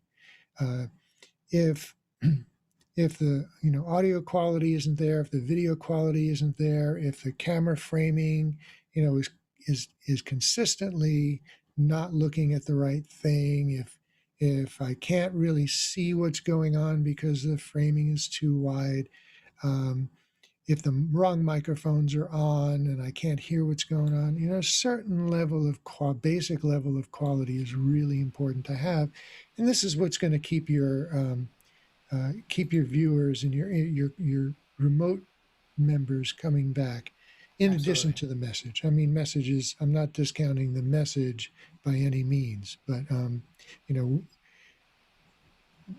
one other comment I'll make is that I would discourage trying to imitate or replicate the in-person experience to remote viewers, because this is really an entirely different kind of presentation. And it has to be because of its very nature. So trying to imitate, trying to get your remote people to have a similar experience to what they will have in the room is just really hard and maybe even impossible to do. So think about it as a whole different kind of experience for both the people in the sanctuary and the people who are watching at home. Absolutely. And if you want to become the add doctor, digital rabbi, or the equivalent to your title, you need to experience it as other people are experiencing it. So find an opportunity to attend your own services as just a Zoom if everyone's back in the sanctuary or the rest of your clergy team, experience it on Zoom. One thing we're thinking about is, because we have multiple clergy, are we going to have everyone back in the sanctuary again, or should we have one clergy person in the Zoom the whole service to really model that we value that part of our community? And at the end of the service, we've been doing breakout rooms, schmooze rooms, where yes, half the people flee the second we say we're about to go into breakout rooms, but half the people on Zoom stay and wish each other Shabbat Shalom and talk for 5 minutes or so. And we're thinking, should a clergy person kind of rush off the bima and go join that breakout rooms feel? And just these things that have worked during the pandemic, now that some people are going to be in person, maybe there used to be 70 people that stayed for the schmooze rooms, and now there's only 30. Okay, but that's still 30 people that we can, if we have the resources and are able to, that we can show that they're still just as valued in their participation as they were when we were all purely on Zoom. So thank you everyone for participating, and so much to think about, and continue to exercise and tweak as we go. This is fixing the airplane while it's flying kind of situation. So there's going to be bumps in the air, bumps on the road. Don't want to mix metaphors. But anyway, David, you're good at the transition. I've been watching Manifest on Netflix. So the whole airplane thing, I don't know if I like that. Thank you so much, Rabbi Moss. There is no one way to get this work done. But you've given us a lot to think about. I'm really, really grateful. Now, there are probably some of us out there who don't want to deal with any of this. We just don't want to have to deal with it. Well, that's why we have Max Lemoyne and Jacob Bronstein here. They are from Live Control, and they offer what I think is a really intriguing service that I wanted to have them share with you. It's a fascinating model, which I don't know why we didn't think of it earlier. And so I'm just going to turn it over to them and let them do their thing. Thank you so much for being here. Max, we've met. Jacob, we haven't met. It's a real honor to have you here. Thank you so much. Let's make sure we get you unmuted. There you go. All right, the floor is yours. Awesome. Thank you, Rabbi Paskins. That was a great introduction. We really appreciate you putting this together and inviting us, and allowing us to share a little bit about Live Control during this time here. So thank you to everybody else who was able to make it and join. Excited to tell you what we're doing over here. It's something that actually I wanted to bring Jacob, our founder, on the call as well, so he can kind of give some background, and then we can kind of dive into how it works. What is Live Control, things like that. So I'll kick it off to Jacob. Yeah, thanks, Max. Appreciate that. So everyone, my name is Jacob. Like Max said, I'm one of the founders here at Live Control. And I'd love to just talk for like 1 or 2 minutes about, how we kind of came up with this idea and how we've gone from 0 to 100 in a short amount of time. But, this company really started about 5 years ago when we were dealing with AV integration companies who would come into synagogues all across the West Coast, and they would install some major systems that were pretty complicated. And what ended up happening is we would get the phone call saying, hey, I know that Jacob and his production company can come operate that equipment for us, because, they did the installation and then they walked away. And then they left it on our, in our plates, in our synagogue to staff it with volunteers or paid professionals. And it was just a little bit too complicated for them. So my company would end up going to different synagogues all across and actually manning the equipment for them. Throughout the 5 years, we've basically been developing our own software to help us do this at scale and to do it remotely from everywhere around the world. So, some quick figures, and I'll hand it off to Max, who's actually our specialist in the synagogue vertical here at Live Control. But essentially, we're in over 250 locations all across the country. We do over 300 live events every single weekend, all done remotely. And we have an amazing client base and special relationship with synagogues, which is where I got my start, obviously. We're a venture-backed company. We're just announcing a $30 million Series A. So we're really investing to democratize video production for everyone, give it to the 99% of people who can't afford, $1,500 for every service. Last year, some people made amazing high holiday videos, and they're probably like, oh, I wish I could do this every year. It looks so good, but it costs, $10,000. So our goal is to help bring a slice of that to everyday life and to make it super affordable and accessible to everyone. So with that, Max, I'll kick it back off to you and I'll let you talk about live control, and I'll be here as a resource as well. Awesome. Thanks, Jacob. I'm going to go ahead and share my screen. We have a little deck prepared here. All right, so to jump into it, as Jacob said, live control, we're looking to democratize video production and really create a future for live video production that brings that availability to those who can't afford, obviously, to pay $10,000 for a production every single week. And so jumping in, kind of run through how it works. We got a few case studies, pricing, and then the virtual demo is something that's on our website. That's a great tool for all those looking to learn a little bit more about live control and how it works, and then some tech specs of our equipment at the end. So jumping in, as Jacob mentioned, video is becoming an integral part of our lives. Through the pandemic and everything, where everybody was forced to be at home, some of those have, some of those people have gotten used to viewing their services on Friday evenings or Saturday mornings from their couches. And so you're also probably creating really, a global congregation. Like, I'm sure, maybe some of your viewers have popped up from different parts of the state, if not multiple states. And you're really able to connect with a larger audience. And so through that, this is where live control comes in. So you really have the couple options. As Rabbi Moss was speaking, you have the do-it-yourself. Sometimes for smaller groups, it ends up being a static camera that is low quality, and you always have to recruit volunteers who are going to be on the back end, ensuring that everything's working, ensuring that your service is hitting your streaming destinations, things like that. And then you have the full production crew, which some of you may have experience with this during the high holidays. Being able to produce the full service, and then also that can get pretty pricey when you're hiring in multiple people. You need to have somebody monitoring the cameras, someone who is on the back end switching between cameras if you have multiple cameras, ensuring that it's being streamed, and then overlaying any graphics that you have as well. So coming down here, this is where live control comes in. It's the entire videography team. We handle all the camera control. We handle all the reliability in terms of making sure that your stream does hit its destinations, all with the click of a button.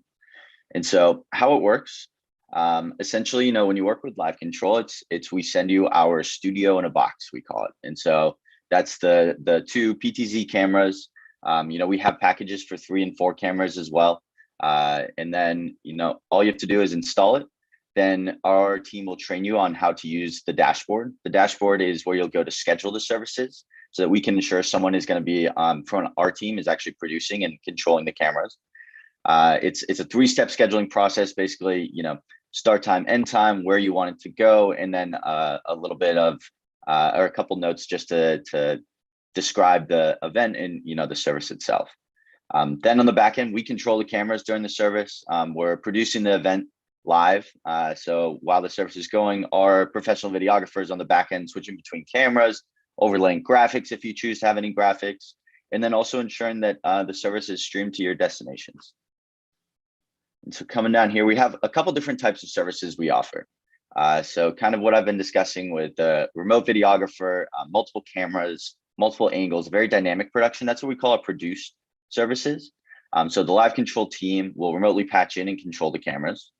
A second service that we have that many synagogues actually take advantage of is our simulated live. I heard a little bit of discussion about pre-recorded content and then displaying as if it were live at that time. We have a program that can do that through our platform. You're able to upload any pre-recorded videos or content that you have and then simulate that live without the pressure of actually doing the live production. And so that's all done through our dashboard. And then our third service we offer is a non-operated or static service, we call it. Essentially, if you have any midweek, events, or you have any services that you don't really need the full production, we offer unlimited non-operated or static services where we'll essentially turn on one camera, and then you'll still have access to our technology to stream, record, and archive those videos. Coming down here. So this is another benefit of working with Live Control is we provide you with your own customized web player. Your web player you can take and actually embed directly on your website. So it's a really good tool for those who, if you have any older members in your congregation who Facebook might be a little bit intimidating or a little bit harder to work for them. We have this web player that you can take and embed right on your website. So it's a really good tool for pushing those remote to the website to view the services. And then you can add things on that as well. You can add a live chat feature. You can add a donation button that will link to your current giving software if you have some. We are able to, all of your content is stored and archived on this web player. So you can add in the video archives down at the bottom. All that content is also stored on our dashboard. You can easily download it, get an MP4 file. You can get a shareable link. And all that content is stored in perpetuity. There's no limit on storage. You'll have access to that forever. So then going a little lower here, Live Control really makes engaging with your online community easy. For any presentations, you're able to work with us and we're able to overlay those graphics directly onto the live stream. We work with PowerPoint and Pro Presenter. Those are the two we currently have integrations with, to be able to allow you to directly overlay a lower thirds or a split screen. You can add in pre-recorded videos. There's a number of different options there as well.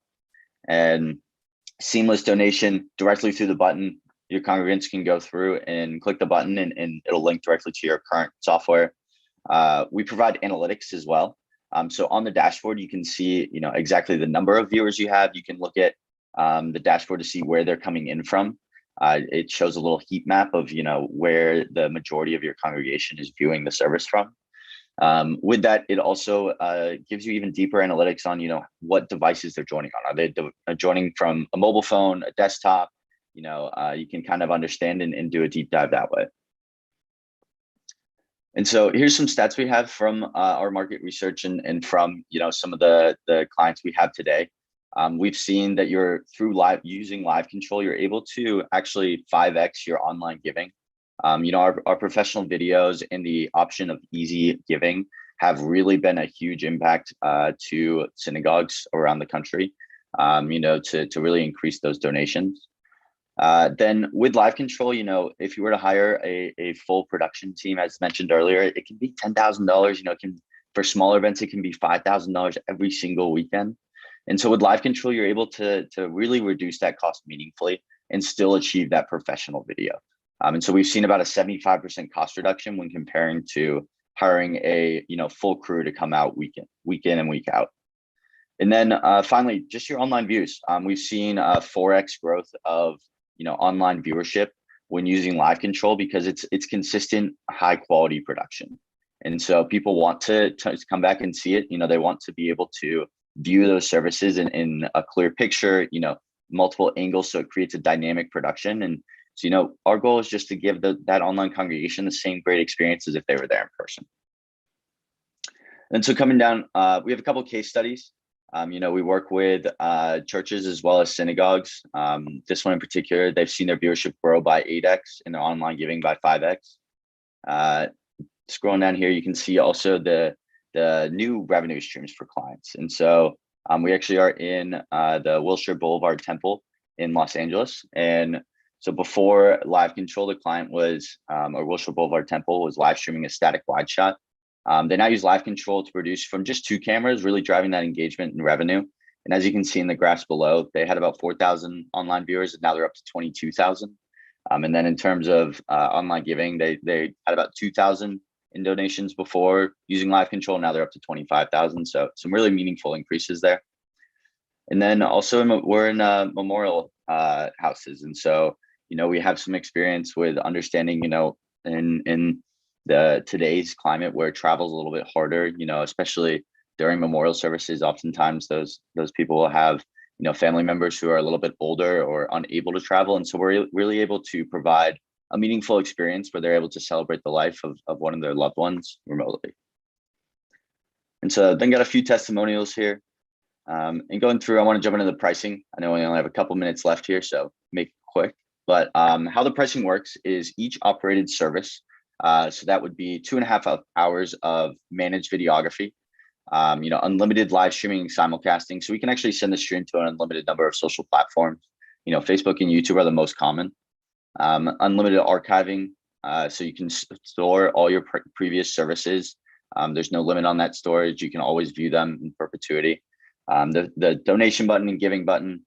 The encoder, which is basically the device that allows us to tap in remotely, is included as well. And then your own custom web player. And so then coming down here, we have a couple add-ons as well. We do have a mobile app. So for those of you, I'm not sure if you have, an outdoor area where you do some services. We have our own mobile app. It's in the Apple App Store, the iOS store. And essentially, you schedule the service the same way through our dashboard, and then you're able to actually film it using an app. And of course, it'll be a widescreen shot because it is just a phone. But then you can have someone on the back end who is able to move around and capture that service even when you're outdoors. Then the next thing we have here is an add-on is the graphics integration. It's also $99 a month. That's just paying for the technology we use on the back end to overlay the graphics that you've created and input directly onto the live stream. And then the equipment options. We actually have two different standard plans. We offer an annual plan and a monthly plan. They're both still considered annual commitments. However, the biggest benefit of the annual plan is we'll actually offer the cameras for free. They're typically $3,000 each. So if you're doing, one produced service a week on the annual plan, we'll send you those cameras for free. They'll be part of our upgrade program as well. So we will be responsible for keeping them up to date. You basically have that guarantee that from Live Control, you'll always be getting the latest and greatest camera equipment. And then the other option is on our monthly plan. We do offer a discount for the two cameras. It's typically, $3,000 each. We offer them buy one, get one free or 50% off. So it's $3,000. We'll send you the pair. And so coming down here, got a couple sample quotes just so you can kind of see what it looks like. The 4 line items will be the cost of the operated services. So if you're doing, one per week, 52 weeks in a year, then the graphics add-on is included in here. This is the annual plan, so you do get that $0 lease of the cameras. And then the final thing is we are sending, roughly $10,000 worth of equipment. So we do take a security deposit for the extra equipment as well. But want to pause there. I think we have about 3 minutes left. Wanted to kind of open up the floor, Jacob, if you want to go ahead and add anything there, or we can maybe field a couple questions here. Yeah, I'll just quickly say, we are in a ton of synagogue clients. We got our foot in the door with them. I think we're close to 80 synagogue clients in over 100 locations. So we really understand the needs and wants of these synagogues, of synagogues specifically. And for the high holidays, last year we were a major success. We were one of the only platforms that had 100% uptime. We pride ourselves on reliability and customer success and support. And Max, I'm going to go ahead and put your email in the chat. And if anybody wants to follow up with Max afterwards, we can go ahead and schedule a one-on-one Zoom session with him, go over any specific quotes. You can take a look at your footage and we can kind of map out a game plan there. We are kind of gearing up for the high holidays here. So we're expecting, I think the last day is end of July for an installation if you did want this in before the high holidays. So just a few, piece of information there, but take a few questions here and Max and I'd be happy to answer. Yeah, by the way, there really is a very cool virtual demo on the website. You kind of choose exactly who you are, what you're looking for. It's really slick. It's clear to me that the first 5 hours of this Tech Summit were for naught, because the number of questions and comments to you all, the solution that allows us to not have to do anything is fantastic. So, Jacob, you've been answering a lot of the questions as we're going. One of the big questions was about audio, and you, as you said, you take just a feed out from the mixer from whatever you have in your sanctuary, and that goes into your encoder. Right. And there's a question about adding more services. So if someone is doing more than one a week, what might that look like? Yeah, so each service is $149. So, we can add more services to that plan. So if you're doing 2 a week or 3 a week, we can also be flexible with that plan as well. A lot of our clients will build in if they have, memorial services or, a wedding in the sanctuary. They'll build in a few extra credits. So maybe do a plan of like 65 or 70. We're really flexible in what that plan would look like. Yeah. Go ahead. I'm sorry. I was just say really quick, one thing that's really nice about a company like us is we're trying to stay ahead of the innovation and stay really close to our customers. So whereas other companies, focus on one specific thing like the distribution and they just kind of keep that going, our goal is to be a groundbreaking company within every vertical. Comedy, Broadway, we're in all those as well. So as we begin and develop technology for those industries, we're absolutely going to bring it to all of our other ones as well. So I wouldn't be surprised if, 6 months from now, we're having 8 camera solutions for synagogues with Torah cams and integrate. So, we're always thinking of that. We have about 50 full-time engineers on our staff whose job is to just create innovation in video production. So, that's we're in for the long amazing. run here. One of the questions that came in is about streaming to private Facebook groups. Now, this is not an issue just for Live Control. This is kind of a question that lots of different companies struggle with. How do you all how do you get that done if you're able to? Yeah, so we can stream as long as you have, the credentials for it. We can create a custom RTMP feed to go anywhere. So Facebook in particular, we have a direct integration with them. So you'll just have to put in the credentials for that account, and then we can stream directly to that account. Great. One of the questions that I had asked Max was, one of my mantras has been, we have to know our tech and know our Torah. You can't have a monkey switching services. You need someone who actually kind of knows the flow and knows what's coming up. And I certainly don't expect your techs to, go to rabbinical school, but I do understand that you all spend some real time and energy learning about what you're going to be switching and inviting people to give you rundowns or maybe talk a little bit more about that. Yeah, definitely. So all of our videographers go through a pretty extensive training. We call it Live Control University, where they learn what a typical synagogue service might look like, understand the different cues to be able to change the cameras to where the action is happening, I should say. And then with that, we take any notes or any cue sheets, anything like that for the events. It's when you're scheduling, we have an option for you to add in any sort of notes you have specific to that event, any specific requests you have in terms of footage, things like that. Also, when you do work with us after the first service, we'll actually meet with you and say, hey, how did this go? We want this is your service. We want it to be streamed and produced exactly how you would expect it. So we'll do a full production review, asking you questions about, hey, how'd this go? Where can we improve? Are there anything that we missed that you'd like us to add in? Anything like that. And then even throughout the length of the partnership here, we want to meet regularly. We want you consistently giving us feedback. And then also on the flip side, we want it to be two-way communication. So if you ever have questions, say like, hey, 6 months down the line, you decide, hey, we want to improve our lighting in the sanctuary to really help optimize for the online service. We have those experts on our team. So we want you to rely on us as well. To be able to provide suggestions and ways to help improve your online stream as well. Amazing. And I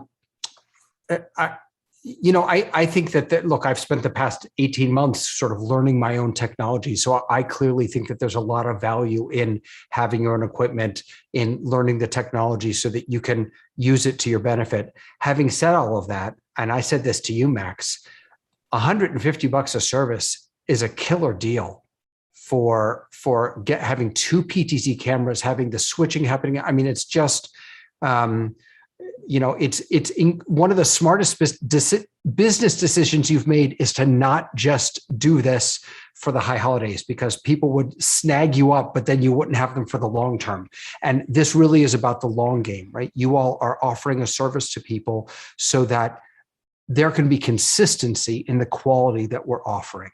We're not putting on a great show for the high holidays and then our Shabbat just, streaming out from a Logitech webcam. We're really giving consistent quality. So I'm so grateful to both of you for taking the time. So it's livecontrol.io is the website. I got that right, correct? Yes, livecontrol.io.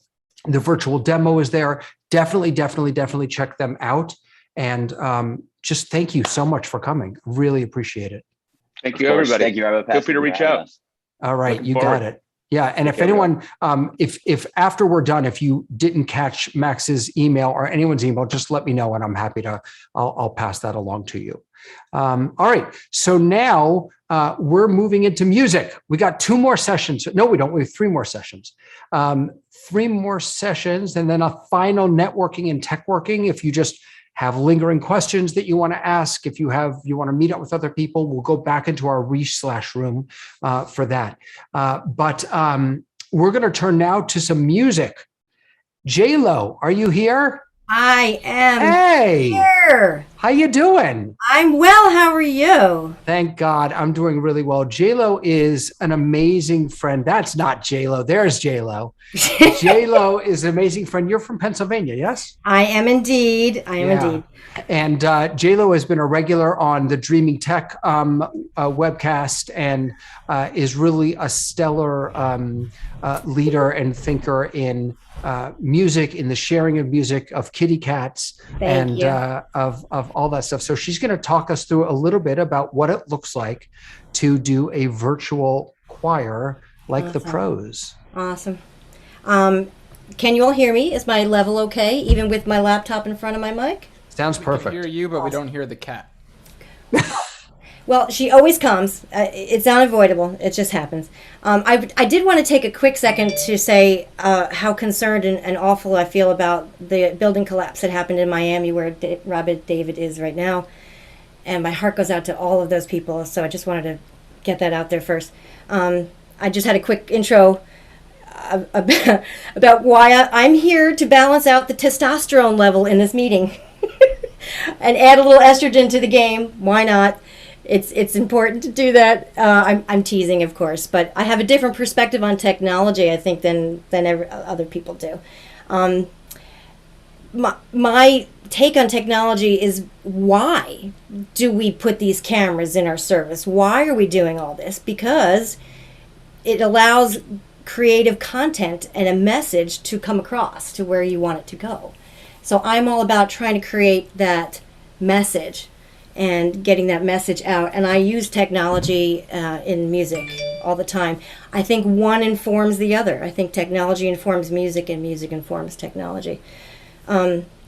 So many moons ago, I did go to school for audio production and engineering, and I spent about 10 years in the recording studios of Manhattan, actually in one particular recording studio in Manhattan, during the entire 1990s. So a lot of hip hop, a lot of R&B, a lot of stuff that I didn't know even existed, I got a chance to work on. And after I left the field, just as Pro Tools was coming in and just as studios were closing, and I had my children. After that, I had to kind of work part-time, and because I was a singer already, and because I had been in about 30 different choirs and lived in 4 different states, I found my way to a choir director position, which was a perfect fit for me because it allowed me to be as bossy as I wanted to be. They call me Bossy Pants. But it really allowed me to have a vision of something that I wanted to convey and bring it forth. I worked at a Unitarian Universalist Fellowship in New Jersey for about 9 years. And it was wonderful. There's nothing more special than having an idea in your head and then having it come to fruition and having taken every step in a way. It's very rewarding. And the people in your congregation they're your biggest fans. They're wonderful. They receive everything you give in a wonderful way. And because I had the audio engineer and the choir director, so COVID hit and voila, virtual choirs. I was like, oh, I can do that. I know I can do that. So give me a chance. And I started, and before I knew it, people were paying me to put them together. So that's a wonderful thing. And I've just so enjoyed learning the skills that I needed. I needed to add video. That's what I needed to add. That was the missing piece. And I'm going to just share my quick presentation. Hopefully, can you all see my screen? Yep. Can I get a thumbs up? Looks good. Awesome. And I'm going to try to move my controls out of the way. There we go. So this is me. This is my production company. Because I'm not technically a business yet, but yet, we'll see. So here's my acrostic for virtual choirs. Very interesting recording techniques under awful limitations. Control is hard or impossible, really. It's true, you have no control over other people's recordings. It's only up to you to direct them as best you can, and to offer as much assistance as you can. But oftentimes the product that comes back to you is not what you would have recorded had you done it yourself. And a bit of a recording studio snob that I am, that was very difficult for me to process. We're going to cover just some of the nuts and bolts about how to be creative, which is a building blocks of things, how to be creative. And then we're going to hit up on the audio, and we're going to hit up on the video. A little bit more on the video, I think, than audio, because I don't know how much audio you've had today. And by the way, I'm very glad to see a lot of females here on the line. It's excellent to have my sisters in technology here with us. So the thing that you start with is a song. Do you have a song that you'd like to, that you love the message for? And being a Unitarian Universalist, sermon topics are kind of all over the map, and which really leaves you every bit of music in the world to choose from in terms of getting the message to match the message of the minister. And there's often songs that I just really love to hear and that I wanted to bring forth. So I guess you have to have that vision first. You need to know what it is that you want to say, know what it is that you want to convey. And from that becomes all of the convincing of the participants to please participate, please record yourself. Yes, I know nobody else is singing right next to you. I understand that, and I know that's hard. And it's so it's a bit of cheerleading. It's actually quite a bit of cheerleading that you need to consistently do to try to get participants. Some get it right away, and then they lose it. And then some people just will never get on board. But it's important to explain that it's important to keep singing. You don't want to stop, because when choirs do come back together, you won't have your voice. Your voice will be gone. Don't expect perfection. That's for me. Don't expect perfection, and don't expect perfection from yourself. Be a little bit more forgiving to what you sound like when you're reviewing your submission. So this is an ethical question. So if it's not my choir and I get a video that I think is less than good, I sometimes send it back and I ask somebody to do it again, and that's a difficult decision. But they also you have to keep in mind that they are offering this to you, and that kind of comes with rights and a certain amount of responsibility. So they're giving you their permission to use their voice in your creation. So that's the kind of touchy-feely part of it that you have to make sure is on point. Crediting, making sure your credits are correct. Double check, triple check. Don't ask me how I know, but I know. I felt bad. I spelled somebody's name wrong, even after the coordinator checked it. Staying organized on your end is huge. Make room in your computer for large files. Use an external hard drive. Even with this lovely brand new machine I have here, my Mac Mini with my M1 chip, even with this machine, it already told me I was running out of storage. I said, you've got to be kidding me. So use your external hard drive, work off of that. Final Cut Pro has no problem pulling any media from a different drive. You just tell it where to look. Sending quality means you're going to receive quality. If you have taken the time to create tracks for people, you've created a soprano track, you've created an alto track, a tenor track, and a bass track, and then you've created an entire conducting track, people will know that you've cared about this project, that you've put all this work into it, and they're that much more likely to give you a quality product back. I've also moved to the point where I think having music scrolling by as you're conducting is super, super helpful. And adding subtitles, again, super, super helpful. And I'm going to skip past this one video, which is not going to load. I'm going to go right to this one. It's not necessary to hear this so much as to see what I've done. And I've put out, this is my latest request of people, so that I'm conducting. then the music comes up, and then the words come up. And that's me, all 4 parts. I also did send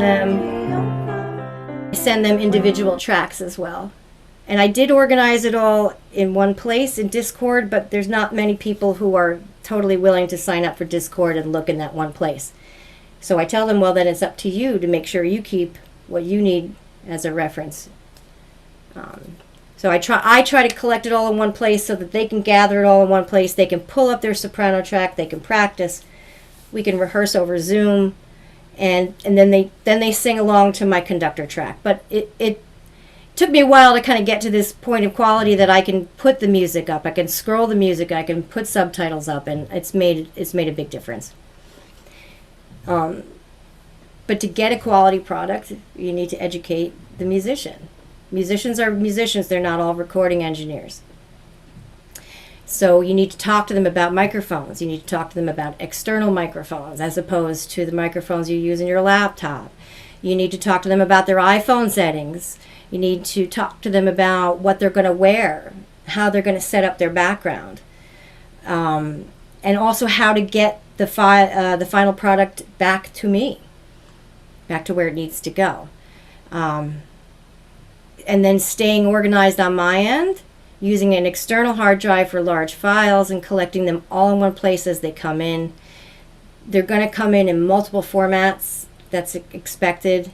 And you need to set reasonable deadlines for people and then be reasonably flexible when people miss those deadlines and they still want to participate. But you have to kind of work backwards. So if you have an order of service or a due date of like Thursday, you need to walk yourself backwards from that point. How much time do you need? How much time do they need? And often there's about 4 weeks between their submission and my final product.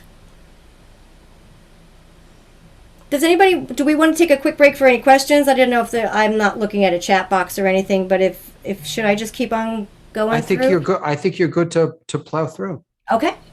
This is an excellent tip. Empower a project coordinator, somebody who's part of the choir, somebody who knows people in the choir, somebody who knows particularly emotional and ego foibles and people who would take offense to being told that they didn't do something right.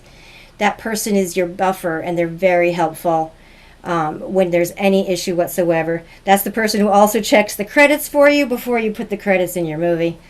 And now let's move on to the fun tech part of this, which is kind of why I got into it in the first place. I wanted to get my mixing chops back. It's all about the audio. I'm sorry, but I am. It's just how I feel. It's that old joke.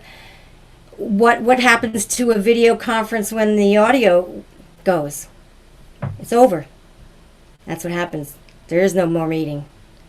Though with the world of subtitles and things, that's not quite true anymore. But you know what I mean. Audio is the most important.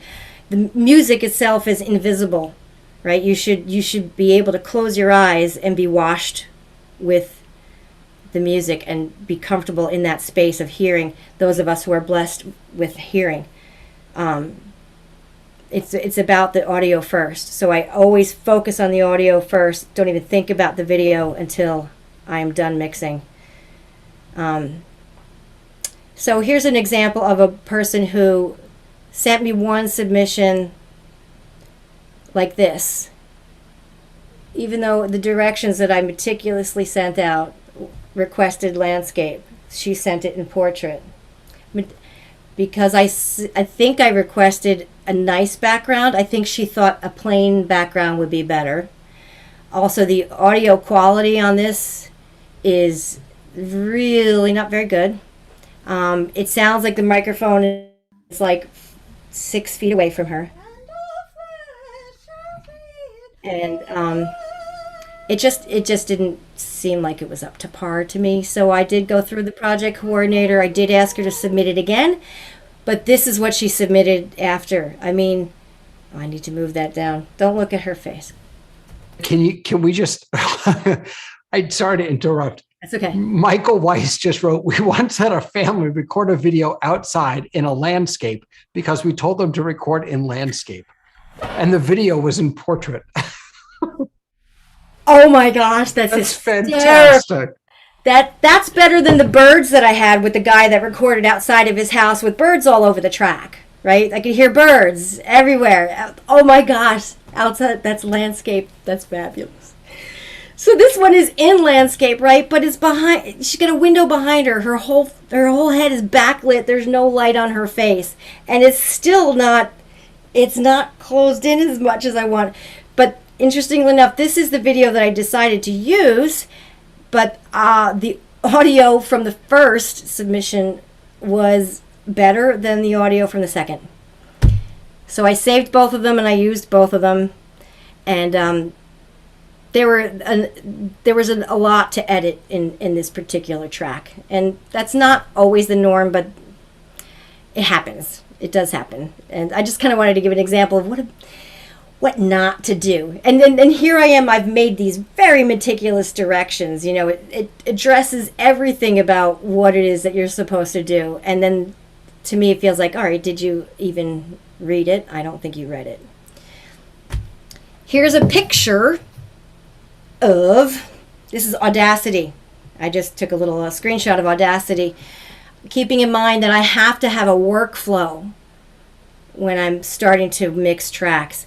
You get so many tracks in, if you need to stop and pick up your project somewhere else, you need to know where you've stopped. So I keep these, literally do these things in that same order for every single track, and I won't stop until I get to an appropriate stopping place, and then I can make myself a note.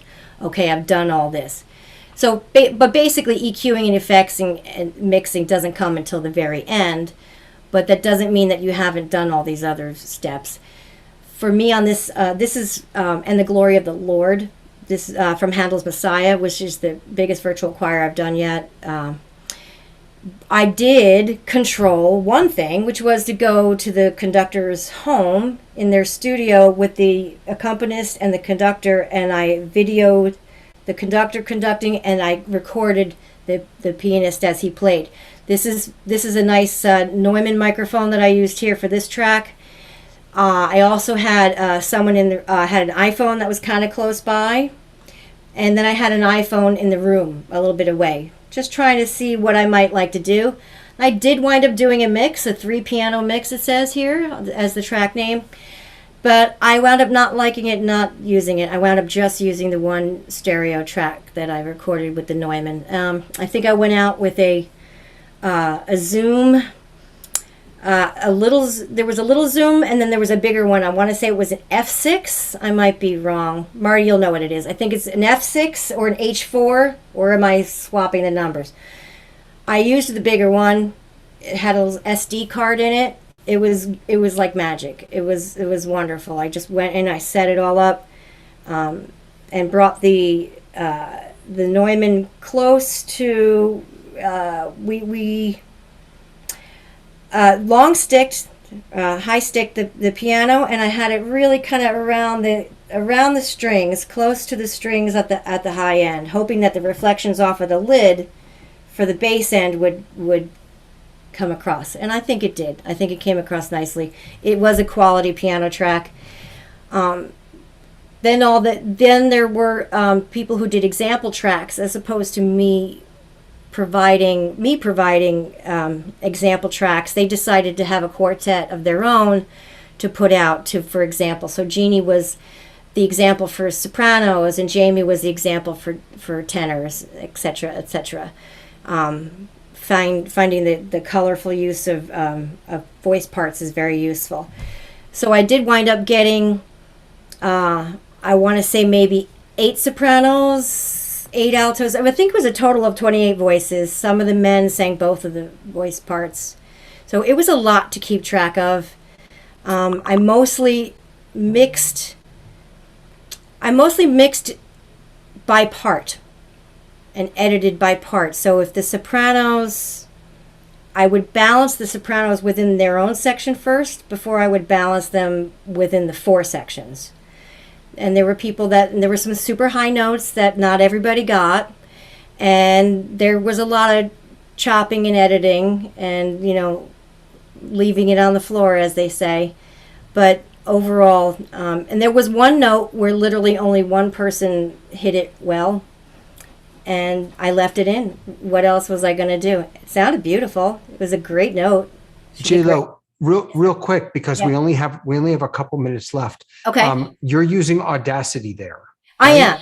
And for those people who don't know, Audacity is a free audio mixing program. Open source. Yep. Open source. It's a nice program. If you're on a Mac, you could certainly use GarageBand or something like that, but Audacity is a really nice program. I only just got myself access to Logic, so I'm going to be making the transition to Logic soon, which is a full-fledged DAW with a lot better things than Audacity has. Yeah. But there's ways to work around Audacity. I thought it was totally fine for what I needed it to do. Great. So we only have a couple minutes, so just a heads up for you. Okay, fair enough. Final Cut Pro is my video editor of choice. Again, I have a workflow. Importing, aligning, cropping, creating. This is the fun part, and then rendering, which takes forever, and you don't even realize how long it's going to take until you start rendering. I was going to just open Final Cut for those who would like to see it. Do we have a little time? Let's see.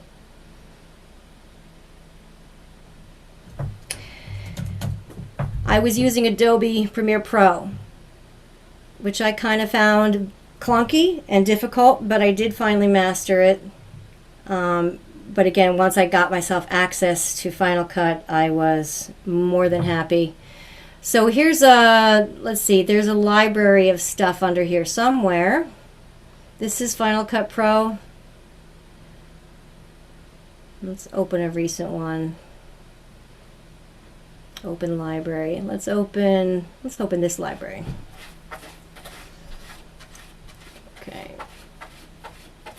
That's my cat scratching in her litter box. Okay, so similar to, this is the movie I put together, the conductor track movie. Similar to Adobe, the first track that you bring down in here sets the resolution. Why won't it go down? Come on. I don't know why it won't go down. I'm just trying to drag it into the timeline. It's not behaving. Well, I have no explanation for that. The first video clip that you drag into the timeline sets the resolution. And then all the other videos have to kind of comply to that. And then you would drag your audio track. I'm setting in and out points to just grab a small piece of it. And again, it's not dropping down. I'm not sure why. I already have a timeline. That's okay, but it's really, I mean, what you're doing is you're building with, it's like building blocks. It is. You have, your video layer, you have your audio layer, or vice versa, and then you splice it all together. Exactly. I'm sorry, I thought I had something to show. No, it's okay. J-Lo, let me ask you a question. Sure. If people are interested in learning more about your specific workflow in Final Cut, kind of putting that, how can they find you? That was the last slide. I can go back to a slide if you want. Great. I have, all my contact info is on this last slide. I'd love to chat with anybody who has any questions. I actually conduct Audacity classes on Tuesday afternoons, which are very just kind of catered to what people at the moment need. So I'm totally fine to do that. And here is my last slide. That's all of my deets, as the kids say. Amazing. Anyway, so a lot of it is self-taught, but a lot of it was informed by a lot of different skill sets that just came together really well. And I have a profile up on Upworks that I've been working on. I have a profile on Vimeo that has a number of my movies, and now I've done about 20 since last year. So it gets easier each time, and I have a great time putting them together. Thanks for letting me. That's fantastic. Thank you so much.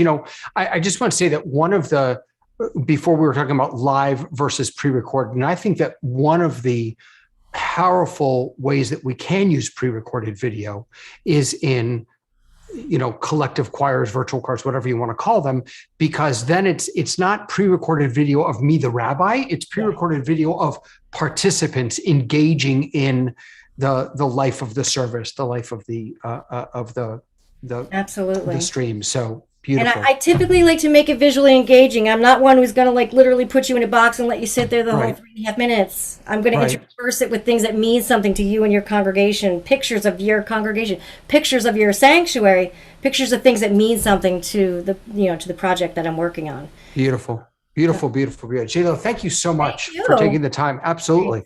So now you're stuck with me for the next 20 minutes or so. And I am not really going to talk about tech, actually, because one of the things that I've come to discover for myself is that while having fancy technology is fantastic, that's not really the most important ingredients for being successful in digital space. They are important. I'm not denying that having good audio, having a good camera, whatever it is, everything we've learned about today is important. But I think, I think that there are 3 other essentials that are really key. And so what I wanted to share with you today is, what are those essential E's? That's what I'm calling them. What are the essential E's of successful streaming or sharing your Torah in digital space? So the first one is eye contact. Someone actually mentioned this put in a comment earlier on, and I just wanted to dive back into that. We all want to be seen. And this is especially important in digital space. All too often, presenters are looking down at their notes, or you're looking at the screen over here because that's where your content is. We're looking anywhere other than in the eyes of our participants. And I think that one of the things that many of us have experienced this past year is that need to be seen, to know that someone, even if it's on the other end of a screen, knows that I'm here and that it matters that I'm here. Rabbi Moss mentioned earlier Central Synagogue, and I've often used them as an example, actually, of a stream that I don't enjoy watching. You'll forgive me. I've never made it all the way through, so I haven't actually seen where you can put names in the chat. But the reason I don't enjoy it is because the production value is very high, but they have no idea that I'm there. They have no idea that I'm there. I am not seen to them at all because it's just on YouTube or Facebook. As a participant, I want to be seen.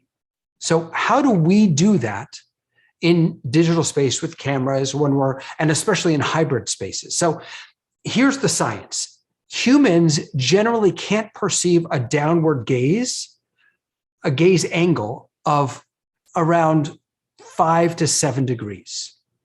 Okay? 5 to 7 degree gaze angle. You can't tell if I'm looking down, if that's the angle that I'm at. The challenge, especially in a situation like I'm in, where I'm just standing in front of my computer, is that the closer you are to your camera and your screen, the greater the gaze angle when you're looking down at your screen. The farther you are away, the more space you have. So let's start first with in our office spaces. Then we'll talk about the larger rooms where the camera is farther away.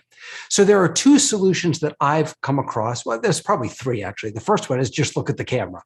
But that's odd and it's hard. It's strange to just stare into a camera lens. It also doesn't allow you to interact, to engage with, to respond to what you're seeing in the Zoom or in the whatever that you're doing. So here are 2 solutions that I found. The first one is what I'm actually using right now. I'm looking at all of you, even though I'm looking directly into the camera. So I can see that I've completely bored Rabbi Moss to death. He's not even paying attention.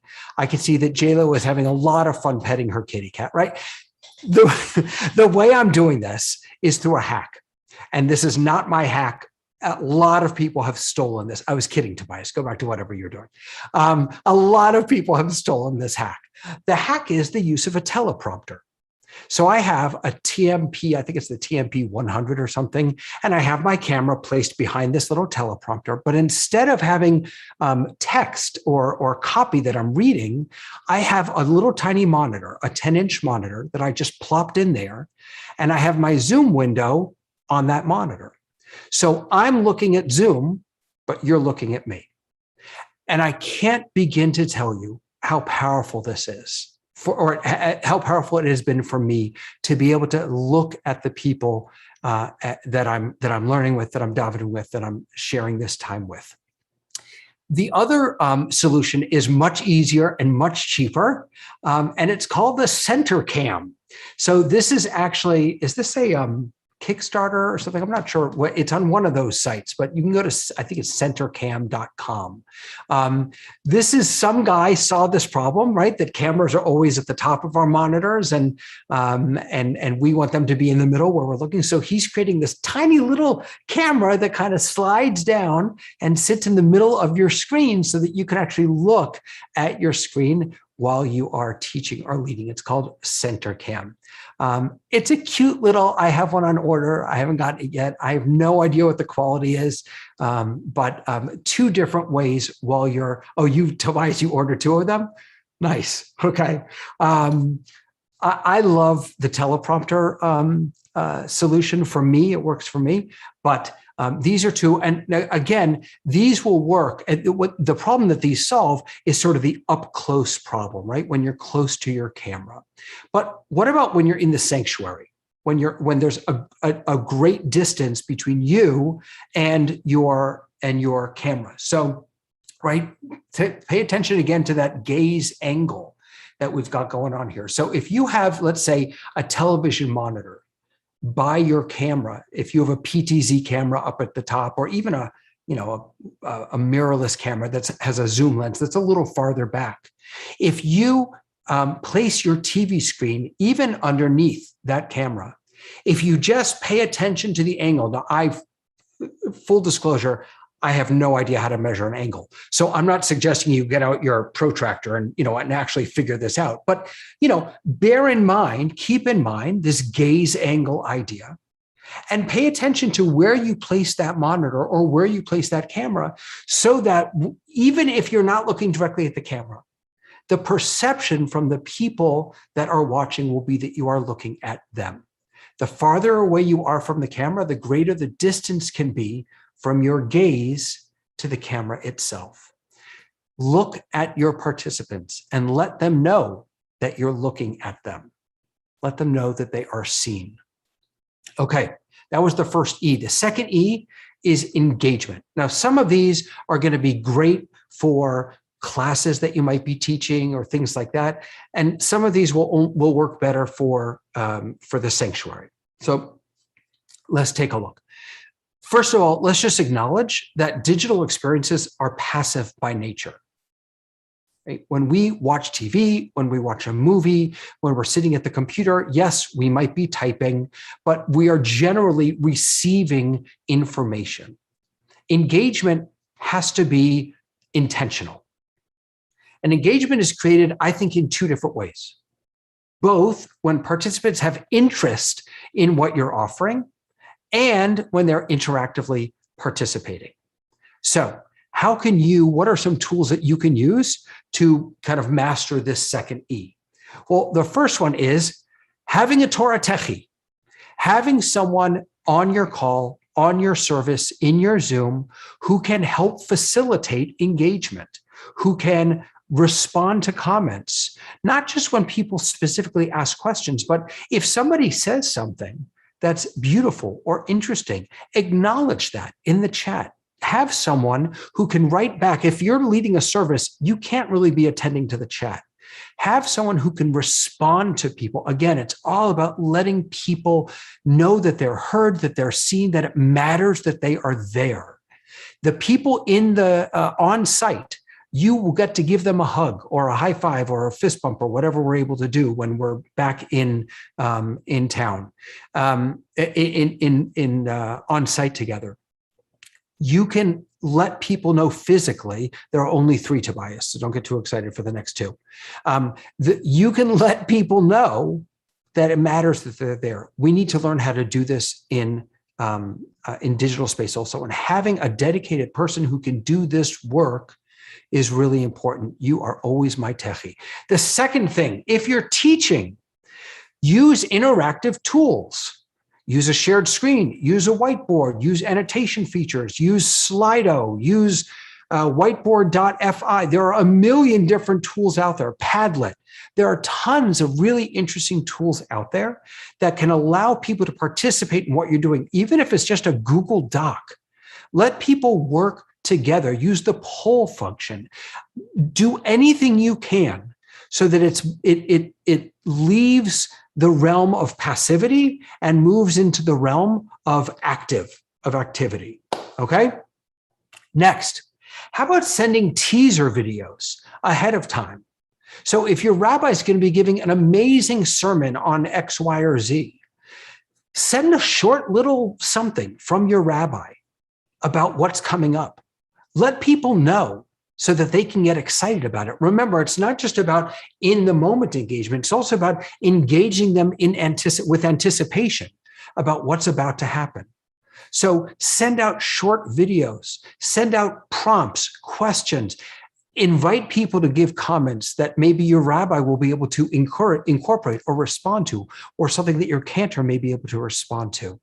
Use the time in between your services and your offerings to engage with your digital participants. I was on a call with Elevation Church a couple months ago. They have an amazing digital footprint. And one of the things they said to me is that they have a whole team of digital pastors.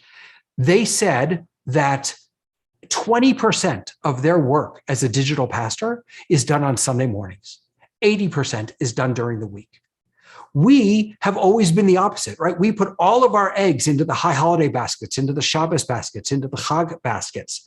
What about the rest of the week? What about all the time in between? We can engage our regular participants, our on-site and our online participants throughout the week as well. I kind of already talked about polling, but take the pulse of your community.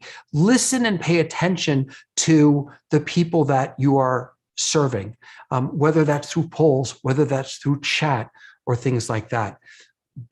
Allow what you're doing to be more of a conversation than a presentation. And by the way, that's a shift that I think needs to happen also for on-site participants. I think that we have a moment now where we can think differently about what it means to be a rabbi, to be a cantor, to be a prayer leader, to be an educator, and how we can create more conversations, more circular, we're all kind of sitting in a circle conversations rather than frontal conversations. Respond to what you see in participant videos. Zoom has brought me into all of your homes. You didn't necessarily want me here, but I'm here. Emily has the most beautiful window behind her. And by the way, I want to see those kids again, Emily, because they are gorgeous. Come here, girls, get over here. I don't know who these children are, but I can see them. And why should I not come on. Look at that beautiful young lady. Why should we not celebrate what we can see in our participants' videos? This is so important. You are, Emily, what is your name, young lady? Can you unmute? I don't know if you can unmute. If you can't, you can put it in the chat. Oh, there you go. What's your name? Talia. Talia with a T? I have a Dahlia with a D. OMG. Okay, now we're just rhyming too much. I'm so glad you're here, Talia. Nice to meet you. Nice to meet you.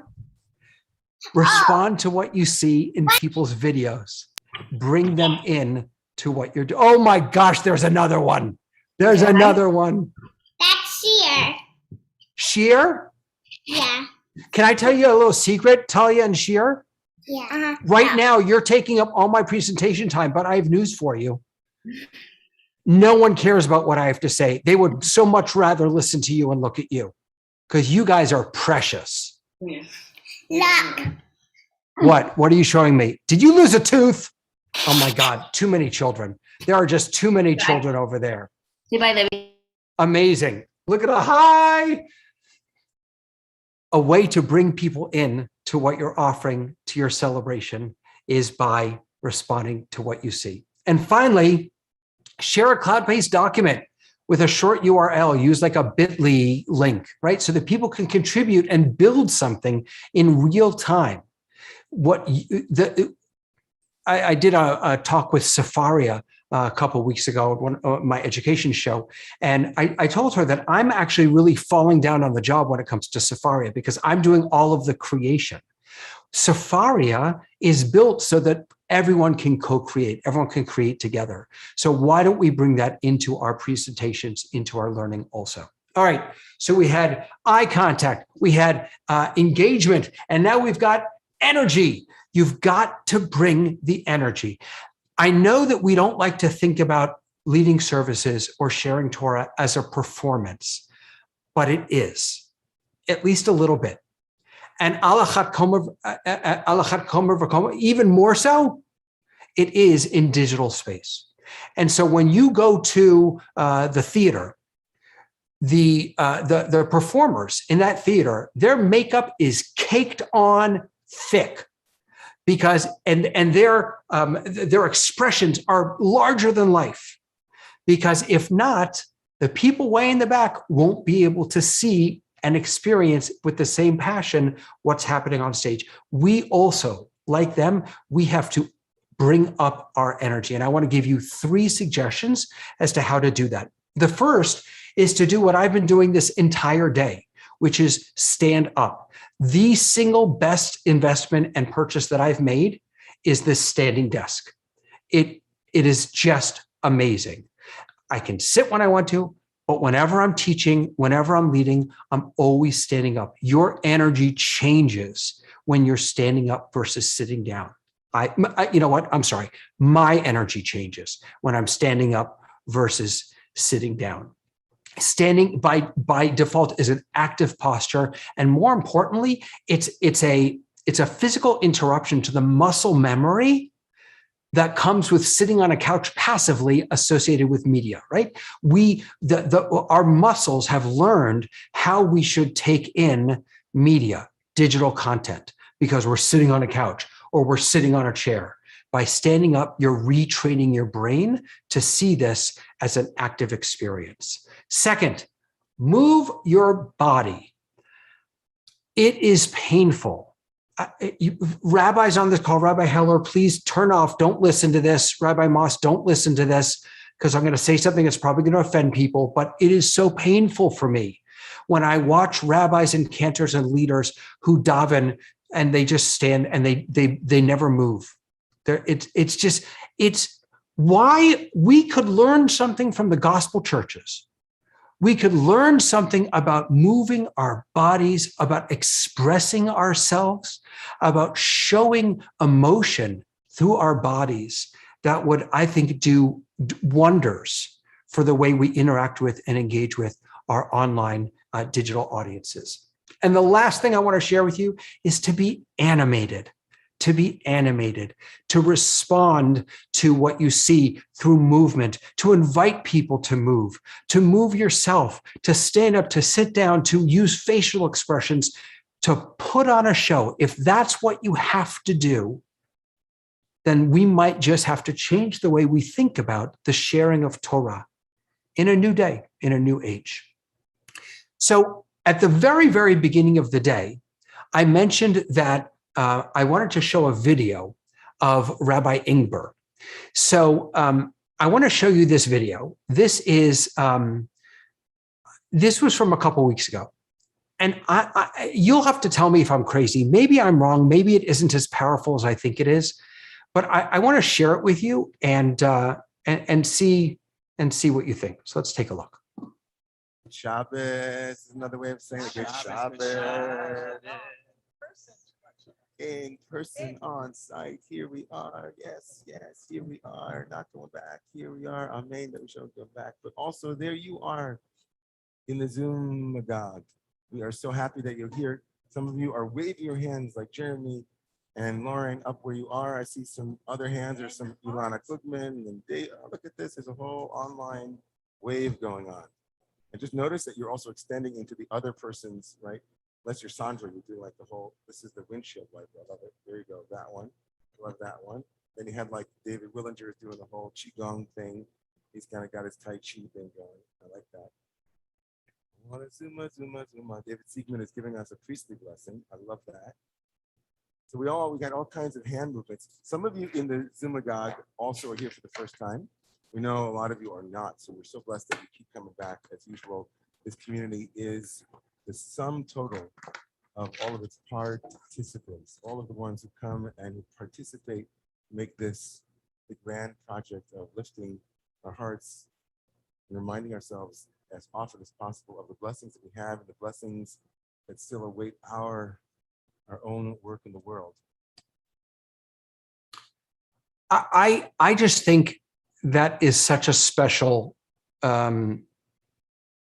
example. He not only was he looking at us, but he responded to what he saw, and then he turned that whole hand movement into something sacred. He talked about how when people's hands are reaching out, they're touching each other. I just think that he, and I've actually been doing a little bit of consulting with Romu on the tech side, but what he did there in that short little clip, and by the way, he went on, he actually read, and they had a bunch of people in person. It was a bat mitzvah. He then went on to have every person in the room and every person in the Zoom introduce themselves. And he was looking at the chat. That's all beautiful. But just this little moment to me was so beautiful and so powerful. And I want to share it with you as an example of, even if all he had there was a simple webcam, he saw me, he engaged me, and he had energy. And that made all the difference. I was taken, absolutely taken by that experience because of those 3 essential E's that he was able to bring to the table. Okay, I'm going to shut up now. I cannot tell you how excited I am to introduce you to our final speaker of the day. Rabbi Joshua Heller has, it is not an overstatement to say that he has been both in a technical way and in a halachic way, in a teaching way, been the leader for conservative synagogues around the country when we had to make this shift last year. His work with Zoom, allowing us to be able to have persistent streams to cover both Yontif and Shabbat, he made that happen.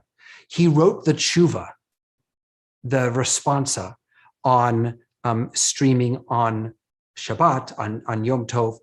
He's a Camp Ramat Darom guy. So, I mean, you can't go wrong with that.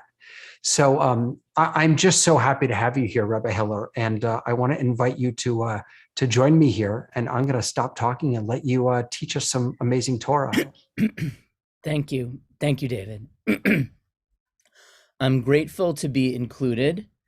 And one of the challenges is that, our Jewish people is diverse, and we come from really a range of approaches to tradition. Does tradition have a vote, a voice, a veto? And so I happen to come at this from a particular approach within the conservative movement, but I'm going to try to speak today more broadly, sharing text as an invitation. And really for us, whether we see the law as a voice, a vote, or a veto, to see how it can guide us conceptually and what it means to us to create community online. And there are really 3 things that I want to do. One is I want to talk about how virtual community, what it means in the context of a tradition that says a lot about being there.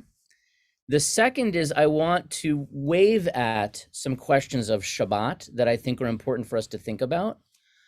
And the third is really just to actually open it up to a little bit of dialogue before I conclude. I know that the worst sin I could have is running past sundown at Ne'ilah. So the question that I want to ask really fundamentally is, what does it mean to be a minyan? What does it mean to constitute ourselves as a prayer community?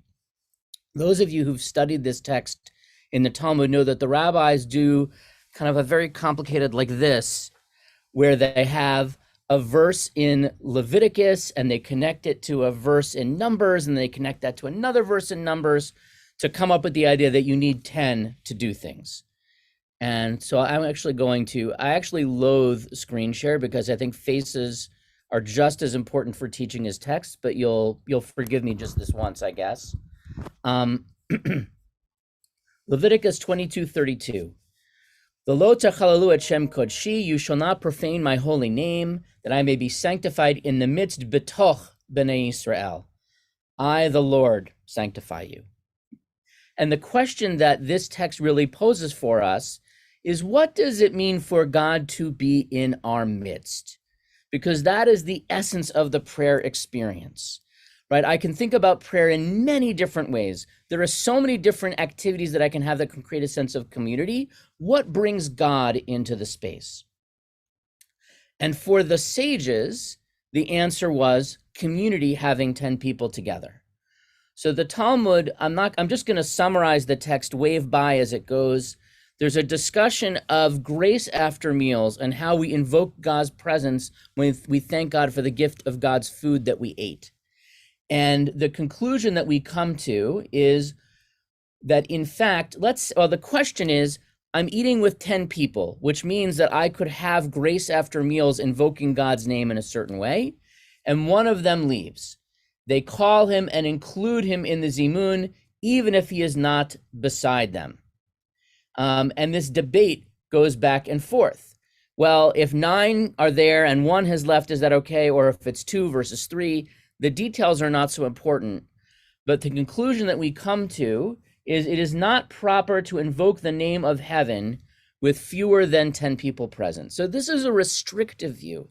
This is the idea that in order to really honor God, I need to have 10 people present, right? Here in Atlanta, we have a race called the Peachtree Road Race. Everything in Atlanta is called Peachtree, just FYI. But there's actually a synagogue near here that's at the intersection of Peachtree and Peachtree. But there's a race where about 50,000 people run down the long Peachtree, passing by the short Peachtree on the way. And many people who do not exercise the rest of the year have this experience of running this race because Barov Am Hadrad Melech, when I'm doing something in community, there's just a different feel. And however, that's not the only reason. So there's also a discussion when Boaz is getting ready to marry Ruth, he gathers 10 of the elders of the community because 10 creates a public statement. So if I'm having a celebration, a baby naming, a wedding, a bar mitzvah, the essence is that I am not doing that in isolation, that I am doing that is a public declaration that I am making. There's another idea, there's a third idea, which is not about honoring God, and it's not about public, but it is actually about the sense of bringing God to us. So we've seen I might reach up and honor God, and I can't do that if I have enough people.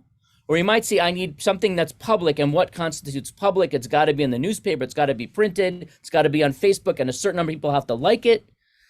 The last possibility is, in fact, the sense of God's presence. So the Talmud in Brachot says, from where is it derived that 10 people who pray the divine presence is with them? As it is stated, God stands in the congregation of God. And the minimum number of people that constitute a congregation is that number 10 we saw before. So there's a wonderful story. A heretic came to Rabban Gamliel. You say the divine presence dwells in any place where there are 10. How many divine presences are there? How can God be everywhere? Right? So if the divine presence is with this group of 10, how can it be with that group of 10? And Rabban Gamliel invites in the servant of this heretic and basically whacks him on the head and says, how did you let the sun get stuck in this house? And the servant says, well, the sun can shine into every house at the same time. So too God, God can be everywhere. So that's this conceptual idea of what is minyan, what is the essence of being a prayer community, and whether you are a stickler for having a minyan or not. Obviously, we come from different places there. But the question of what does it mean to constitute a community? Is it about honoring God? Is it about public, or is it about having that sense that God is with us? I'm going to skip forward from the Talmud about 1,500 years to the Shulchan Aruch, the classic code of Jewish law, which, depending on your take on where Jewish law fits in your life, is either the most or least important book in the library. But the Shulchan Aruch is a book that I pay a lot of attention to, coming where I come from, and I'm going to show you 3 texts in opposition to each other, sitting next to each other in the same siman in the same section. One says, if you're constituting a prayer group, it is necessary for all 10 to be in one place, and the leader with them, and one who stands from the threshold and outward, the place where if you close the door he would be outside, is as one standing outside. You got to be there. You must be present to win, is the idea, right? If you want to be part of a prayer community, you got to be in the room. If I can quote Hamilton, you got to be in the room where it happens. The converse view is found below. If there were 10 in one place and they say Kaddish or Kedusha, even one who's not with them can answer. So this is almost sort of a half step, which is I've got a minyan, I've got a community in one place. To be part of the community, you've got to be in the room. If you're outside the room and you can hear and see, you can kind of glom on, you can kind of ride our coattails. And what I will tell you is that this second text is really about as far as more traditional communities will go. In the Orthodox world, this is about as far as you get. And the thing that I did, which depending on who you ask, I have either destroyed or saved conservative Judaism, maybe both, by the way, is made the declaration or made the suggestion, I should say, that there is a third option. So this is a text number 14, one who stands outside the synagogue. There's a window before him, even several stories high, even if it's not 4 cubits wide. So this is a very narrow, very high up window. And he shows them his face, he joins to make 10. And I'm using he because the Shulchan Aruch couldn't imagine the idea of an egalitarian minyan. So you'll pardon me, but I'm being true to the words of the author. So the idea is, and this is the revolutionary text, if someone is outside but I can see them, it still counts. Now, I'm actually currently working on a tshuva for the law committee, which will be long and do not operate heavy machinery after you read it, which will go into this in a lot more depth. But this is really conceptually the hook on which we hang the idea that maybe a community that is constituted virtually can have that same effect. And the Aruch HaShulchan is a text that only goes back a little bit more than a century, which says something remarkable. Seeing the face is like seeing the entire body. And it is possible that since whenever there are 10, the divine presence rests among them, and the essence of the divine presence, hold on, I'm going to break the, there we go, broke the share, but now it's back. The divine presence rests among them, and the essence of the divine presence is in the face. As it says, for his face, Moses' face was radiant. So there's one who wrote that even though attics do not combine for standing in the building, in any case, if there are not complete barriers, rather posts with space between them, in a way that those below can see those above, even those who are above cannot easily get down, they still combine with each other. There are those who stutter about this, but perhaps during the time of extreme need, one may permit. So I am going to, in the interest of being true to my own text, actually come back to being able to see faces. And now I can see all of your faces more clearly. I think I am spotlit, but you all know the secret of going to grid view, even if someone else thought you should spotlight me. And if you don't, then please just do that now. And I want to pause for a moment and just take questions, comments on what I just shared. Just 2 or 3 minutes, observations, reflections on just this idea that virtual presence might be the same thing, that It's not about being physically present, but about being seen.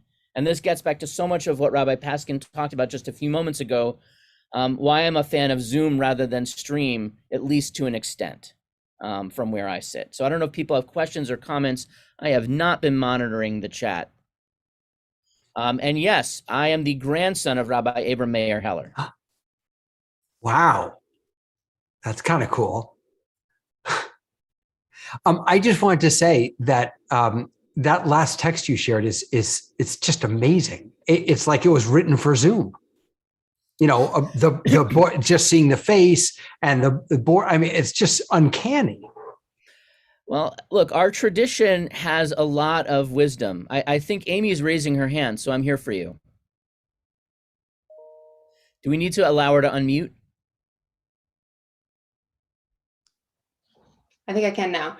Okay. Thank you. So part of what occurs to me is how many times I've been physically present in a place and felt completely unseen in Jewish spaces. Mm-hmm. And so if the requirement is being seen, then whether it's Zoom, virtual, physically, in person, wherever it is, that then our task as leaders is to actually do the work of seeing people. And our tasks as participants is to, I don't even know, manage up so that we get seen somehow, because I think that there is just so much unseeing that goes on everywhere. So you've keyed into something which is really important. So, you know, ironically, if you are in the same space and not everyone sees each other, you actually have a little bit more leeway. So there's actually a discussion of how many people in synagogue can be asleep and still count in a minyan. Now, fortunately, you don't need a minyan for the sermon. Otherwise, we would bring that text to bear more often. But these are real concerns, right? People, the question of what it means to be physically present, there's actually an idea in the same siman, the same area of the Shulchan Aruch, which talks about ikuh hatfilah, that someone can get up and raise their hand and say, stop the service. I need to be heard and seen. I have a concern. You can't go on with Baruch Hu until as a community we resolve this issue. So Lance raises an important question, which is, this last text talks about times of emergency. What about when the pandemic emergency is over? So this may be a little bit of inside baseball, but I am in the process of writing 3 separate tshuvot, one of which is just about done and is being voted on this week. The second I am writing furiously on. I've actually been taking breaks from this to write.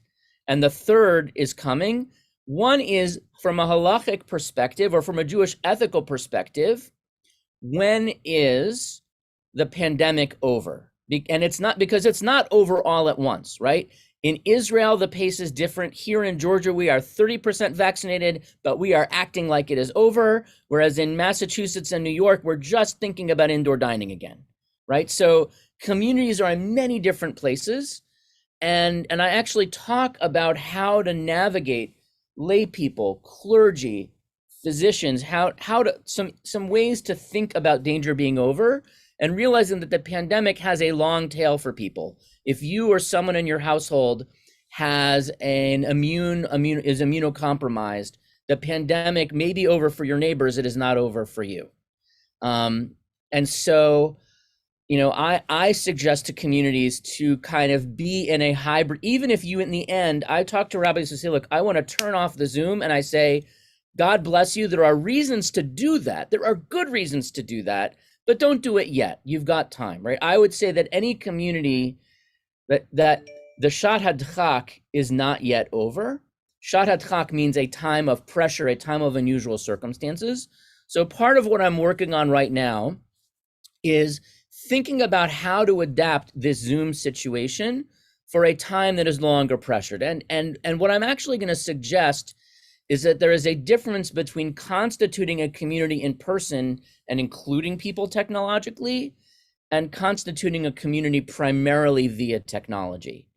Although in the end, by the way, I would say there are probably some circumstances where constituting a minyan via Zoom still makes sense. So if you are in a small community in name the place where there just aren't enough Jews that you can necessarily routinely gather people, That might lead you in one direction, as opposed to you're a suburban synagogue of 800 families. Surely you can figure it out.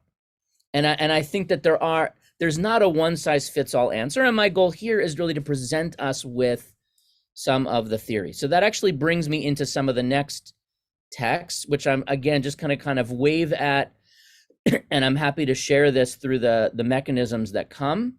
So the Shulchan Aruch 99, and this is Orach Chaim, excuse me, the wonders of being able to edit as you go. A person should make an effort to pray in synagogue with the congregation. And if he's unable due to extenuating circumstances, so that he is not able to, he should intend to pray at the time the congregation is praying. That also applies to people living in small settlements that do not have a minyan.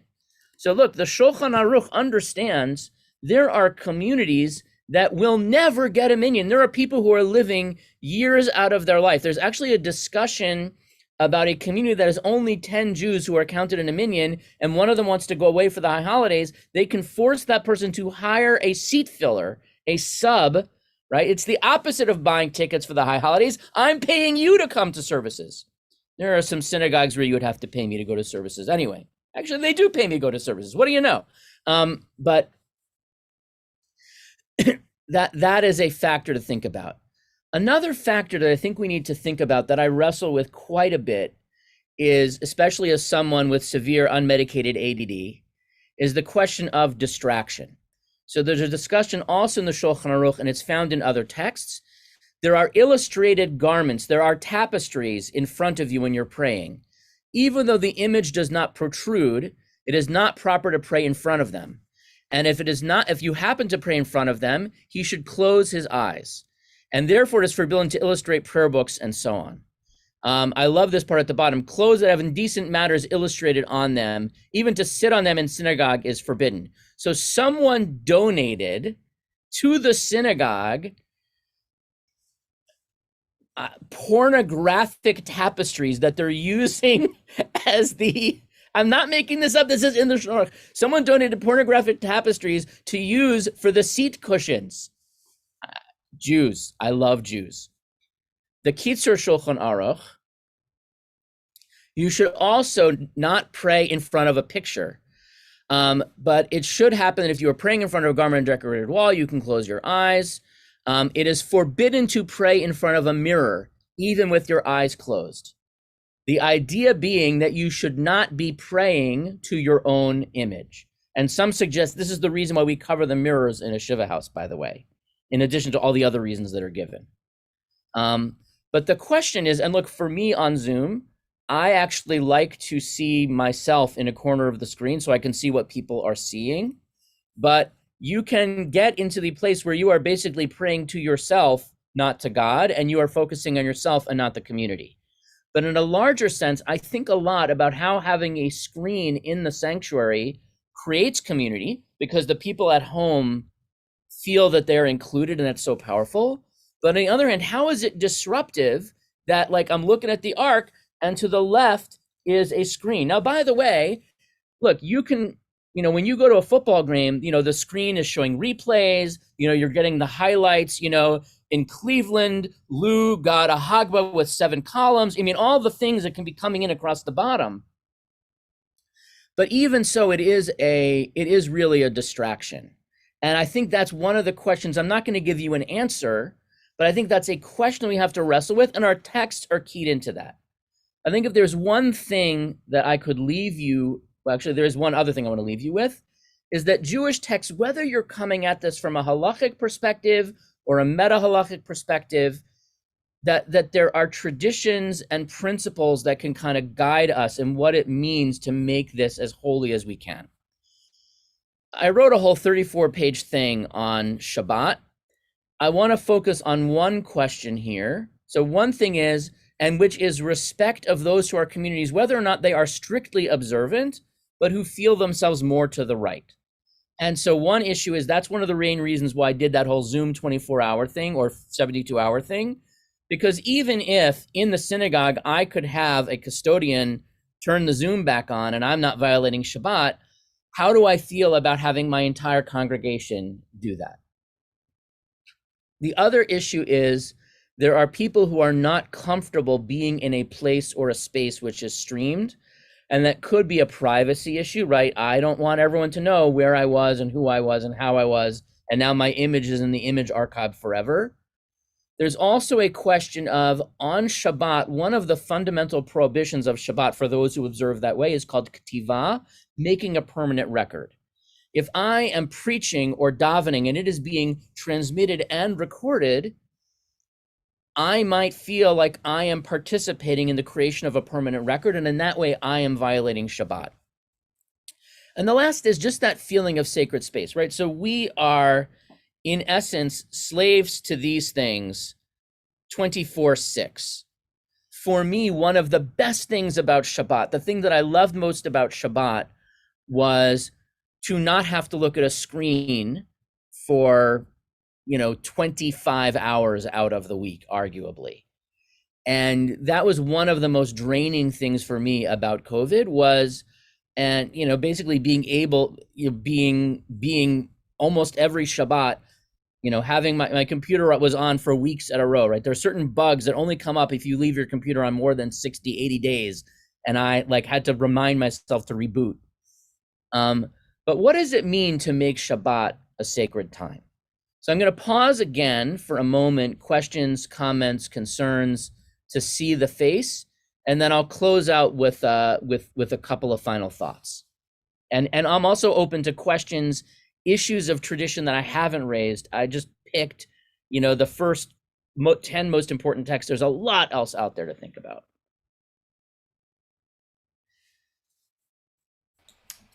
Hi, I was curious if in your textual exploration or in the communities you were part of, did you have an approach around facing Jerusalem, and if that came up in different ways? So we haven't thought about that a lot, right? Sort of, and look, there are certainly texts, if I want to be nitpicky, if I am riding a donkey, I don't have to face Jerusalem directly, right? If I'm on a journey, I can face Jerusalem in my heart, right? My office is actually configured, my computer, when I would lead services from home, I am facing Jerusalem. The problem is that it is actually the least convenient setup for me to actually be standing up. So it's actually kind of a pain in the tuchus, right? So that is something that I think about all the time, and even just the directions that you face. So as a congregation, we have the leader face the ark, not the community. And so it's raised some interesting questions for us of camera angles, because, if you are everything happens in the front of the room, you can just run a service and be static camera, and it might be boring, but you can get everything. We have even our most basic Friday night service doesn't work without something that looks kind of multi-camera, because I'm facing here, I'm facing there, things are going on around the room. It's theater in the round, which is what I think synagogue ideally is. It's not all focused on one spot, but there really are different focuses of attention. And so that's something we're wrestling with as we go to a more permanent installation. Right now we have cameras set up kind of where we want them, but we're trying to figure out, well, where do they go on the walls? When we're making holes in the wall, where do they go? But for us, having the leader in the congregation face Jerusalem is something we wrestle with. AV Trainer asked a question, though digitally, what can be considered truly permanent because you can wipe it with a mouse? So look, one of the questions is, I'm going to get a little more technical than I wanted to, but bear with me. For those who think about halakha in a traditional way, the things that you're not supposed to do on Shabbat fall into the category of avot malacha, which is you are doing it the full-on way, the sort of all in, or you can do it as a tolada, or a derabanan, where you're doing something similar. So for example, if I write in ink, that is a permanent writing, and that would be forbidden by by traditional sources on Shabbat. If I write in disappearing ink or on an Etch-a-Sketch, that is labor, but not at the same level. So the question of whether a digital recording is considered permanent or not is certainly a fair one. The question is whether it is erasable, right? Anything is erasable, right? Moses broke the tablets, right? And those were written in stone, right? Anything can be erased, but the idea is it intended to be permanent? And so the question is a recording made of a service intended to be permanent? The answer is usually yes. So now I'm happy to provide, and I'm writing this up in my, again, this is my project the next few weeks. There are loopholes why it's not permanent or why you appearing on the video is not the same thing. But this is a concern that I think we as communities have to reach, even for people, right? Even if someone drove to synagogue, stopping only to have a bacon double cheeseburger on the way, people are not always consistent, right? People may want to be very serious about one part of their observance, even if another part doesn't resonate for them. And I think we want to figure out how we do this and really do respect people who want to have that sense of what it means to have Shabbat. And so, that's why I wrestle with having a TV in the sanctuary clearly creates a greater sense of inclusion for those who are at home. They really feel like they're part of the community. The flip side, though, is you are challenged by it takes away from the feeling of Shabbat for those who actually wanted to have a break from screens for 25 hours. Rabbi Paskin. I just wanted to, Amy put in the chat a really beautiful question. She said, what is an emergency? In many places, we didn't consider it emergent to see people who needed creative modes of access before the pandemic, during the pandemic, after the pandemic. However, we also know it can actually save lives and definitely preserve, create community, which feels like an urgent, if not emergent situation to me for sure. I think it's such an interesting question.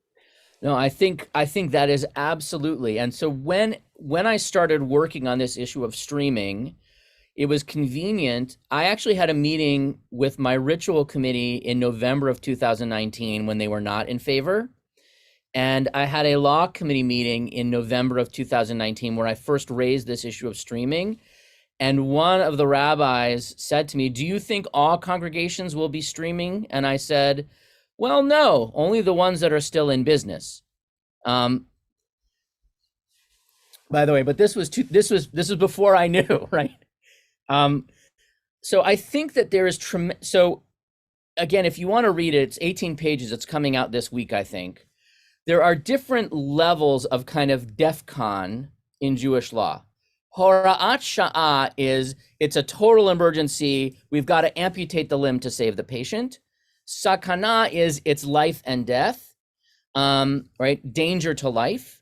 And then you've got Shad Hadchak, which is circumstances are pressing. And then there's like what you planned to begin with.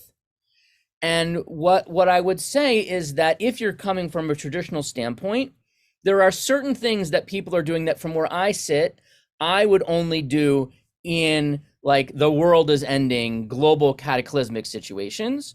There are other things that I would do in a situation of sakana. Now, by the way, sakana includes an individual who is isolated. And look, I would differentiate between someone who is isolated because they just don't feel like schlepping and parking, and someone who is isolated because they have a broken hip and they can't move, or they have a digestive issue. They are dealing with a flare-up of colitis, and to sit in the synagogue and run back and forth to the restroom every 5 minutes would be embarrassing to them, right? So there are a lot of different criteria where I might say you put a thumb on the scale for someone's dignity or for someone's health. And there are indeed a lot of categories of people who are being included who were excluded before. So one of the things, when we at the Seder, we say, Kol dichvin yeteve yechol, Kol ditzrich yeteve yifsach. Kol dichvin yeteve yechol means everyone who is hungry, come and eat. But then part two is anyone who needs. There are plenty of people who could Uber Eats a whole Seder. What they need is the spiritual blessing. So there are people who are outside the doors of our congregation for a range of reasons. And depending on your comfort level, how far you're willing to push the texts, there are a lot of different ways to keep them connected. Now, by the way, I would also say, look, so Shabbat is a highlight time. There are, 6 other days of the week. So there are some communities that have said, we are going to have an amazing Kabbalat Shabbat, and we are going to have a spiritual Havdalah, and we're going to go dark on Shabbat. And for some communities, that is an excellent answer. Or, you know what, we're going to put all our adult ed online because that's when we're really engaging anyway. So I happen to be more of a stickler for Shabbat than some, perhaps less than others. I want to point out that it's not all about Shabbat worship, and that including people the other 6 days of the week, you have that opportunity. So for example, even though we're talking about worship, Daily Minyan, there are so many people who couldn't come to Daily Minyan because getting to synagogue while they're driving carpool, while they're making dinner. But you know what? I can stop chopping my onions for 10 minutes to respond to Baruch Hu and be present. So there's a lot there. I want to, in my last second, I have one final text that I want to share. This is from the Talmud tractate Sota 38b. Here we go. Abba, son of Rabbi Binyamin Bar Chia, taught, people who are standing behind the priests are not included in the benediction. It is obvious that tall people standing in front of short people do not interpose between the priests and the shorter people with regard to the priestly benediction. So if you can't see, because the people in front of you are too tall, the priest blessing you still counts. Similarly, a chest or ark containing a Torah scroll does not interpose between the priest and the people. What about a partition? So there are people out in the fields who could not come because they are anisi, because they couldn't get back from the fields in time. And Rabbi Yeshua ben Levi said, even an iron partition, even an iron curtain, if you will, does not interpose between the Jewish people and their Father in heaven. The people are included in their benediction. So I think that technology offers us the opportunity to spread blessing more widely to people who would not receive it otherwise. What I would hope is that each of us in our own way are tied into the ways that our Jewish ethical tradition and the concepts of a Jewish approach to prayer guide us in making this a continuity with our tradition, not a break from it. How do we do this in a way which is consistent with values and is in a particular Jewish way, not just the way everyone else is doing it, but to do it really in a Jewish way. And so I thank Rabbi Paskin for letting me end the formal part of this with a little bit of Torah. And I know our conversation will continue in a lot of different ways. I just want to say that Rabbi Moss wrote in the chat earlier, and now we're studying Jewish text. And boy, I needed this, Rabbi Heller. I mean, honest to goodness, this is just the perfect way to close this day. I could not be more grateful. Am I seeing you at camp at all this summer? Or are you too busy writing all these tshuvot? I actually am playing a little game of chicken with them as to whether they're going to relax their COVID protocols enough that I'm able to sneak in and out. Are you coming up? You coming up? I'll be there for 2 weeks. Yeah. So I'm trying to figure that out. I may see you then. We'll see. All right. But All right. God bless. God bless you. Thank you so much. So friends, I'm going to put in the chat down here where we're going next. But before we do, can we please just give a huge thank you to Leo Mindell for hosting us, to Tobias and Leo and Marty for doing the switching and everything. The long haulers, you guys are my long haulers. I'm just very, very grateful. For those of you who are interested, I'm going to continue doing stuff over the summer, but the Dreaming Tech group, which meets usually at this time on Sundays, please God, will be continuing after a little break this summer. And this entire recording will be up on YouTube, and I'll split it up later. I have to drive my wife to the airport this evening, so I'm not going to do it right now. If you want to join us, please do over to TorahTechGuy.space. If you have lingering questions, you just want to schmooze, we'd love to see you there. Have the most wonderful day, everybody. And before we go, let's all offer a tremendous thank you to you, David, with whatever physical gesture helps direct that your way. Thank you so much for organizing this. So beautifully done. Stop. It's okay. Thank you, Tobias. All right, everyone. We'll see you on the other side. We'll see you over in re/, if you want to join us. Have a wonderful night.